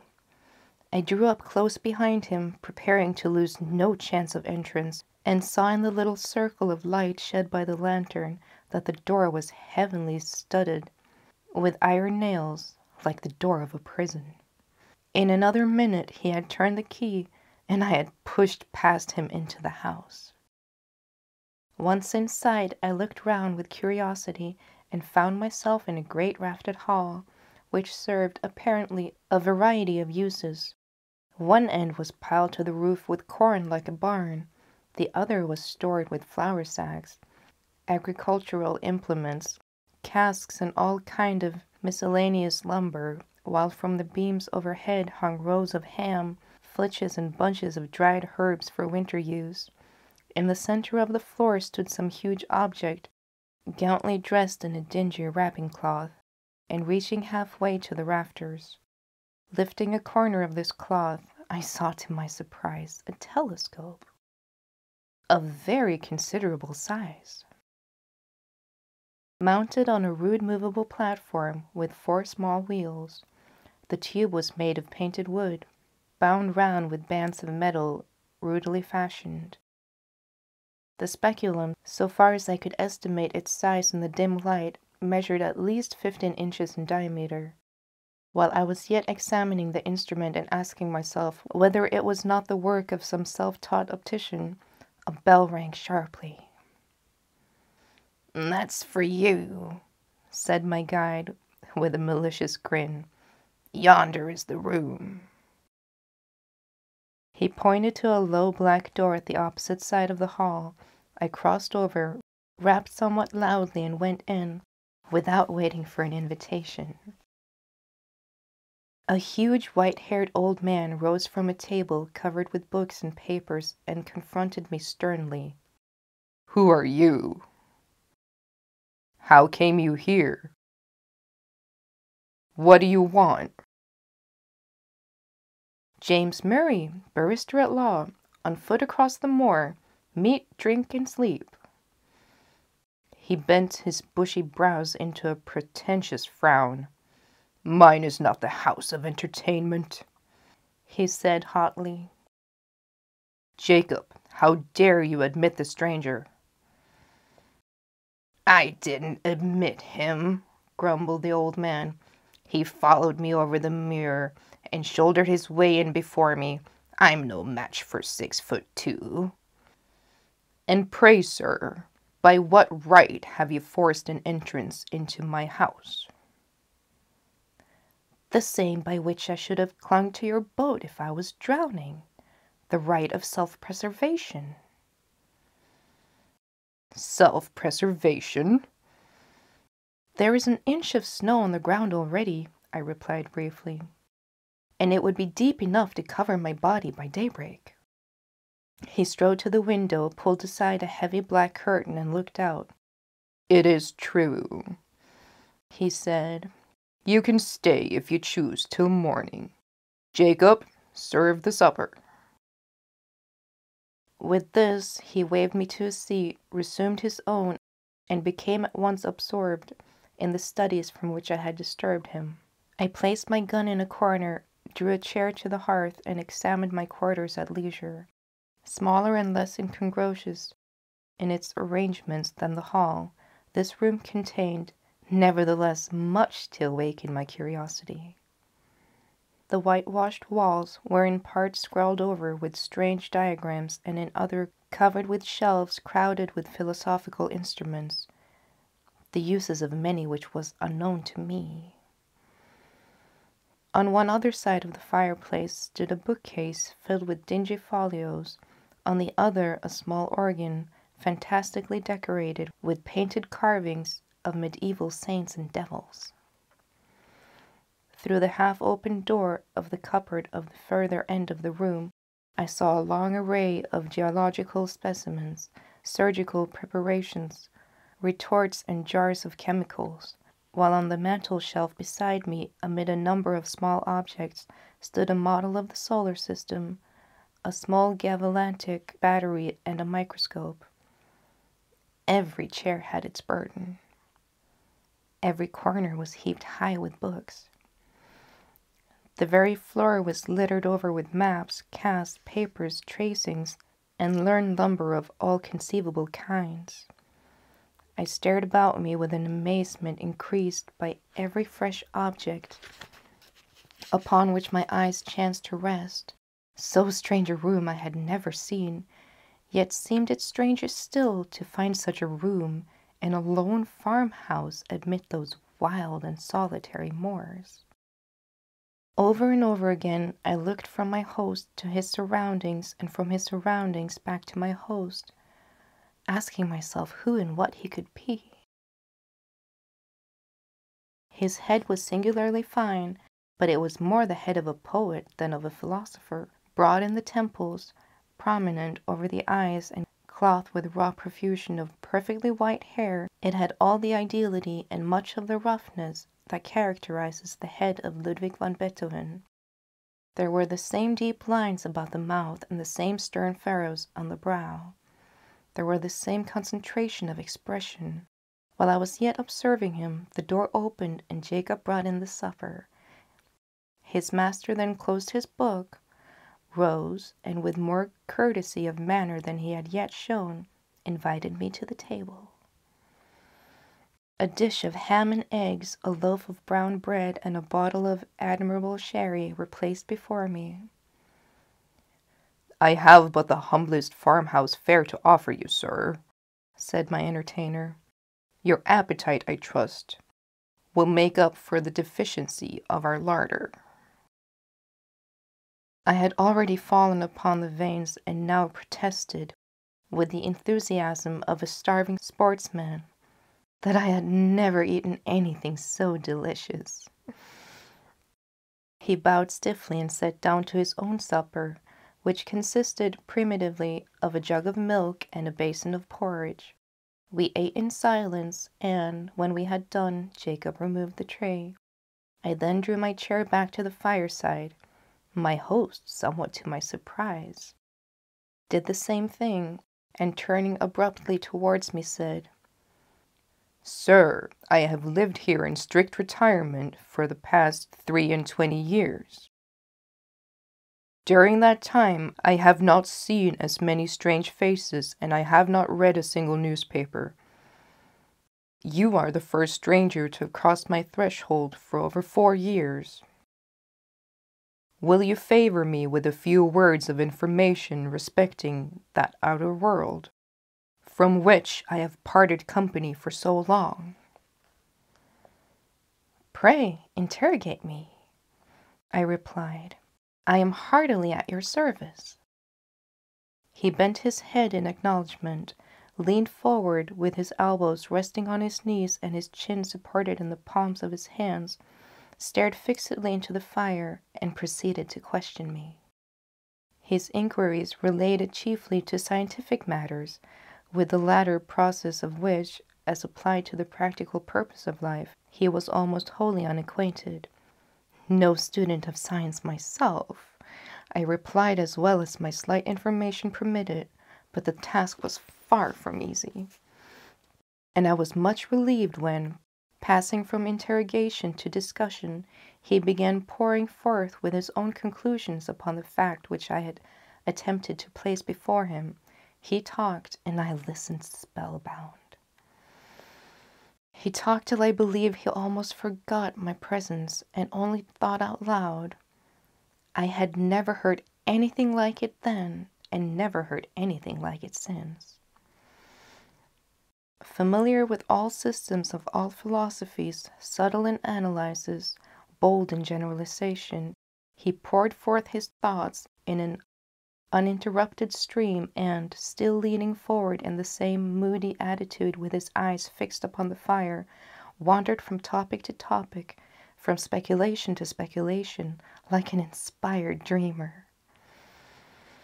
From practical science to mental philosophy, from electricity in the wire to electricity in the nerve, from Watts to Mesmer, from Mesmer to Reichenbach, from Reichenbach to Swedenborg, Spinoza, Descartes, Berkeley, Aristotle, Plato, and the Magi, and mystics of the East were transitions which, however bewildering in their variety and scope, seemed easy and harmonious upon his lips as sequences in music. By and by, I forget now by what link of conjecture or illustration, he passed on to that field which lies beyond the boundary line of even conjectural philosophy and reaches no man knows whither. He spoke of the soul and its aspirations, of the spirits and of its powers, of second sight, of prophecy, of those phenomena which, under the names of ghosts, specters, and supernatural appearances, have been denied by the skeptics and attested by the credulous of all ages. "The world," he said, grows hourly more and more skeptical of all that lies beyond its own narrow radius, and our men of science foster the fatal tendency. They condemn as fable all that resists experiment.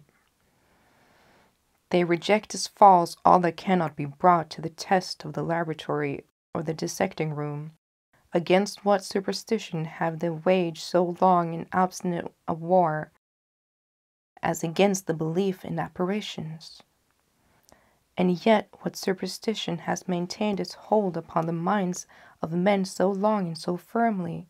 Show me any fact in physics, in history, in archaeology, which is supported by testimony so wide and so various, attested by all races of men, in all ages and in all climates, by the soberest sages of antiquity, by the rudest savage of today, by the Christian, the pagan, pantheist, the materialist. This phenomenon is treated as a nursery tale by the philosophers of our time. Circumstantial evidence weighs with them as a feather in the balance. The comparison of courses with effects, however valuable in physical science, is put aside as worthless and unreliable. The evidence of competent witnesses, however conclusive in court of justice, counts for nothing. He who pauses before he pronounces is condemned as a trifler. He who believes is a dreamer and a fool. He spoke with bitterness, and having said thus, relapsed for some minutes into silence. Presently he raised his head from his hands and added, with an altered voice and manner, "I, sir, paused, investigated, believed, and was not ashamed to state my convictions to the world. I, too, was branded as a visionary, held up to ridicule by my contemporaries, and hooted from the field of science in which I had labored with honor during all the best years of my life. These things happened just 23 years ago. Since then, I have lived, as you see me living now. And the world has forgotten me, as I have forgotten the world." "It's a very sad one," I murmured, scarcely knowing what to answer. "It's a very common one," he replied. "I have only suffered for the truth, as many better and wiser men has suffered before me." He rose, as if desirous of ending the conversation, and went over to the window. "It has ceased snowing," he observed, as he dropped the curtain and came back to the fireside. "Ceased!" I exclaimed, starting eagerly to my feet. "Oh, if only it were possible! But no, it's hopeless. Even if I could find my way across the moor, I could not walk 20 miles tonight." "Walk 20 miles tonight?" replied my host. "What are you thinking of?" "Of my wife," I replied impatiently, "of my young wife, who does not know that I have lost my way, and who is at the moment breaking her heart with suspense and terror." "Where is she?" "At Dwalding, 20 miles away." "At Dwalding," he echoed thoughtfully. "Yes, the distance. It is true. It is 20 miles. But are you so very anxious to save the next 6 or 8 hours?" "So very, very anxious that I would give 10 guineas at this moment for a guide and a horse." "Your wish can be gratified at a much lower rate." He smiled.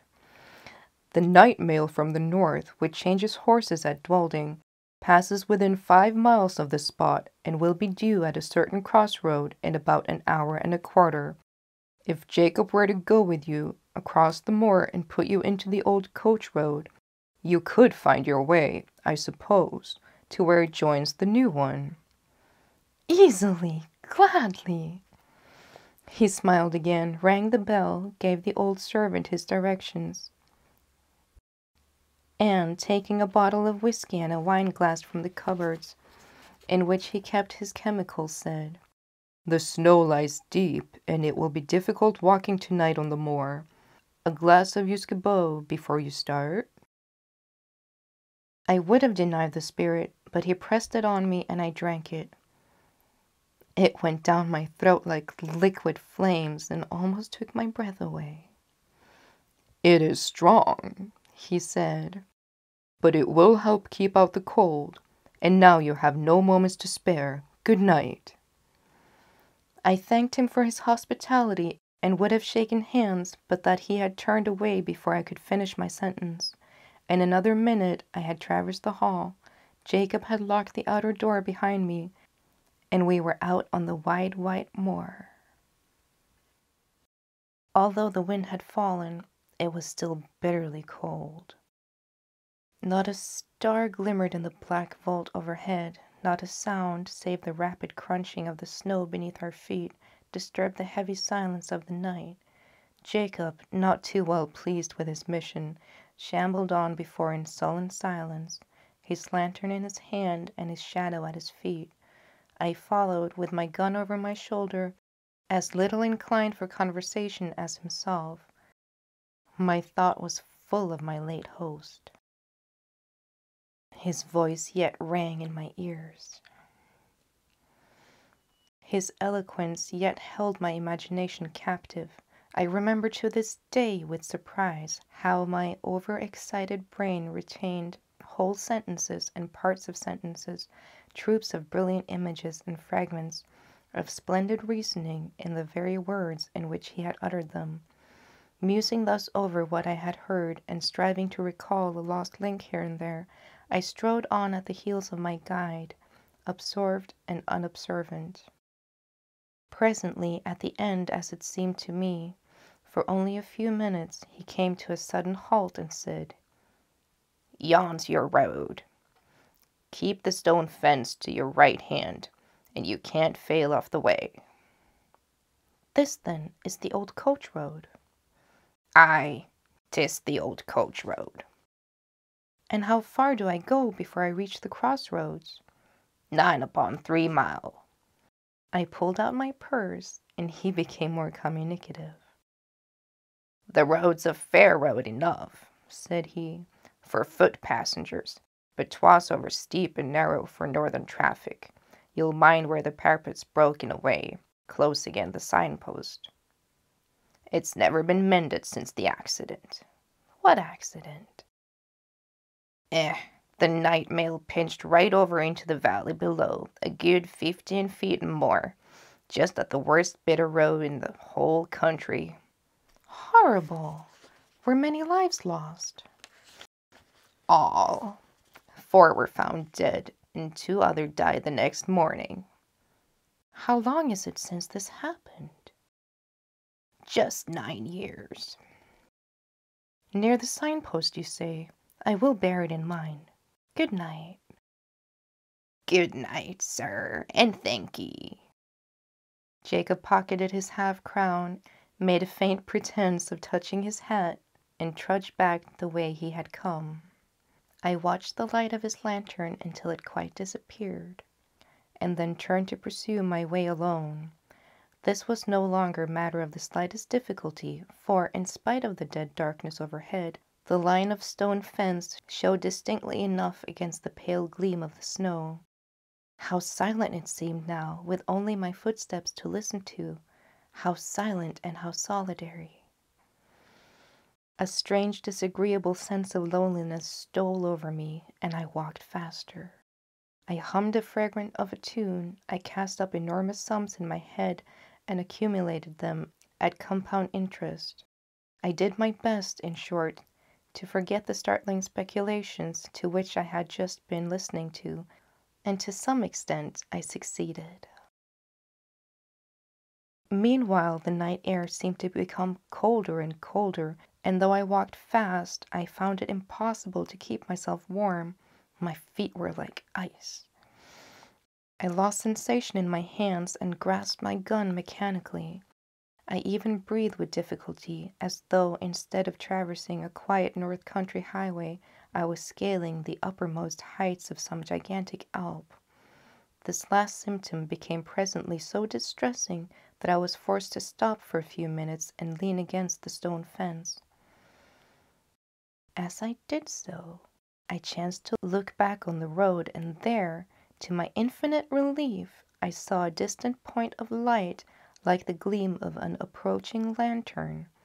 I had first concluded that Jacob had retraced his steps and followed me, but even as the conjecture presented itself, a second light flashed into sight, a light evidently parallel with the first, and approaching at the same rate of motion. I needed no second thought to show me that these must be the carriage lamps of some private vehicle, though it seemed strange that any private vehicle should take a road professedly disused and dangerous. There could be no doubt, however, of the fact, for the lamps grew larger and brighter every moment, and I even fancied I could already see the dark outline of the carriage between them. It was coming up very fast and quite noiselessly, the snow being nearly a foot deep under the wheels. And now the body of the vehicle became distinctly visible behind the lamps. It looked strangely lofty. A sudden suspicion flashed upon me. Was it possible that I had passed the crossroads in the dark without observing the signpost, and could this be the very coach which I had come to meet? No need to ask myself that question a second time, for here it came round the bend of the road, guard and driver, one outside passenger, and 4 steaming greys, all wrapped in a soft haze of light through which the lamps blazed out like a pair of fiery meteors. I jumped forward, waved my hat, and shouted. The mail came down at full speed and passed me. For a moment I feared that I had not been seen or heard, but it was only for a moment. The coachman pulled up, the guards, muffled to the eyes in capes and comforters, and apparently sound asleep in the rumble, neither answered my hail nor made the slightest effort to dismount. The outside passenger did not even turn his head. I opened the door for myself and looked in. There were but 3 travelers inside, so I stepped in, shut the door, slipped into the vacant corner, and congratulated myself on my good fortune. The atmosphere of the coach seemed, if possible, colder than that of the outer air, and was perverted by a singular damp and disagreeable smell. I looked round at my fellow passengers. They were all 3 men and silent. They did not seem to be asleep, but each leaned back in a corner of the vehicle, as if absorbed in its own reflections. I attempted to open a conversation. "How intensely cold it is tonight," I said, addressing my opposite neighbor. He lifted his head, looked at me, but made no reply. "The winter," I added, "seems to have begun in earnest." Although the corner in which he sat was so dim that I could distinguish none of his features clearly, I saw that his eyes were still turned full upon me, and yet he answered never a word. At any other time I should have felt, and perhaps expressed, some annoyance, but at the moment I felt too ill to do either. The icy coldness of the night air had struck a chill to my very marrow, and the strange smell inside of the coach was affecting me with an intolerable nausea. I shivered from head to foot, and turning to my left-hand neighbor, asked if he had any objections to opening a window. He neither spoke nor stirred. I repeated the question somewhat more loudly, but with the same result. Then I lost patience and let the sash down. As I did so, the leather strap broke in my hand, and I observed that the glass was covered with a thick coat of mildew, the accumulation, apparently, of years. My attention being thus drawn to the condition of the coach, I examined it more narrowly, and saw by the uncertain light of the outer lamps that it was in the last stage of dilapidation. Every part of it was not only out of repair, but in a condition of decay. The sashes splintered at a touch, the leather fittings were crusted over with mold and literally rotting from the woodwork. The floor was almost breaking away beneath my feet. The whole machine, in short, was foul with damp and had evidently been dragged from some outhouse in which it had been molding away for years to do another day or two of duty on the road. I turned to the third passenger, who I had not yet addressed, and hazarded one more remark. "This coach," I said, "is in deplorable condition. The regular mail, I suppose, is under repairs?" He moved his head slowly and looked me in the face without speaking a word. I shall never forget that look while I live. I turn cold at heart even now as I recall it. His eyes glowed with a fury unnatural luster. His eyes were livid as the face of a corpse. His bloodless lips were drawn back as if in the agony of death, and showed the gleaming teeth beneath. The words that I was about to utter died upon my lips, and a strange horror, a dreadful horror, came upon me. My sight had by this time become used to the gloom of the coach, and I could see with tolerable distinctness. I turned to my opposite neighbor. He, too, was looking at me, with the same startling pallor in his face and the same stony glitter in his eyes. I passed my hand across my brow. I turned to the passenger on the seat beside my own and saw— oh, heaven, how shall I describe what I saw? I saw that he was no living man, that none of them were living men like myself. A pale phosphorescent light, the light of petrification, played upon their awful faces, upon their hair dank with dew of the grave, upon their clothes earth-stained and dropping to pieces, upon their hands, which were the hands of corpses long buried. Only their eyes, their terrible eyes, were living, and those eyes were all turned menacingly upon me. A shriek of terror, a wild, unintelligible cry for help and mercy burst from my lips, and I flung myself against the door and strove in vain to open it. In that single instant, brief and vivid as a landscape beheld in the flash of summer lightning, I saw the moon shining down through a rift of stormy cloud, the ghastly signpost rearing its warning finger by the wayside, the broken parapet, the plunging horses, the black gulf below. Then the coach reeled like a ship at sea. Then came a mighty crash, a sense of crushing pain, and then darkness.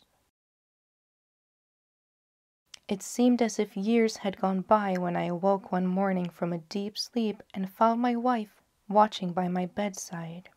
I will pass over the scene that ensued and give you in half a dozen words the tale she told me with tears of thanksgiving. I had fallen over a precipice close against the junction of the old coach road and the new, and had only been saved from certain death by lighting upon a deep snowdrift that had accumulated at the foot of the rock beneath. In this snowdrift I was discovered at daybreak by a couple of shepherds, who carried me to the nearest shelter and brought a surgeon to my aid. The surgeon found me in a state of raving delirium, with a broken arm and a compound fracture of the skull. The letters in my pocketbook showed my name and address. My wife was summoned to nurse me, and thanks to youth and fine constitution, I came out of danger at last. The place of my fall, I need scarcely say, was precisely that which a frightful accident had happened to the North Mail 9 years before. I never told my wife of the fearful events which I have just related to you. I told the surgeon who attended me, but he treated the whole adventure as a mere dream born of the fever in my brain. We discussed the question over and over again until we found that we could not discuss it with temper no longer, and we dropped it. Others may form what conclusions they please. I know that 20 years ago, I was the fourth passenger inside that phantom coach. The end. The Room in the Tower, that was written by Edward Frederick Benson. It is probable that everybody who is at all a constant dreamer has had at least one experience of an event or a sequence of circumstances which have come to his mind in his sleep being subsequently realized in the material world. But in my opinion, so far from this being a strange thing, it would be far odder if this fulfillment did not occasionally happen, since our dreams are, as a rule, concerned with people whom we know and places with which we are familiar, such as might very naturally occur in the awake and daylit world. True, these dreams are often broken into some absurd and fantastic incident, which puts them out of court in regards to their subsequent fulfillment, but on mere calculation of chances, it does not appear in the least unlikely that a dream imagined by anyone who dreams constantly should occasionally come true. Not long ago, for instance, I experienced such a fulfillment of dream, which seems to me in no way remarkable and to have no kind of physical significance. The manner of it was as follows. A certain friend of mine living abroad is amiable enough to write me about once in a fortnight. Thus, when 14 days or thereabout had eclipsed since I last heard from him, my mind, probably either consciously or subconsciously, is expectant of a letter from him. One night last week I dreamed that I was going upstairs to dress for dinner. I heard, as I often heard, the sound of the postman's knock on my front door, and diverted my direction downstairs instead. There, among other correspondences, was a letter from him. Thereafter the fantastic entered, for on opening it I found inside the ace of diamonds, and scribbled across it in his well-known handwriting, "I am sending you this for safe custody. As you know, it is running an unreasonable risk to keep aces in Italy." The next evening I was just preparing to go upstairs when I heard the postman's knock, and did precisely as I had done in my dream. There, among other letters, was one from my friend. Only it did not contain the ace of diamonds. Had it done so, I should have attached more weight to the matter, which, as it stands, seems to me a perfectly ordinary coincidence. No doubt I consciously or subconsciously expected a letter from him, and this suggested to me my dream. Similarly, the fact that my friend had not written to me for a fortnight suggested to him that he should do so. But occasionally it is not so easy to find such an explanation, and for the following story I can find no explanation at all. It came out of the dark, and into the dark it has gone again. All my life I have been an habitual dreamer. The nights are few, that is to say, when I do not find on awaking in the morning that some mental experience has been mine, and sometimes all night long, apparently a series of most dazzling adventures befalls me.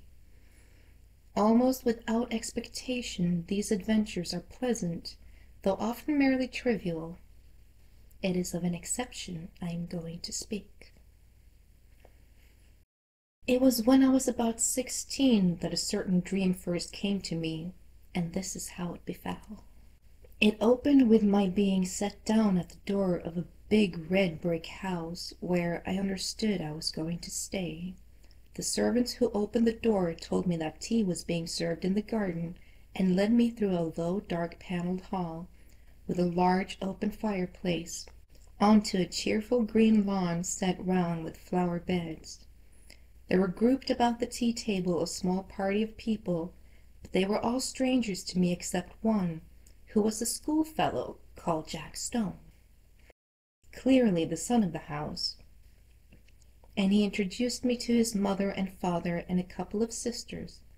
I remember, somewhat astonished to find myself here, for the boy in question was scarcely known to me, and I rather disliked what I knew of him. Moreover, he had left school nearly a year before. The afternoon was very hot, and an intolerable oppression reigned. On the far side of the lawn ran a red brick wall, with an iron gate in its center, outside which stood a walnut tree. We sat in the shadows of the house opposite a row of long windows, inside which I could see a table, with cloth laid, glimmering with glass and silver. This garden front of the house was very long, and at one end of it stood a tower of 3 stories, which looked to me much older than the rest of the building. Before long, Mrs. Stone, who like the rest of the party had sat in absolute silence, said to me, "Jack will show you your room. I have given you the room in the tower." Quite inaccessibly, my heart sank at her words. I felt as if I had known that I should have the room in the tower, and that it contained something dreadful and significant. Jack instantly got up, and I understood that I had to follow him.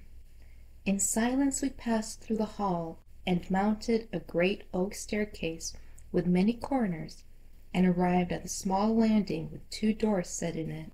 He pushed one of these open for me to enter, and without coming in himself, closed it after me. Then I knew that my conjecture had been right. There was something awful in the room, and with the terror of nightmare growing swiftly and enveloping me, I awoke in a spasm of terror. Now that dream, or variations on it, occurred to me intermittently for 15 years. Most often it came in exactly this form: the arrival, the tea laid out on the lawn, the deadly silence succeeded by the one deadly sentence, the mounting with Jack Stone up to the room in the tower where horror dwelt, and it always came to a close in the nightmare of terror at that which was in the room, though I never saw what it was. At other times I experienced variations on the same theme. Occasionally, for instance, we would be sitting at dinner in the dining room, into the window of which I had looked on the first night when the dream of this house visited me. But wherever we were, there was the same silence, the same sense of dreadful oppression and foreboding. And the silence I knew would always be broken by Mrs. Stone saying to me, "Jack will show you to your room. I have given you the room in the tower." Upon which, this was inevitable, I had to follow him up the oak staircase with many corners, and enter the place that I dreaded more and more each time that I visited it in sleep. Or, again, I would find myself playing cards, still in silence, in a drawing-room lit with immense chandeliers that gave blinding illumination. What the game was I have no idea. What I remembered with a sense of miserable anticipation was that soon Mrs. Stone would get up and say to me, "Jack will show you to your room. I have given you the room in the tower." This drawing-room where we played cards were next to the dining-room, and, as I have said, was always brilliantly illuminated, whereas the rest of the house was full of dusk and shadows. And yet how often, in spite of those banquets of light, have I not pored over the cards that were dealt me, scarcely able for some reason to see them. Their designs, too, were strange. There were no red suits, all were black, and among them there were certain cards which were black all over, and I hated and dreaded those. As this dream continued to recur, I got to know the greater part of the house. There was the smoking room behind the drawing room, and at the end of the passage with a green baize door. It was always very dark there, and as often as I went there, I passed somebody whom I could not see in the doorway coming out. Curious developments, too, took place in the characters that peopled the dream, as might happen to living persons. Mrs. Stone, for instance, who when I first saw her had been black-haired, became gray, and instead of raising briskly as she had done the first time, she said, "Jack will show you to your room. I've given you the room in the tower," got up feebly as if the strength was leaving her limbs. Jack also grew up and became a rather ill-looking young man, with a brown moustache, while one of the sisters ceased to appear, and I understood she was married. Then it so happened that I was not visited by this dream for 6 months or more, and I began to hope, in such inexplicable dread did I hold it, that it had passed away for good. But one night after this interval I again found myself being shown out to the lawn for tea, and Mrs. Stone was not there, while the others were all dressed in black. At once I guessed the reason, and my heart leaped at the thought that perhaps this time I should not have to sleep in the room in the tower, and though we usually sat in silence, on this occasion the sense of relief made me talk and laugh as I had never yet done. But even then matters were not altogether comfortable, for no one else spoke, but they all looked secretly at each other, and soon the foolish stream of my talk ran dry, and gradually an apprehension worse than anything I had previously known gained on me as the light slowly faded. Suddenly a voice which I knew well broke the silence, the voice of Mrs. Stone, saying, "Jack will show you to your room. I have given you the room in the tower." It seemed to come from near the gate in the red brick wall that bounded the lawn, and looking up I saw that the grass outside was sown thick with gravestones. A curious grayish light shone from them, and I could read the lettering on the grave nearest me, and it was, "In evil memory of Julia Stone." And as usual Jack got up, and again I followed him through the hall and up the staircase with many corners. On this occasion it was darker than usual, and when I passed into the room in the tower, I could only just see the furniture, the position of which was already familiar to me. And there was a dreadful odor of decay in the room, and I awoke screaming. The dream, with such variations and developments as I have mentioned, went on at intervals for 15 years. Sometimes I would dream it 2 or 3 nights in succession.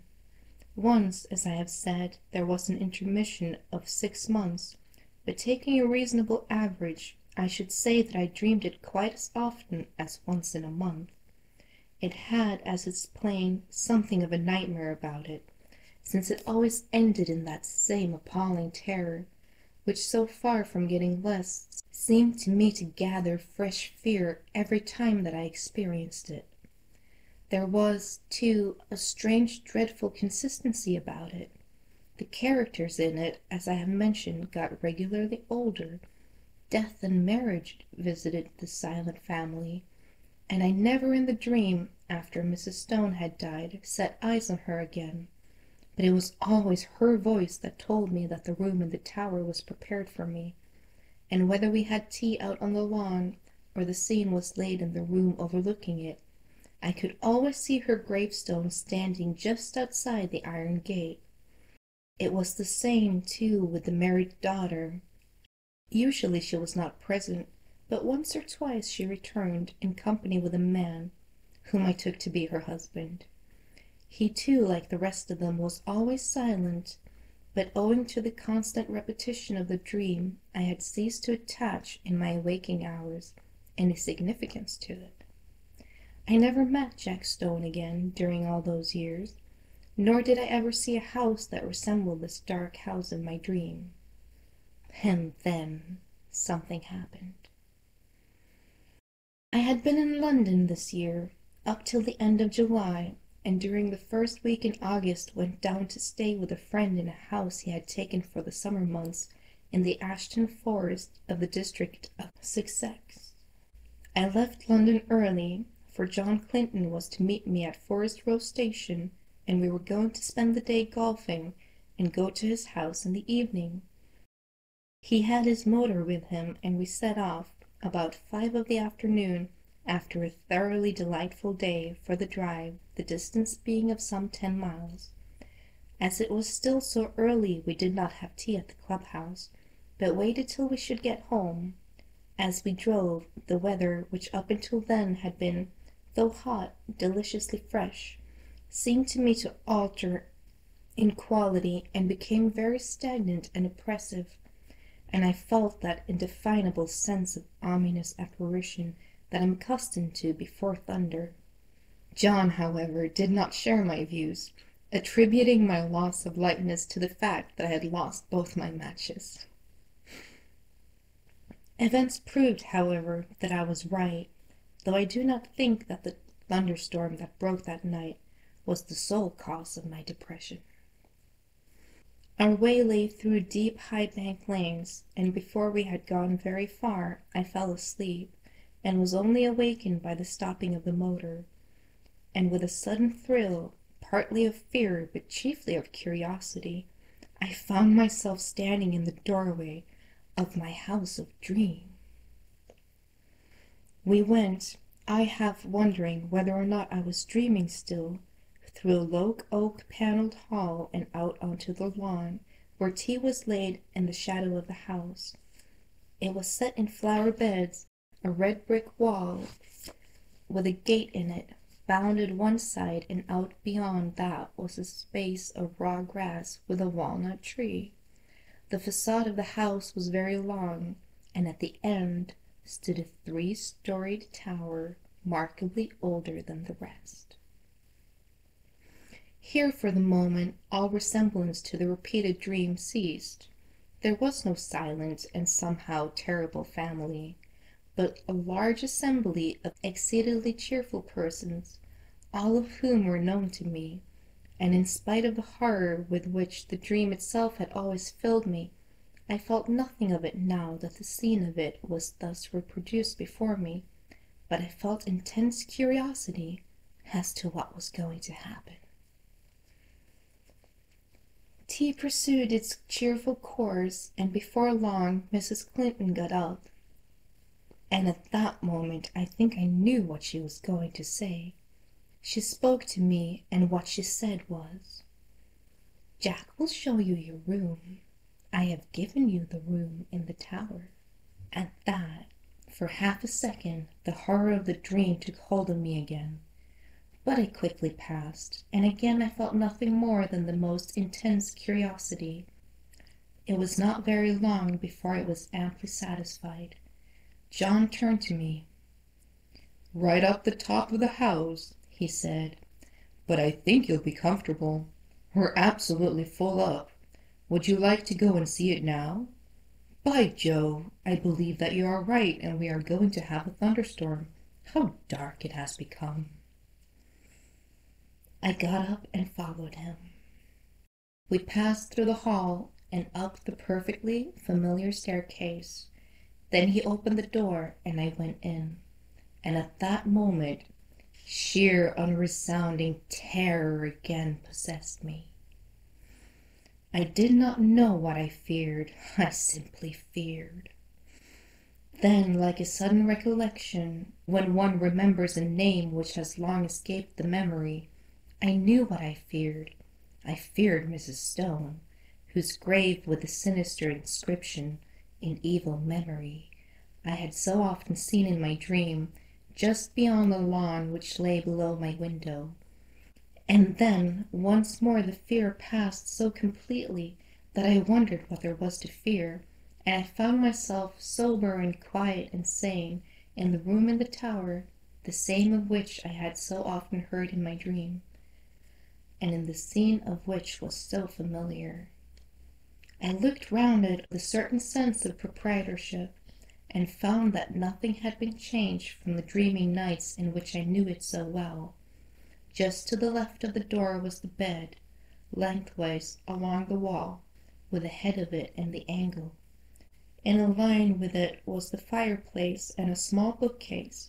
Opposite the door the outer wall was pierced by two lattice-paned windows, between which stood the dressing-table, while ranged along the four walls was the washing-stand and a big cupboard. My luggage had already been unpacked, for the furniture of dressing and undressing lay orderly on the washstand and toilet table, while my dinner clothes were spread out on the coverlet of the bed. And then, with a sudden start of unexplained dismay, I saw that there were two rather conspicuous objects which I had not seen before in my dreams. One, a life-sized oil painting of Mrs. Stone, the other a black and white sketch of Jack Stone, representing him as he had appeared to me only a week before in the last of the series of these repeated dreams. A rather secret and evil-looking man of about 30. His picture hung between the windows, looking straight across the room to the other portrait, which hung at the side of the bed. And that I looked next, and as I looked, I felt once more the horror of nightmare seize me. It represented Mrs. Stone as I had seen her last in my dreams, old and withered and white-haired, but in spite of the evident feebleness of body, a dreadful exuberance and vitality shone from the envelope of flesh, an exuberance wholly malign, a vitality that foamed and frothed with unimaginable evil. Evil beamed from the narrow, leering eyes. It laughed in that demon-like mouth. The whole face was instinct with some secret and appalling mirth. The hands clasped together on the knee seemed shaking with suppressed and nameless glee. Then I saw also that it was signed in the left-hand bottom corner, and wondering who the artist could be, I looked more closely and read the inscription, Julia Stone, by Julia Stone. There came a tap at the door, and John Clinton entered. "Got everything you want?" he said. "Rather more than I want," said I, pointing to the picture. He laughed. "Hard-featured old lady," he said. "By herself, too, I remember. Anyhow, she can't have flattered herself much." "But don't you see?" said I. "It's scarcely a human face at all. It's the face of some witch, of some devil." He looked at it more closely. "Yes, it isn't very pleasant," he said. "Scarcely a bedside manner, eh?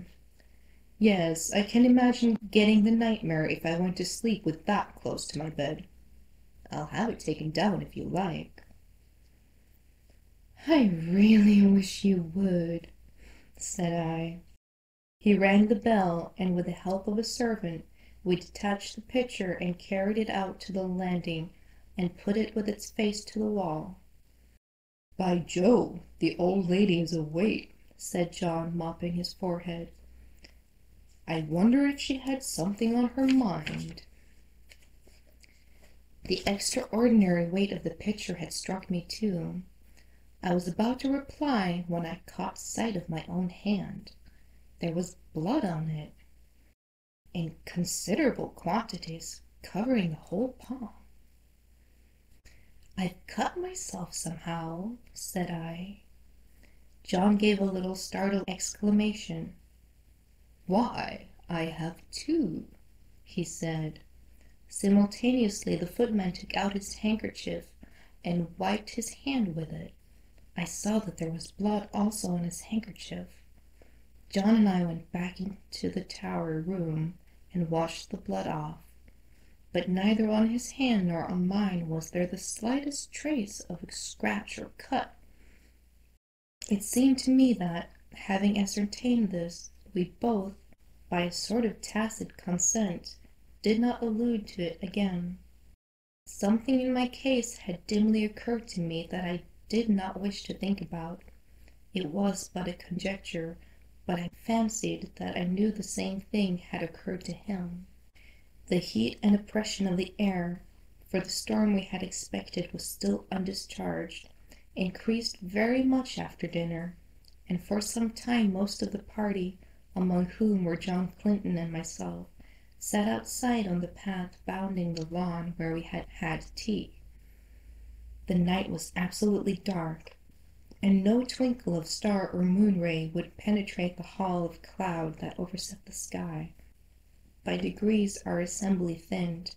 The women went up to bed, the men dispersed to the smoking or billiard room, and by 11 o'clock my host and I were the only two left.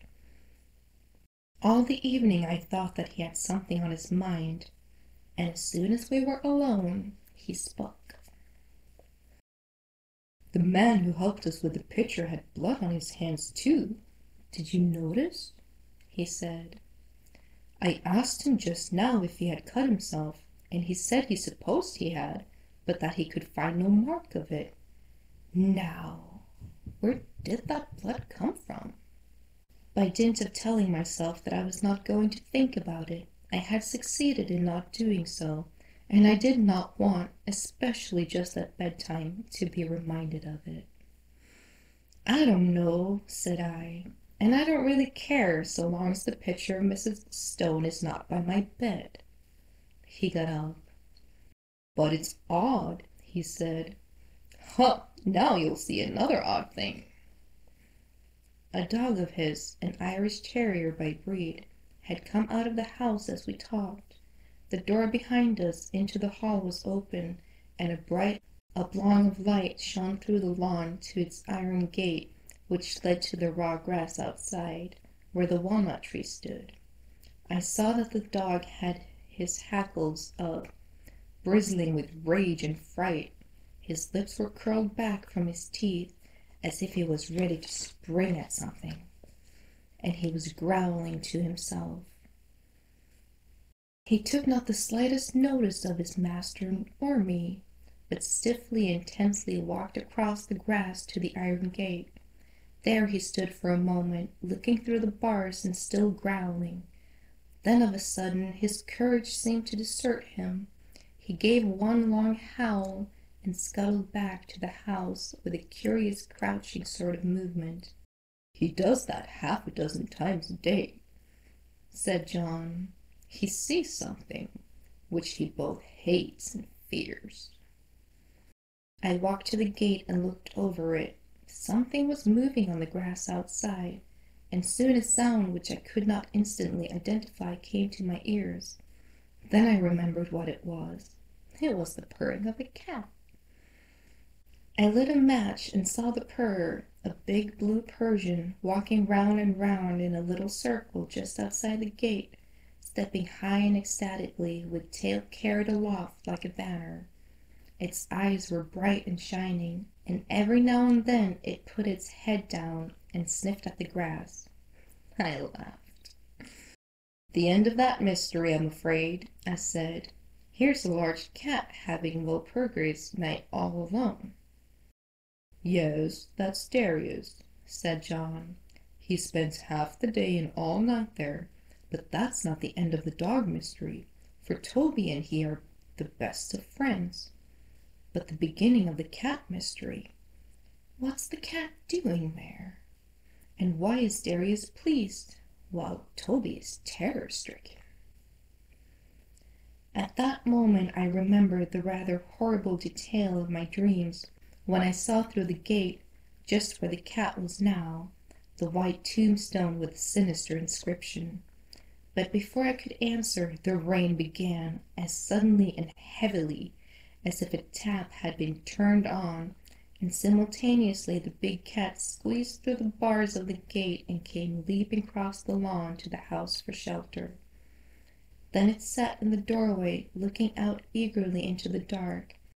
It spat and struck at John with its paws as he pushed it in order to close the door. Somehow, with the portrait of Julia Stone in the passage outside, the room in the tower had absolutely no alarm for me, and as I went to bed feeling very sleepy and heavy, I had nothing more than an interest for the curious incident about our bleeding hands and the conduct of the cat and the dog. The last thing I looked at before I put out my lights was the square empty space by my bed where the portrait had been. The paper was of its original full tint of dark red. Over the rest of the walls it had faded. Then I blew out my candle and instantly fell asleep. My awakening was equally instantaneous, and I sat bolt upright in bed under the impression that some bright light had been flashed in my face, though it was now absolutely pitch dark. I knew exactly where I was, in the room which I had dreaded in dreams, but no horror that I felt when sleep approached the fear that now invaded and froze my brain. Immediately after, a peal of thunder cracked just above the house, but the probability that it was only a flash of lightning which had awoken me gave no reassurance to my galloping heart.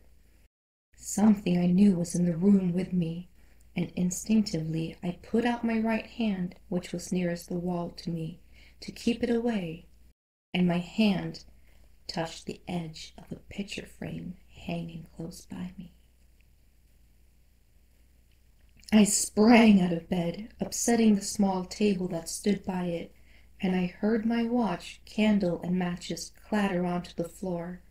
But for the moment there was no need of light, for a blinding flash leaped out of the clouds and showed me that by my bed again hung the picture of Mrs. Stone. And instantly the room went into blackness again, but in that flash I saw another thing also, namely a figure that leaned over the end of my bed, watching me. It was dressed in some close-clinging white garment, spotted and stained with mold, and the face was that of the portrait. Overhead the thunder cracked and roared, and when it ceased and the deathly silence succeeded, I heard the rustle of movements coming nearer me, and more horrible yet, perceived an odor of corruption and decay. And then a hand was laid on the side of my neck, and close behind my ear I heard quick-taken, eager breathing. Yet I knew that this thing, though it could be perceived by touch, by smell, by eye, and by ear, was still not of this earth, but something that had passed out of the body and had power to make itself manifest. Then a voice, already familiar to me, spoke. "I knew you would come to the room in the tower," it said. "I have been long waiting for you. At last you have come. Tonight I shall feast. Before long we shall feast together." And the quick breathing came closer to me, and I could feel it on my neck. At that the terror, which I think had paralyzed me for the moment, gave way to the wild instinct of self-preservation. I hit wildly with both arms, kicking out at the same moment, and heard a little animal squeal, and something soft dropped with a thud beside me. I took a couple of steps forward, nearly tripping up over whatever it was that lay there, and by the merest good luck found the handle of the door. In another second I was out on the landing and had banged the door behind me. Almost at the same moment I heard a door open somewhere below, and John Clinton, candle in hand, came running upstairs. "What is it?" he said. "I sleep just below you and heard a noise as if— Good heavens! There's blood on your shoulder." I stood there, so he told me afterwards, swaying from side to side, white as a sheet, with a mark on my shoulder as if a hand covered with blood had been laid there. "It's in there," I said, pointing. "She, you know. The portrait is in there too, hanging up in the place we took it from." At that he laughed. My dear fellow, this is mere nightmare, he said. He pushed by me and opened the door, I simply standing there inert with terror, unable to stop him, unable to move. Phew! What an awful smell, he said. Then there was silence, and he passed out of my sight behind the open door. Next moment he came out again, as white as myself, and instantly shut it. Yes, the portrait is there, he said, and on the floor is a thing spotted with earth, like what they bury people in. Come away, quick, come away. How I got downstairs I hardly know. An awful shuddering and nausea of the spirit rather than of the flesh had seized me, and more than once he had to place my feet upon the steps, while every now and then he cast glances of terror and apparition up the stairs. But in time we came to his dressing room on the floor below, and there I told him what I have here described. The sequel can be made short, indeed. Some of my readers have perhaps already guessed what it was, if they remember it, the inexplicable affair of the churchyard at West Folly, about some 8 years ago, where an attempt was made 3 times to bury the body of a certain woman who had committed suicide.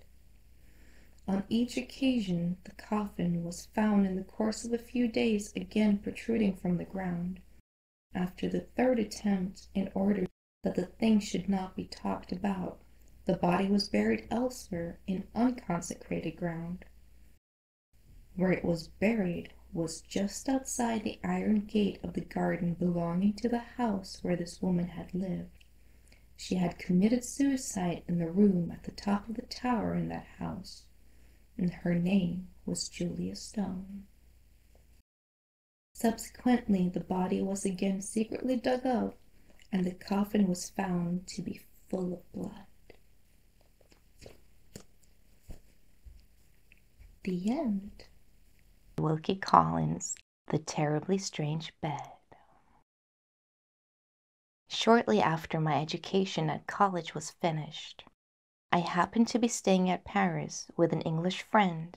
We were both young men then, and lived, I'm afraid, rather a wild life in the delightful city of our sojourn. One night we were idling about the neighborhood of the Palais Royal, doubtful to what amusements we should next betake ourselves. My friend proposed a visit to Frascati's, but his suggestion was not to my taste. I knew Frascati's, as the French saying is, by heart, had lost and won plenty of 5 franc pieces there, merely for amusement's sake, until it was amusement no longer, and was thoroughly tired, in fact, of all the ghastly respectabilities of such a social anomaly as a respectable gambling house. For heaven's sake, I said to my friend, let us go somewhere where we can see a little genuine blackguard, poverty-stricken gambling, with no false gingerbread glitter thrown over it all. Let us get away from fashionable Frascati's to a house where they won't mind letting in a man with a ragged coat, or a man with no coat, ragged or otherwise. Very well, said my friend. We needn't go out of the Palais Royal to find the sort of company you want. Here's the place just before us, as blackguard a place, by all reports, as you could possibly wish to see. In another minute, we arrived at the door and entered the house. When we got upstairs and had left our hats and sticks with the doorkeeper, we were admitted into the chief gambling room. We did not find many people assembled there, but few as the men were who looked up at us on our entrance. They were all types, immeasurably true types, of their respective class. We had come to see blackguards, but these men were something worse. There is a comic side, more or less appreciable, in all blackguardism. Here there was nothing but tragedy, mute, weird tragedy. The quiet in the room was horrible. The thin, haggard, long-haired young man, whose sunken eyes fiercely watched the turning up of the cards, never spoke. The flabby, fat-faced, pimply player who picked his piece of pasteboard perseveringly to register how often black won and how often red, never spoke. The dirty, wrinkled old man with the vulture eyes and the darned greatcoat, who had lost his last sou and still looked on desperately after he could play no longer, never spoke. Even the voice of the croupier sounded as if it were strangely dulled and thickened in the atmosphere of the room. I had entered the place to laugh, but the spectacle before me was something to weep over. I soon found it necessary to take refuge in excitement from the depressions of spirits which was fast stealing on me. Unfortunately, I sought the nearest excitement by going to the table and beginning to play. Still more unfortunately, as the event will show, I won prodigiously, won incredibly. Won at such a rate that the regular players at the table crowded round me and, staring at my stakes with hungry, superstitious eyes, whispered to one another that the English stranger was going to break the bank. The game was Rouge et Noir. I had played it in every city in Europe without, however, the care or the wish to study the theory of chances, the philosopher's stone of all gamblers. And a gambler in the strict sense of the word, I had never been. I was heart whole from the corroding passion for play. My gambling was mere idle amusement. I never resorted to it by necessity, because I never knew what it was to want money. I never practiced it so incessantly as to lose more than I could afford, or to gain more than I could coolly pocket without being thrown off my balance by my good luck. In short, I had hitherto frequented gambling tables just as I had frequented ballroom and opera houses, because they amused me and because I had nothing better to do with my leisure hours. But on this occasion it was very different.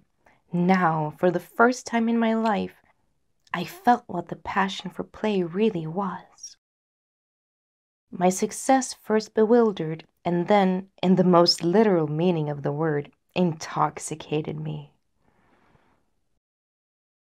Incredible as it may appear, it is nevertheless true that I only lost when I attempted to estimate chances and played according to previous calculations.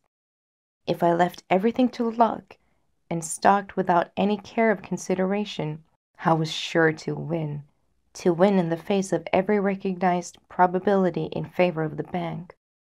At first, some of the men present ventured their money safely enough on my color, but I speedily increased my stakes to sums which they dared not risk. One after another they left off playing and breathlessly looked on at my game. Still, time after time, I stalked higher and higher, and still won. The excitement in the room rose to fever pitch. The silence was interrupted by a deep murmured chorus of oaths and exclamations in different languages every time the gold was shoveled across to my side of the table. Even the imperturbable croupier dashed his rake to the floor in a French fury of astonishment at my success. But one man present preserved his self-possession, and that man was my friend. He came to my side and whispered in English, begging me to leave the place, satisfied with what I had already gained. I must do him the justice to say that he repeated his warnings and entreaties several times, and only left me and went away after I had rejected his advice. I was to all intents and purposes gambling drunk, in terms which rendered it impossible for him to address me again that night. Shortly after he had gone, a hoarse voice behind me cried, "Permit me, dear sir, permit me to restore to their proper place 2 Napoleons which you have dropped. Wonderful luck, sir! I pledge you my word of honor as an old soldier, in the course of my long experience in this sort of thing, I never saw such luck as yours, never. Go on, sir. Sacre mille bombes. Go on boldly and break the bank." I turned round and saw, nodding and smiling at me with inveterate civility, a tall man dressed in a frogged and braided surtout. If I had been in my senses, I should have considered him, personally, as being rather a suspicious specimen of old soldier. He had goggling, bloodshot eyes, mangy mustachios, and a broken nose. His voice betrayed a barrack room intonation of the worst order, and he had the dirtiest pair of hands I ever saw, even in France. These little personal peculiarities exercised, however, no repelling influence on me. In the mad excitement, the reckless triumph of that moment, I was ready to fraternize with anybody who encouraged me in my game. I accepted the old soldier's offered pinch of snuff, clapped him on the back, and swore he was the honestest fellow in the world, the most glorious relic of the grand army that I ever met. "Go on," cried my military friend, snapping his fingers in ecstasy. "Go on and win. Break the bank. Mille tonnerres, my gallant English comrade, break the bank." And I did go on. Went on at such a rate that in another quarter of an hour the croupier called out, "Gentlemen, the bank has discontinued for tonight." all the notes, all the gold in the bank, now lay in a heap under my hands. The whole floating capital of the gambling house was waiting to pour into my pockets. "Tie up the money in your pocket handkerchief, my worthy sir," said the old soldier, as I willingly plunged my hands into the heap of gold. "Tie it up, as we used to tie up a bit of dinner in the Grand Army. Your winnings are too heavy for any breeches pockets that were ever sewed. There, that's it. Shove them in, notes and all. Crédit."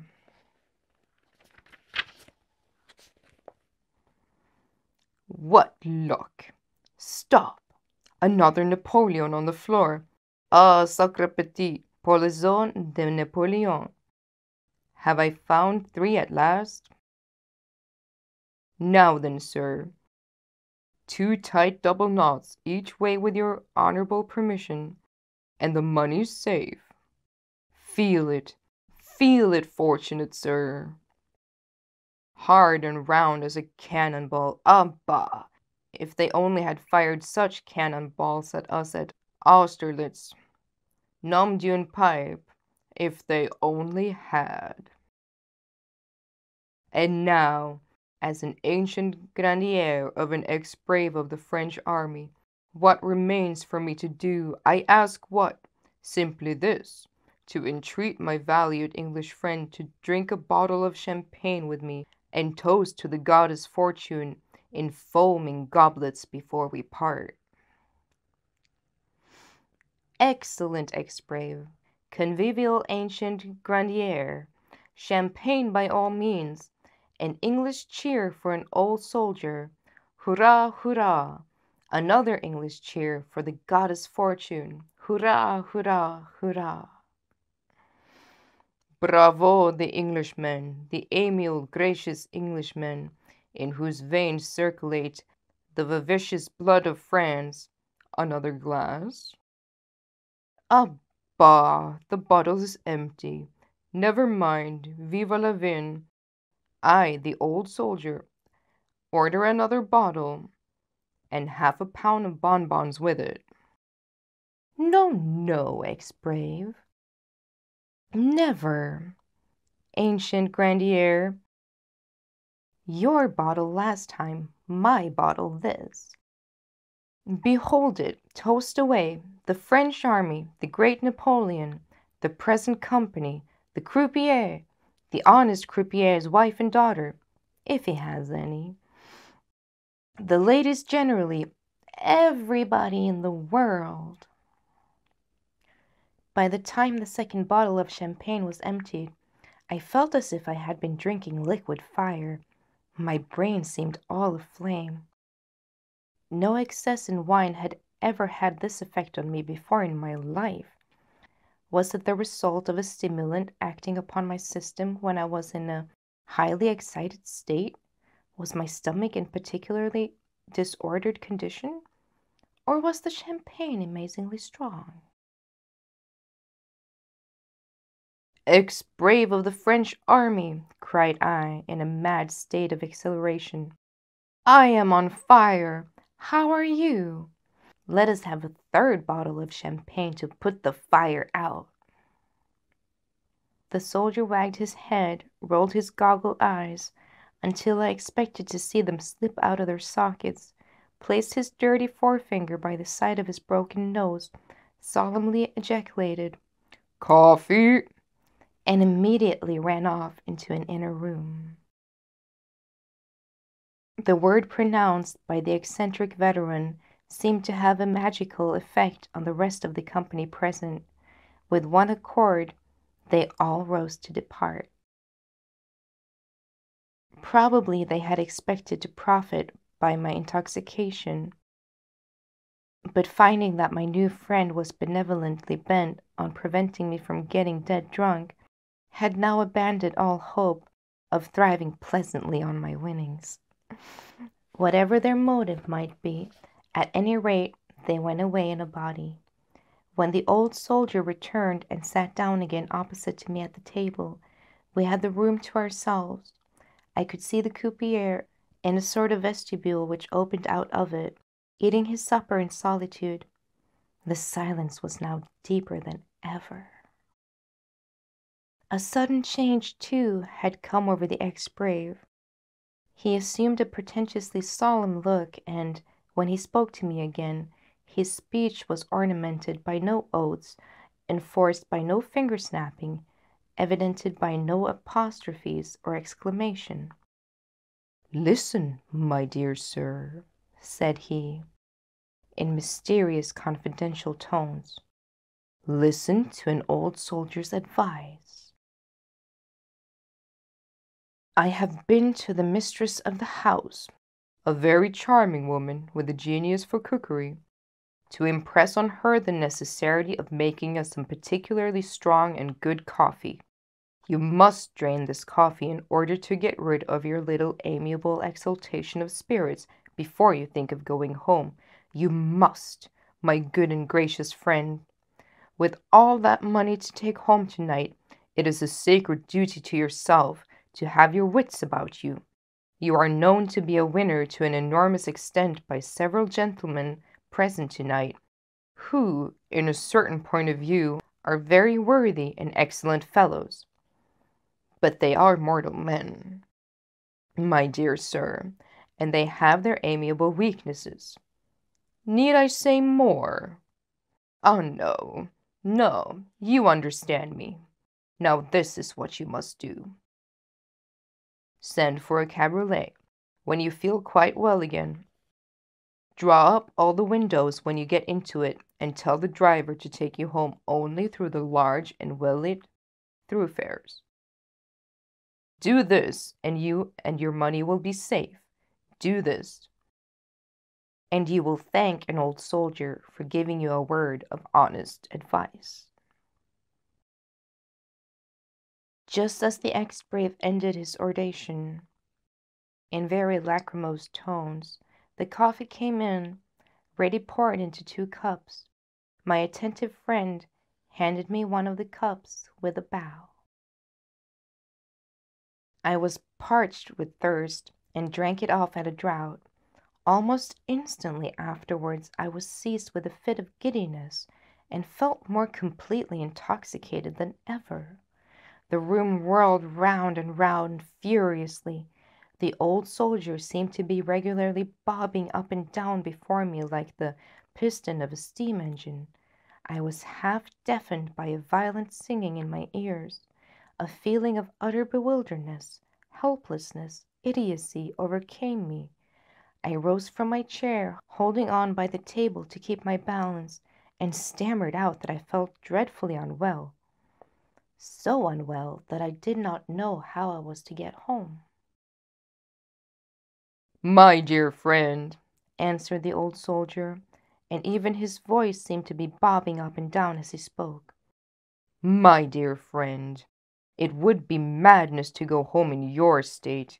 You would be sure to lose your money. You might be robbed and murdered with the greatest ease. I am going to sleep here. Do you sleep here too? They make up capital beds in this house. Take one, sleep off the effect of the wine, and go home safely with your winnings tomorrow. Tomorrow, in broad daylight. I had but two ideas left. One, that I must never let go hold of my handkerchief full of money.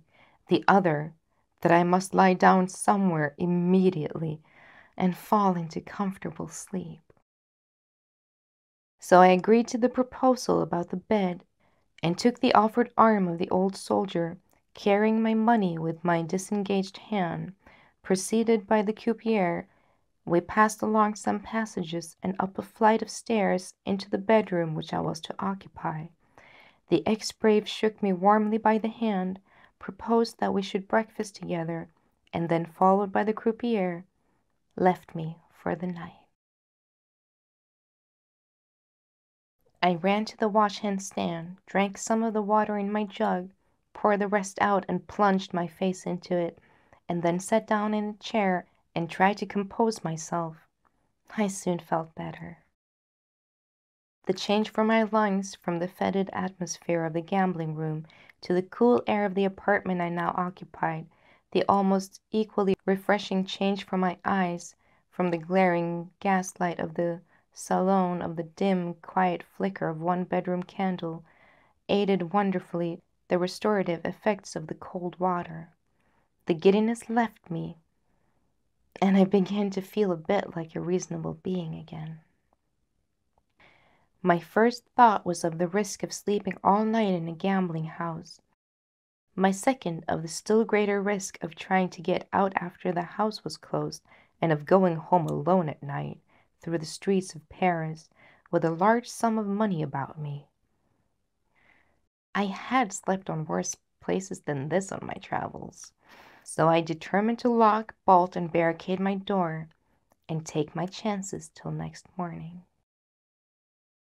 Accordingly, I secured myself against all intrusions, looked under the bed and into the cupboard, tried the fastenings of the window, and then, satisfied that I had taken every proper precaution, pulled off my upper clothing, put my light, which was a dim one, on the hearth among a feathery litter of wood ashes, and got into bed with a handkerchief full of money under my pillow. I soon felt not only that I could not go to sleep, but that I could not even close my eyes. I was wide awake and in a high fever. Every nerve in my body trembled. Every one of my senses seemed to be preternaturally sharpened. I tossed and rolled and tried every kind of position, and perseveringly sought out the coldest corner of the bed, and all to no purpose. Now I thrust my arms over the clothes. Now I poked them under the clothes. Now I violently shot my legs straight out down to the bottom of the bed. Now I convulsively coiled them up as near my chin as they would go. Now I shook out my crumpled pillow, changed into the cool side, patted it flat, and lay down quietly on my back. Now I fiercely doubled in two, set it up on end, thrust it against the board of the bed, and tried a sitting posture. Every effort was in vain, and yet, unless I found out some method of diverting my mind, I felt certain that I was in the condition to imagine all sorts of horrors, to rack my brain with forebodings of every possible and impossible danger. In short, to pass the night in suffering all conceivable varieties of nervous terror. I raised myself on my elbow and looked about the room, which was brightened by a lovely moonlight pouring straight through the window, to see if it contained any pictures or ornaments that I could at all clearly distinguish. While my eyes wandered from wall to wall, a remembrance of Le Maistre's delightful little book, Voyage autour de ma chambre, occurred to me. I resolved to imitate the French author and find occupation and amusement enough to relieve the tedium of my wakefulness by making a mental inventory of every article of furniture I could see, and by following up to their sources the multitude of association which even a chair, a table, or a washstand may be made to call forth. In the nervous, unsettled state of my mind at the moment, I found it much easier to make my inventory than to make my reflections, and thereupon soon gave up all hope of thinking in Le Maistre's fanciful track, or indeed of thinking at all. I looked about the room, at the different articles of furniture, and did nothing more.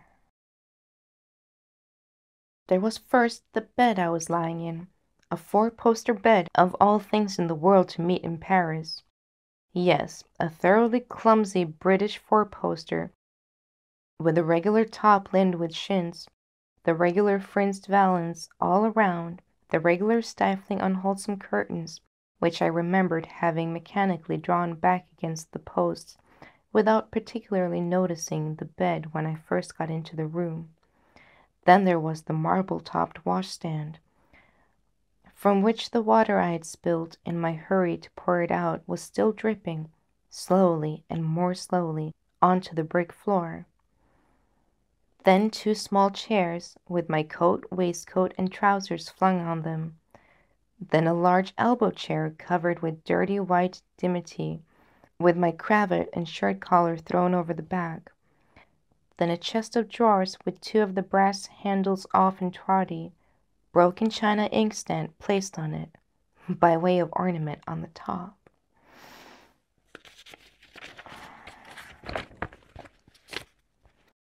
Then the dressing table, adorned by a very small looking-glass and a very large pincushion.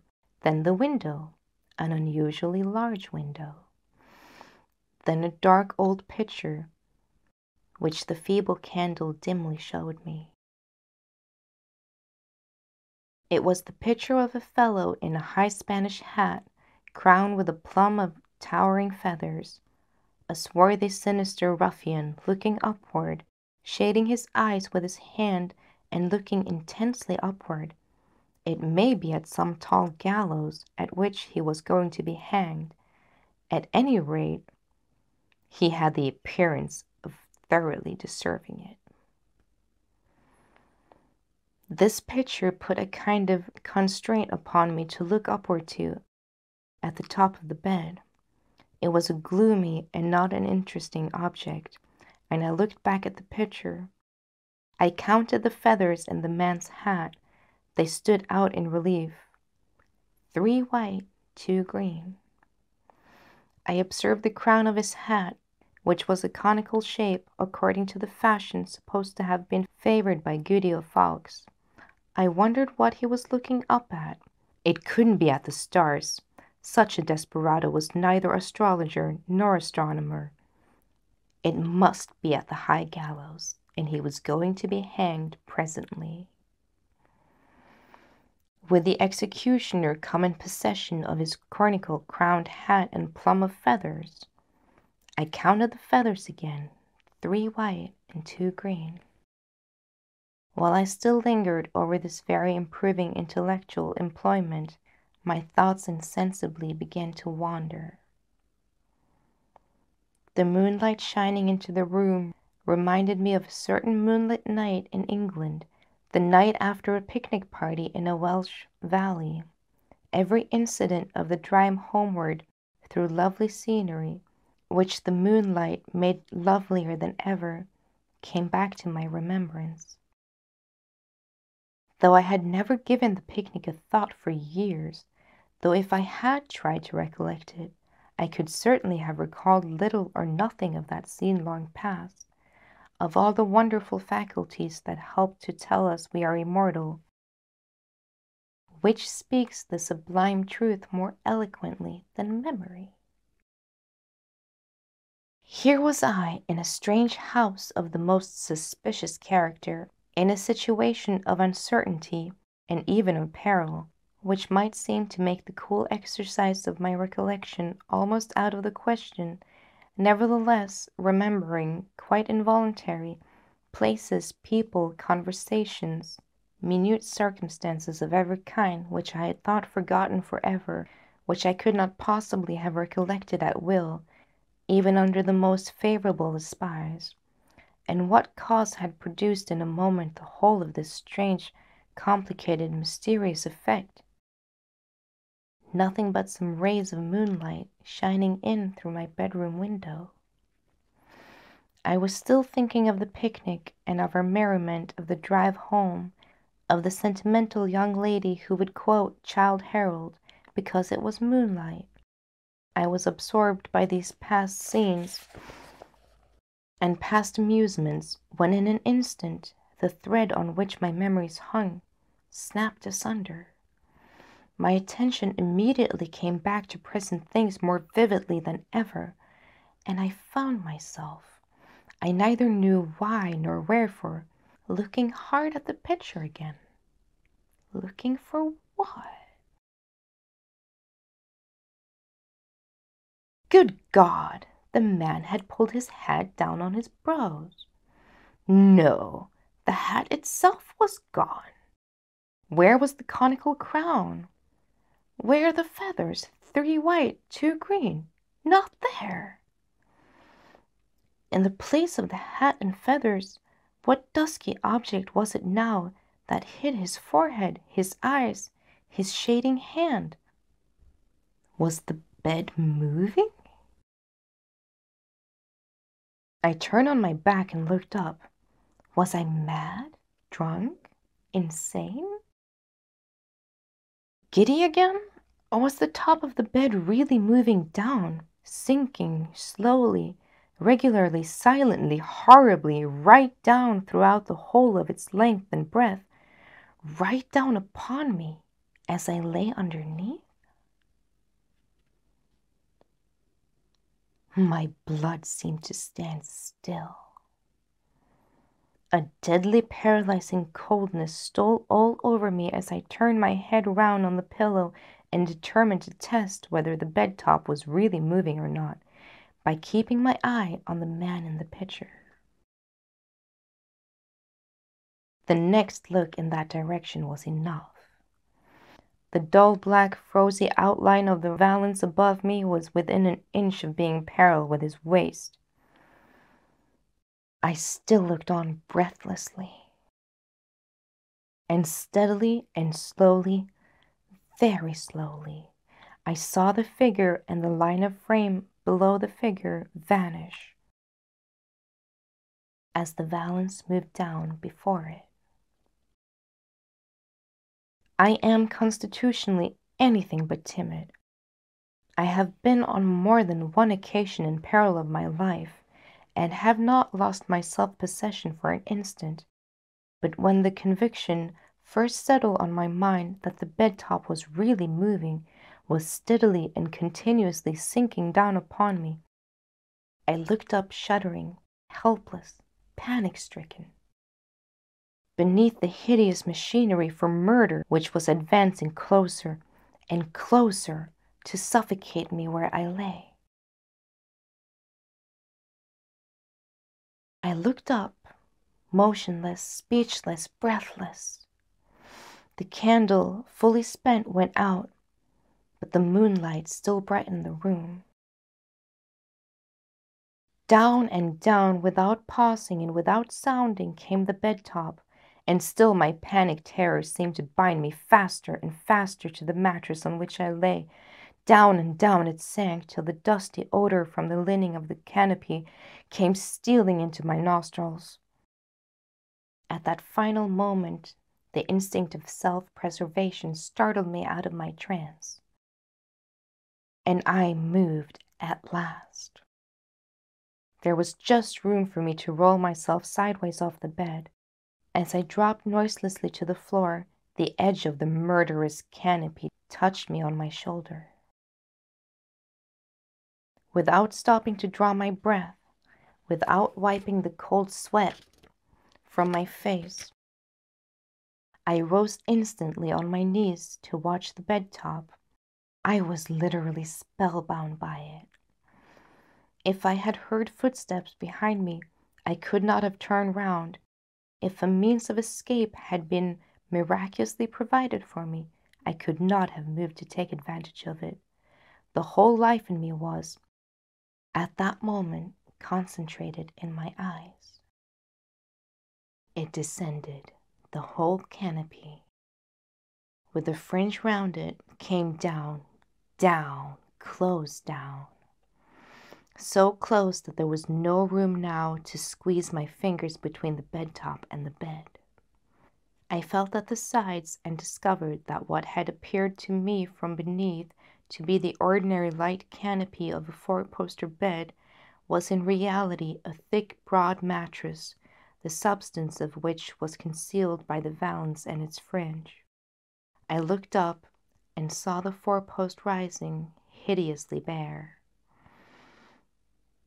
In the middle of the bed top was a huge wooden screw that had evidently worked it down through a hole in the ceiling, just as ordinary presses are worked down on the substance selected for compression.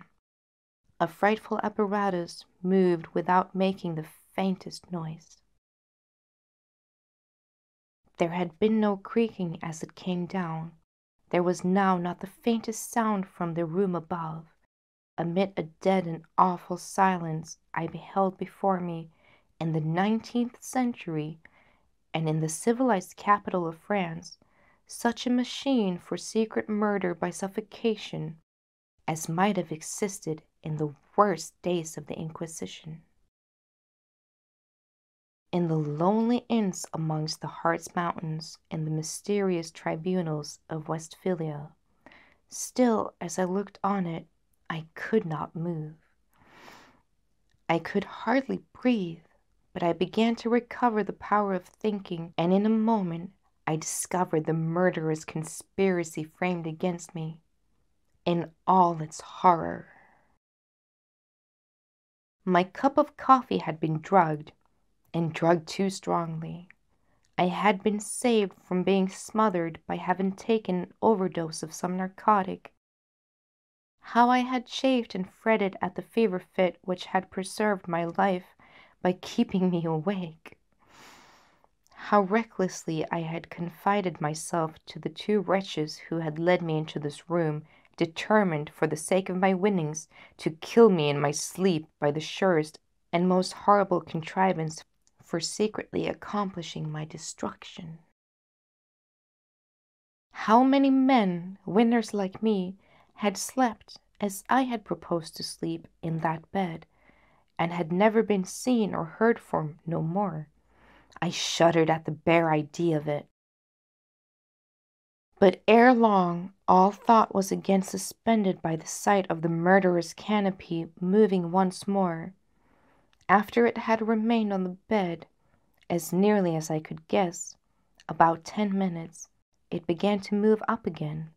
The villains who worked it from above evidently believed that their purpose was now accomplished. Slowly and silently, As it had descended, that horrible bed top rose towards its former place. When I reached the upper extremities of the 4 posts, it reached the ceiling too. Neither hole nor screw could be seen. The bed became in appearance an ordinary bed again, the canopy an ordinary canopy, even to the most suspicious eye. Now, for the first time, I was able to move, to rise from my knees, to dress myself in my upper clothing, and to consider of how I should escape. If I betrayed by the smallest noise that I was still alive, that the attempt to suffocate me had failed, I was certain to be murdered. Had I made any noise already? I listened intently, looking towards the door. No footsteps in the passage outside, no sound of a thread, light or heavy, in the room above. Absolutely silence everywhere. Besides locking and bolting my door, I had moved an old wooden chest against it, which I had found under the bed. To remove this chest, my blood ran cold as I thought of what its content might be. Without making some disturbance was impossible, and moreover to think of escaping through the house, now barred up for the night, was sheer insanity. Only one chance was left me, the window. I stole to it on tiptoe. My bedroom was on the 1st floor, above an entresol, and looked into the back street. I raised my hand to open the window, knowing that on that action hung, by the merest hair's breadth, my chance of safety. They keep vigilant watch in a house of murder. If any part of the frame cracked, if the hinge creaked, I was a lost man. It must have occupied me for at least 5 minutes, reckoning by time, 5 hours reckoning by suspense, to open that window. I succeeded in doing it silently, in doing it with all the dexterity of a housebreaker, and then looked down into the street. To leap the distance beneath me would be almost certain destruction. Next, I looked round the sides of the house. Down the left side ran a thick water pipe. It passed close by the outer edge of the window. The moment I saw the pipe, I knew I was saved. My breath came and went freely for the first time since I had seen the canopy of the bed moving down upon me. To some men, the means of escape which I had discovered might have seemed difficult and dangerous enough. To me, the prospect of slipping down the pipe into the street did not suggest even a thought of peril. I had always been accustomed by the practice of gymnastics to keep up my schoolboy powers as a daring and expert climber, and knew that my head, hands, and feet would serve me faithfully in any hazard of ascent or descent. I had already got one leg over the window when I remembered the handkerchief full of money under my pillow. I could well have afforded to leave it behind me, but I was revengefully determined that the miscreants of the gambling house should miss their plunder as well as their victim. So I went back to the bed and tied the heavy handkerchief at my back by my cravat. Just as I had made it tight and fixed it in a comfortable place, I thought I heard a sound of breathing outside the door.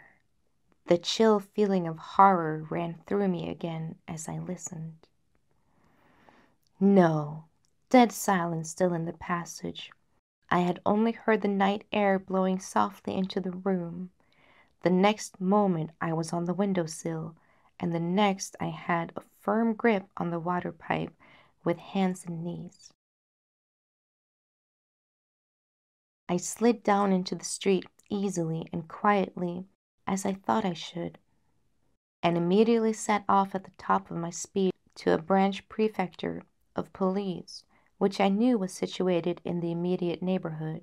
A sub-prefect and several picked men amongst his subordinates happened to be up, muttering, I believe, some scheme for discovering the predator of the mysterious murder which all of Paris was talking about just then.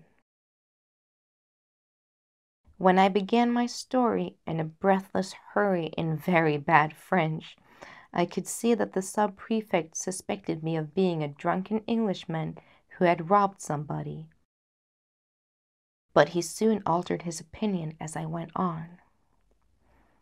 And before I had anything like concluded, he shoved all the papers before him into the drawer, put on his hat, supplied me with one, for I was bareheaded, ordered a file of soldiers, desired his expert followers to get ready all sorts of tools for breaking open doors and ripping up brick floorings, and took my arm in the most friendly and familiar manner possible to lead me with him out of the house. I will venture to say that when the sub-prefect was a little boy and was taken for the first time to the play, he was not half as much pleased as he was now at the job in prospect for him at the gambling house. Away we went through the streets, the sub-prefect cross-examining and congratulating me in the same breath as we marched at the head of our formidable posse comitatus. Sentinels were placed at the back and the front of the house the moment we got to it. A tremendous battery of knocks were directed against the door. A light appeared at a window, and I was told to conceal myself amongst the police. Then came more knocks and a cry of, "Open in the name of the law." At that terrible summons, bolts and locks gave way before an invisible hand, and the moment after the sub-prefect was in the passage, confronting a waiter half-dressed and ghastly pale. This was the short dialogue which immediately took place. "We want to see the Englishman who is sleeping in this house." "He went away hours ago." "He did no such thing. His friend went away. He remained. Show us to his bedroom." "I swear to you, Monsieur le Sous-Prefect, he is not here. He—" "I swear to you, Monsieur le Garçon, he is. He slept here. He didn't find your bed comfortable. He came to us to complain of it. Here he is among my men. And here I am, ready to look for a flea or two in his bedstead." "Renadine," calling to one of the subordinates, and pointing to the waiter, "collar that man and tie his hands behind him. Now then, gentlemen, let us walk upstairs." Every man and woman in the house was secured. The old soldier was the first. Then I identified the bed in which I had slept, and then we went into the room above. No object that was at all extraordinary appeared in any part of it. The sub-prefect looked round the place, commanded everybody to be silent, stamped twice on the floor, called for a candle, looked attentively at the spot that he had stamped on, and ordered the flooring there to be carefully taken up. This was done in no time. Lights were produced, and we saw a deep raftered cavity between the floor of the room and the ceiling of the room beneath. Through this cavity there ran perpendicularly a sort of case of iron thickly greased, and inside the case appeared the screw, which communicated with the bed top below. Extra lengths of screws, freshly oiled, levers covered with felt, all the complete upper works of a heavy press, constructed with infernal ingenuity so as to join the fixtures below, and when taken to pieces again to go into the smallest possible compass, were next discovered and pulled out of the floor. After some little difficulty, the sub-prefect succeeded in putting the machinery together, and leaving his men to work it, descended with me to the bedroom. The smothering canopy was then lowered, but not so noiselessly as I had seen it lowered. When I mentioned this to the sub-prefect, his answer, simple as it was, had a terrible significance. "My men," said he, "are working down the bed top for the first time. The men whose money you won were in better practice." We left the house in the sole possession of 2 police agents, every one of the inmates being taken off to prison on the spot. The sub-prefect, after taking down my procès-verbal in his office, turned with me to my hotel to get my passport. "Do you think," I asked as I gave it to him, "that many men have been smothered as they tried to smother me in that bed?" "I have seen dozens of drowned men laid out of the morgue," answered the sub-prefect, "in whose pocketbooks were found letters stating that they had committed suicide in the Seine because they had lost everything at the gambling table. Do I know how many of those men entered the same gambling house that you entered, won as you won, took the bed as you took it, slept in it, were smothered in it, and were privately thrown into the river with a letter of explanation written by the murderers and placed in their pocketbooks? No man can say how many or how few have suffered the fate from which you have escaped. The people of the gambling house kept their bedstead machinery a secret from us, even from the police. The dead kept the rest of their secrets for them. Good night, or rather good morning, Monsieur Faulkner. Be at my office again at 9 o'clock. In the meantime, au revoir." The rest of my story is soon told. I was examined and re-examined. The gambling house was strictly searched all through from top to bottom. The prisoners were separately interrogated, and 2 of the less guilty of them made a confession. And I discovered that the old soldier was the master of the gambling house. Justice discovered that he had been drummed out of the army as a vagabond years ago, that he had been guilty of all sorts of villainy since, that he was in possession of stolen property which the owners identified, and that he, the croupier and other accomplices, and the woman who had made my cup of coffee were all in on the secret of the bedstead. There appeared some reason to doubt whether the inferior persons attached to the house knew anything of the suffering machinery, and they received the benefit of the doubt by being treated simply as thieves and vagabonds. As for the old soldier and his 2 head myrmidons, they went to the galleys. The woman who had drugged my coffee was imprisoned for I forget how many years. The regular attendants at the gambling house were considered suspicious and placed under surveillance. And I became, for 1 whole week, which is a long time, the head lion of Parisian society. My adventure was dramatized by the illustrious playmakers, but never saw theatrical daylight, for the censorship forbade the introduction on the stage of a correct copy of the gambling house's bedstead. 1 good result was produced by my adventure, which any censorship must have approved. It cured me of ever trying rouge et noir as an amusement. The sight of green cloth, with packs of cards and heaps of money on it, will henceforth be forever associated in my mind with the sight of a bed canopy descending to suffocate me in the silence and the darkness of the night. The end. Anna Letitia Aiken, her short story called Sir Bertrand, a Fragment. After this adventure, Sir Bertrand turned his steed towards the wolves, hoping to cross these dreary moors before the curfew, but ere he had proceeded half his journey, he was bewildered by the different tracks, and not being able, as far as the eye could reach, to espy any object but the brown heath surrounding him, he was at length quite uncertain which way he should direct his course, and night overtook him in this situation. It was one of those nights when the moon gives a faint glimmering of light through the thick black clouds of a lowering sky.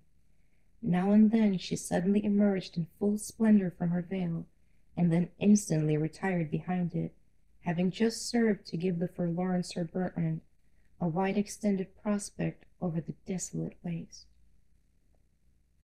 Hope and native courage awhile urged him to push forward, but at length the increasing darkness and fatigue of body and mind overcame him. He dreaded moving from the ground he stood on for fear of unknowing pits and bogs, and alighting from his horse in despair, he threw himself on the ground. He had not long continued in that posture when the sudden toll of a distant bell struck his ear. He started up, and turning towards the sound, discerned a dim twinkling light. Instantly he seized his horse's bridle, and with cautious steps advanced towards it. After a painful march, he was stopped by a moated ditch surrounding the place from whence the light proceeded, and by a momentary glimpse of moonlight he had the full view of a large antique mansion with turrets at the corners, and an ample porch in the center.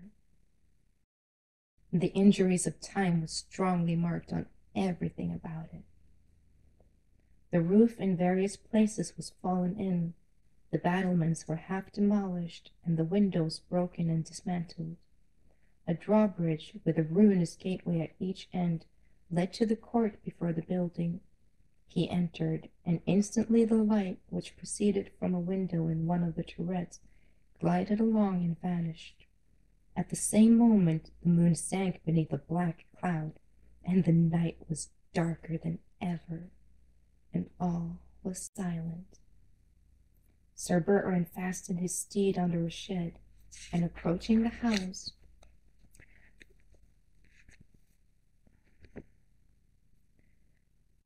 traversed its whole front with light and slow footsteps.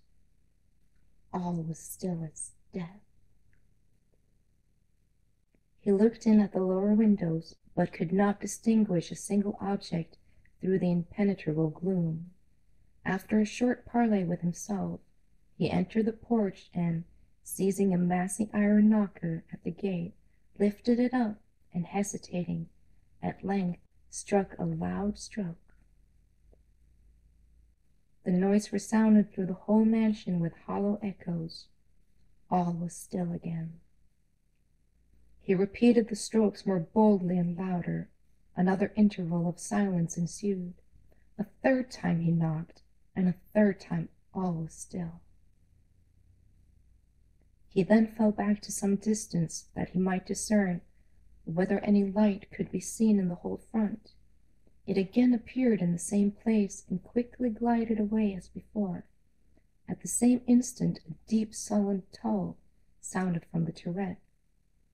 Sir Bertrand's heart made a fearful stop. He was a while motionless, then terror impelled him to make some hasty steps towards his steed, but shame stopped his flight, and urged by honor and a resistless desire of finishing the adventure, he returned to the porch, and working up his soul to a full readiness of resolution, he drew forth his sword with one hand, and with the other lifted the latch of the gate. The heavy door, creaking upon its hinges, reluctantly yielded to his hand. He applied his shoulder to it and forced it open. He quitted it and stepped forward.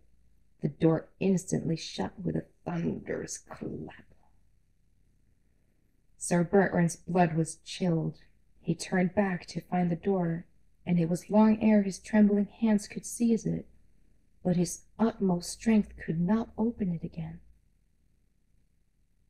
After several ineffectual attempts, he looked behind him and beheld across the hall, upon a large staircase, a pale bluish flame which cast a dismal gleam of light around.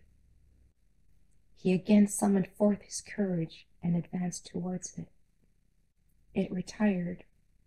He came to the foot of the stairs, and after a moment's deliberation ascended.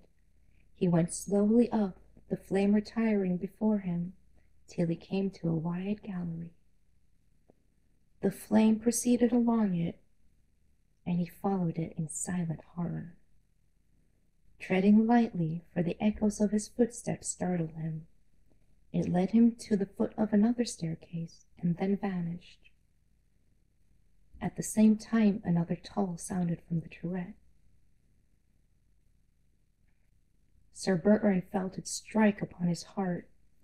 He was now in total darkness, and with his arms extended, began to ascend the second staircase. A dead cold hand met his left hand and firmly grasped it. Drawing him forcibly forwards, he endeavored to disengage himself, but could not. He made a furious blow with his sword, and instantly a loud shriek pierced his ears, and the dead hand was left powerless in his. He dropped it and rushed forward with desperate valor. The stairs were narrow and winding, and interrupted by frequent breaches and loose fragment of stone. The staircase grew narrower and narrower, and at length terminated in a low iron grate. Sir Bertrand pushed it open. It led to an intricate, winding passage, just large enough to admit a person upon his hands and knees. A faint glimmering of light served to show the nature of the place, and Sir Bertrand entered. A deep, hollow groan resounded from a distance through the vault. He went forwards, and proceeding beyond the first turning, he discerned the same blue flame which had before conducted him, and he followed it. The vault at length suddenly opened into a lofty gallery, in the midst of which a figure appeared, completely armed, thrusting forward the bloody stump of an arm with a terrible frown and menacing gesture, and brandishing a sword in its hand. Sir Bertrand undoubtedly sprang forward and aimed a fierce blow at the figure. It instantly vanished, letting fall a massy iron key. The flame now rested upon a pair of ample folding doors at the end of the gallery. Sir Bertrand went up to it and applied the key to a brazen lock. With difficulty he turned the bolt. Instantly the doors flew open and discovered a large apartment, at the end of which was a coffin rested upon a bier, with a taper burning on each side of it. Along the room on both sides were gigantic statues of black marble, attired in the Moorish habit, and holding enormous sabres in their right hands. Each of them reared his arm and advanced one leg forward as the knight entered. At the same moment the lid of the coffin flew open and the bell tolled. The flame still glided forwards, and Sir Bertrand resolutely followed, till he arrived within 6 pence of the coffin. Suddenly a lady in shroud and black veil rose up in it, and stretched out her arms towards him. At the same time the statues clashed their sabres and advanced. Sir Bertrand flew to the lady and clasped her in his arms. She threw up her veil and kissed his lips. And instantly the whole building shook as with an earthquake, and fell asunder with a horrible crash. Sir Bertrand was thrown into a sudden trance, and on recovering, found himself seated on a velvet sofa in the most magnificent room he had ever seen, lit with innumerable tapers and lustres of pure crystal. A sumptuous banquet was set in the middle, the doors opening to soft music. A lady of incomparable beauty, attired with amazing splendor, entered, surrounded by troops of gay nymphs more fair than the Graces. She advanced on the knight, and falling on her knees, thanked him as her deliverer. The nymphs placed a garland of laurel on his head, and the lady led him by the hand to the banquet, and sat beside him. The nymphs placed themselves at the table, and a numerous train of servants entering. The feast was served, delicious music playing all the time. Sir Bertrand could not speak for astonishment. He could only return their honors by courteous looks and gestures. After the banquet was finished, all retired but the lady, who, leading back the knight to the sofa, addressed him in these words: ... The end. Edgar Allan Poe, with his short story first released in 1843, The Telltale Heart. True, nervous. Very, very nervous I had been and am. But why will you say that I'm mad? The disease had sharpened my senses, not destroyed, not dulled them. Above all was the sense of hearing acute. I heard all things in heaven and in the earth. I heard many things in hell. How, then, am I mad?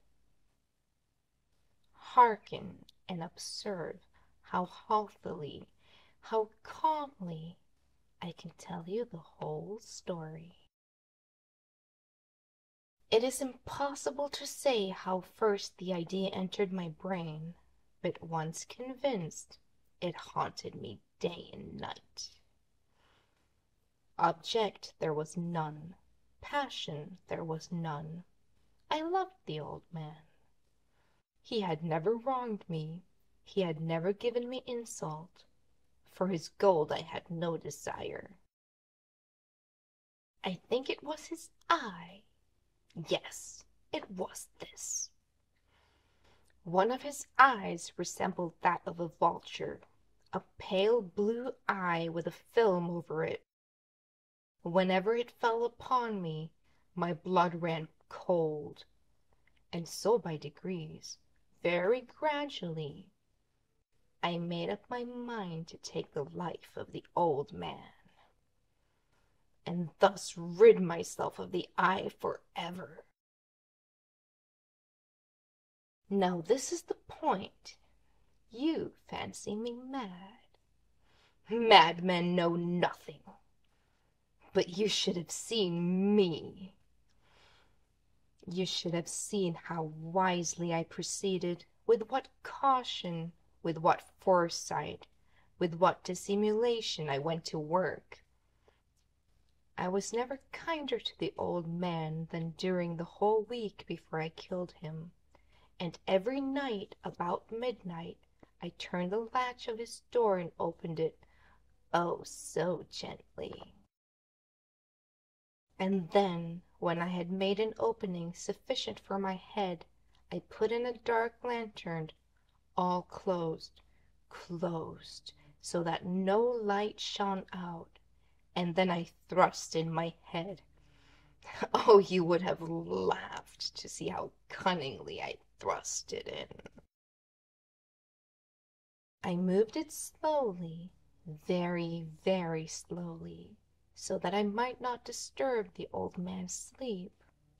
It took me an hour to place my whole head within the opening so far that I could see him as he lay upon his bed. Ha! Would a madman been as clever as this? And then, when my head was well in the room, I undid the lantern cautiously, oh, so cautiously, for the hinges creaked. I undid it just so much that a single thin ray fell upon the vulture eye, and this I did for 7 long nights. Every night just at midnight, but I found the eye was always closed, and so it was impossible to do the work, for it was not the old man who vexed me, but his evil eye. And every morning when the day broke, I went boldly into the chamber and spoke courageously to him, calling him by name in a hearty tone, and inquiring how he had passed the night. So you see he would have been a very profound old man indeed, to suspect that every night, just at 12, I looked upon him as he slept. Upon the 8th night, I was more than usually cautious in opening the door. A watch's minute hand moves more quickly than did mine. Never before that night had I felt the extent of my own powers, of my sagacity. I could scarcely contain my feelings of triumph. To think that there I was, opening the door little by little, and he not even to dream of my secret deeds or thoughts. I fairly chuckled at the idea, and perhaps he heard me, for he moved on the bed suddenly as if startled. Now you may think that I drew back, but no.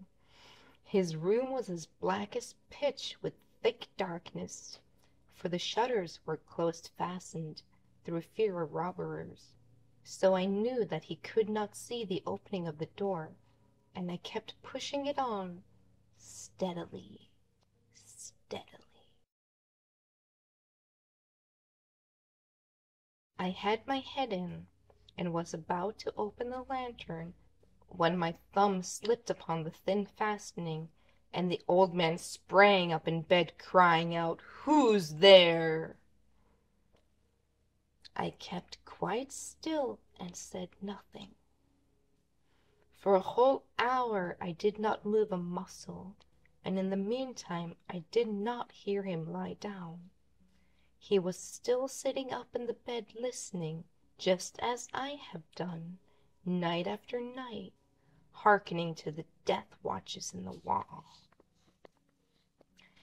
Presently I heard a slight groan, and I knew it was the groan of mortal terror. It was not a groan of pain or of grief, oh no! It was the low stifled sound that arises from the bottom of the soul when overcharged with awe. I knew that sound well. Many a night, just at midnight, when all the world slept, it has welled up from my own bosom, deepening, with its dreadful echo, the terrors that distracted me. I say I knew it well. I knew what the old man felt, and pitied him, although I chuckled at heart. I knew that he had been lying awake ever since the first slight noise, when he had turned in the bed. His fears had been ever since growing upon him. He had been trying to fancy them causeless, but could not. He had been saying to himself, "It is nothing but the wind in the chimney. It is only a mouse crossing the floor, or it is merely a cricket which hath made its single chirp." Yes, he had been trying to comfort himself with these suppositions, but he had found it all in vain. All in vain. Because death, in approaching him, had stalked with his black shadow before him, and enveloped the victim, and it was the mournful influence of the unperceived shadow that caused him to feel, although he never saw nor heard, to feel the presence of my head within the room. When I had waited a long time, very patiently, without hearing him lay down, I resolved to open a very, very little crevice in the lantern. So I opened it, and you cannot imagine how stealthily, until at length a single dim ray, like the thread of the spider, shot from the crevice and fell upon the vulture eye. It was open, wide, wide open, and I grew furious as I gazed upon it. I saw it with perfect distinctness, all a dull blue with a hideous veil upon it that chilled the very marrow of my bones. But I could see nothing else of the old man's face or person, for I had directed the ray, as if by instinct, precisely on the damned spot. And now have I not told you that what you mistake for madness is but over-acuteness of the senses? Now I say, there comes to my ear a low, dull, quick sound, such as a watch makes when enveloped in cotton. I knew that sound well, too. It was the beating of the old man's heart. It increased my fury, as the beating of the drum stimulates the soldier into courage. But even yet I refrained and kept still. I scarcely breathed. I held the lantern motionless. I tried how steadily I could maintain the ray upon the eye. Meantime, the hellish tattoo of the heart increased. It grew quicker and quicker and louder at every instant. The old man's terror must have been extreme. It grew louder, I say, louder every moment. Do you mark me well? I have told you that I'm nervous, and so I am. And now at the dead hour of the night, amid the dreadful silence of that old house, so strange a noise as this excited me into uncontrollable terror. Yet for some minutes longer I refrained and stood still, but the beating of the heart grew louder, louder. I thought the heart must burst. And now a new anxiety seized me. The sound would be heard by a neighbor. The old man's hour had come.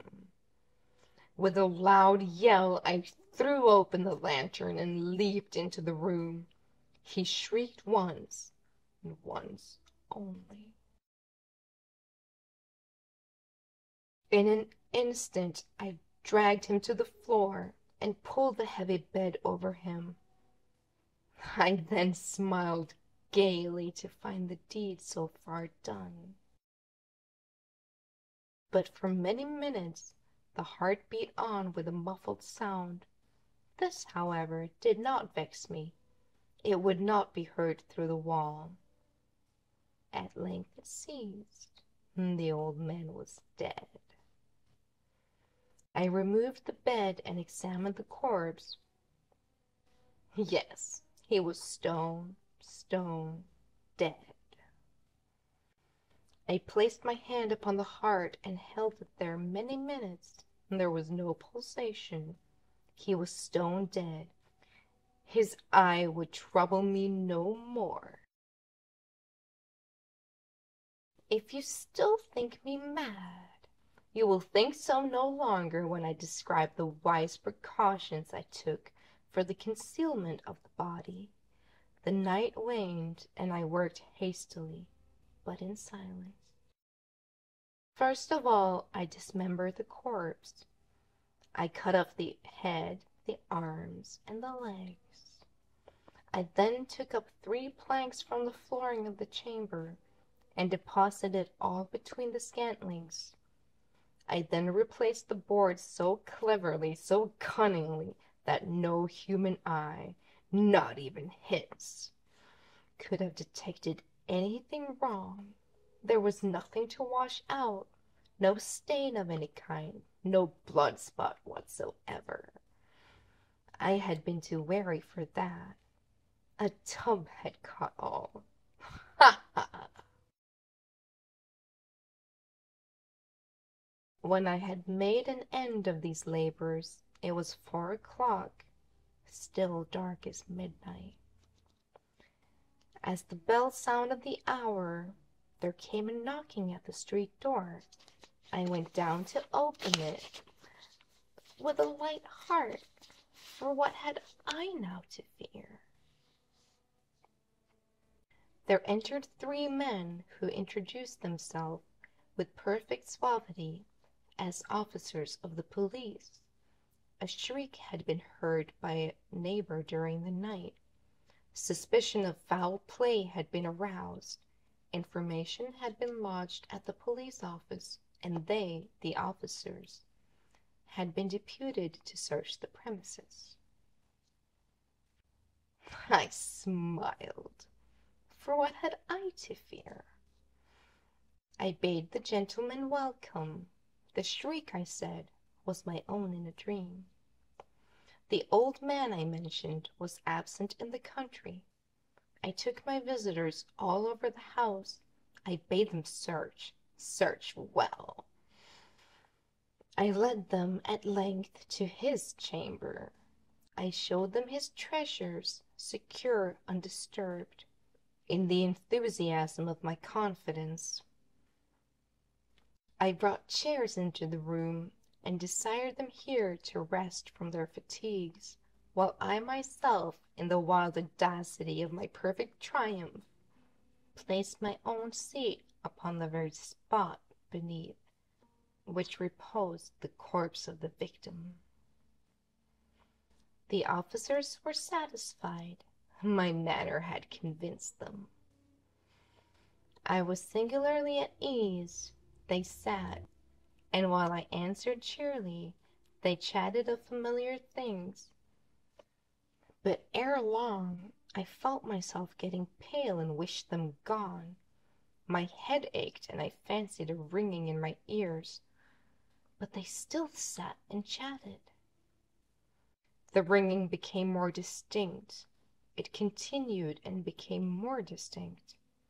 I talked more freely to get rid of the feeling, but it continued and gained definitiveness, until at length I found the noise was not within my ears. No doubt I now grew very pale. But I talked more fluently and with a heightened voice, yet the sound increased, and what could I do? It was a low, dull, quick sound, much such a sound as a watch makes when enveloped in cotton. I gasped for breath, and yet the officers heard it not. I talked more quickly, more vehemently, but the noise steadily increased. I arose and argued about trifles in a high key and with violent gesticulations, but the noise steadily increased. Why would they not be gone? I paced the floor to and fro with heavy strides, as if excited to fury by the observations of the men, but the noise steadily increased. Oh God, what could I do? I foamed, I raved, I swore, I swung the chair upon which I had been sitting and grated it upon the boards, but the noise arose over it all and continually increased. It grew louder, louder, louder.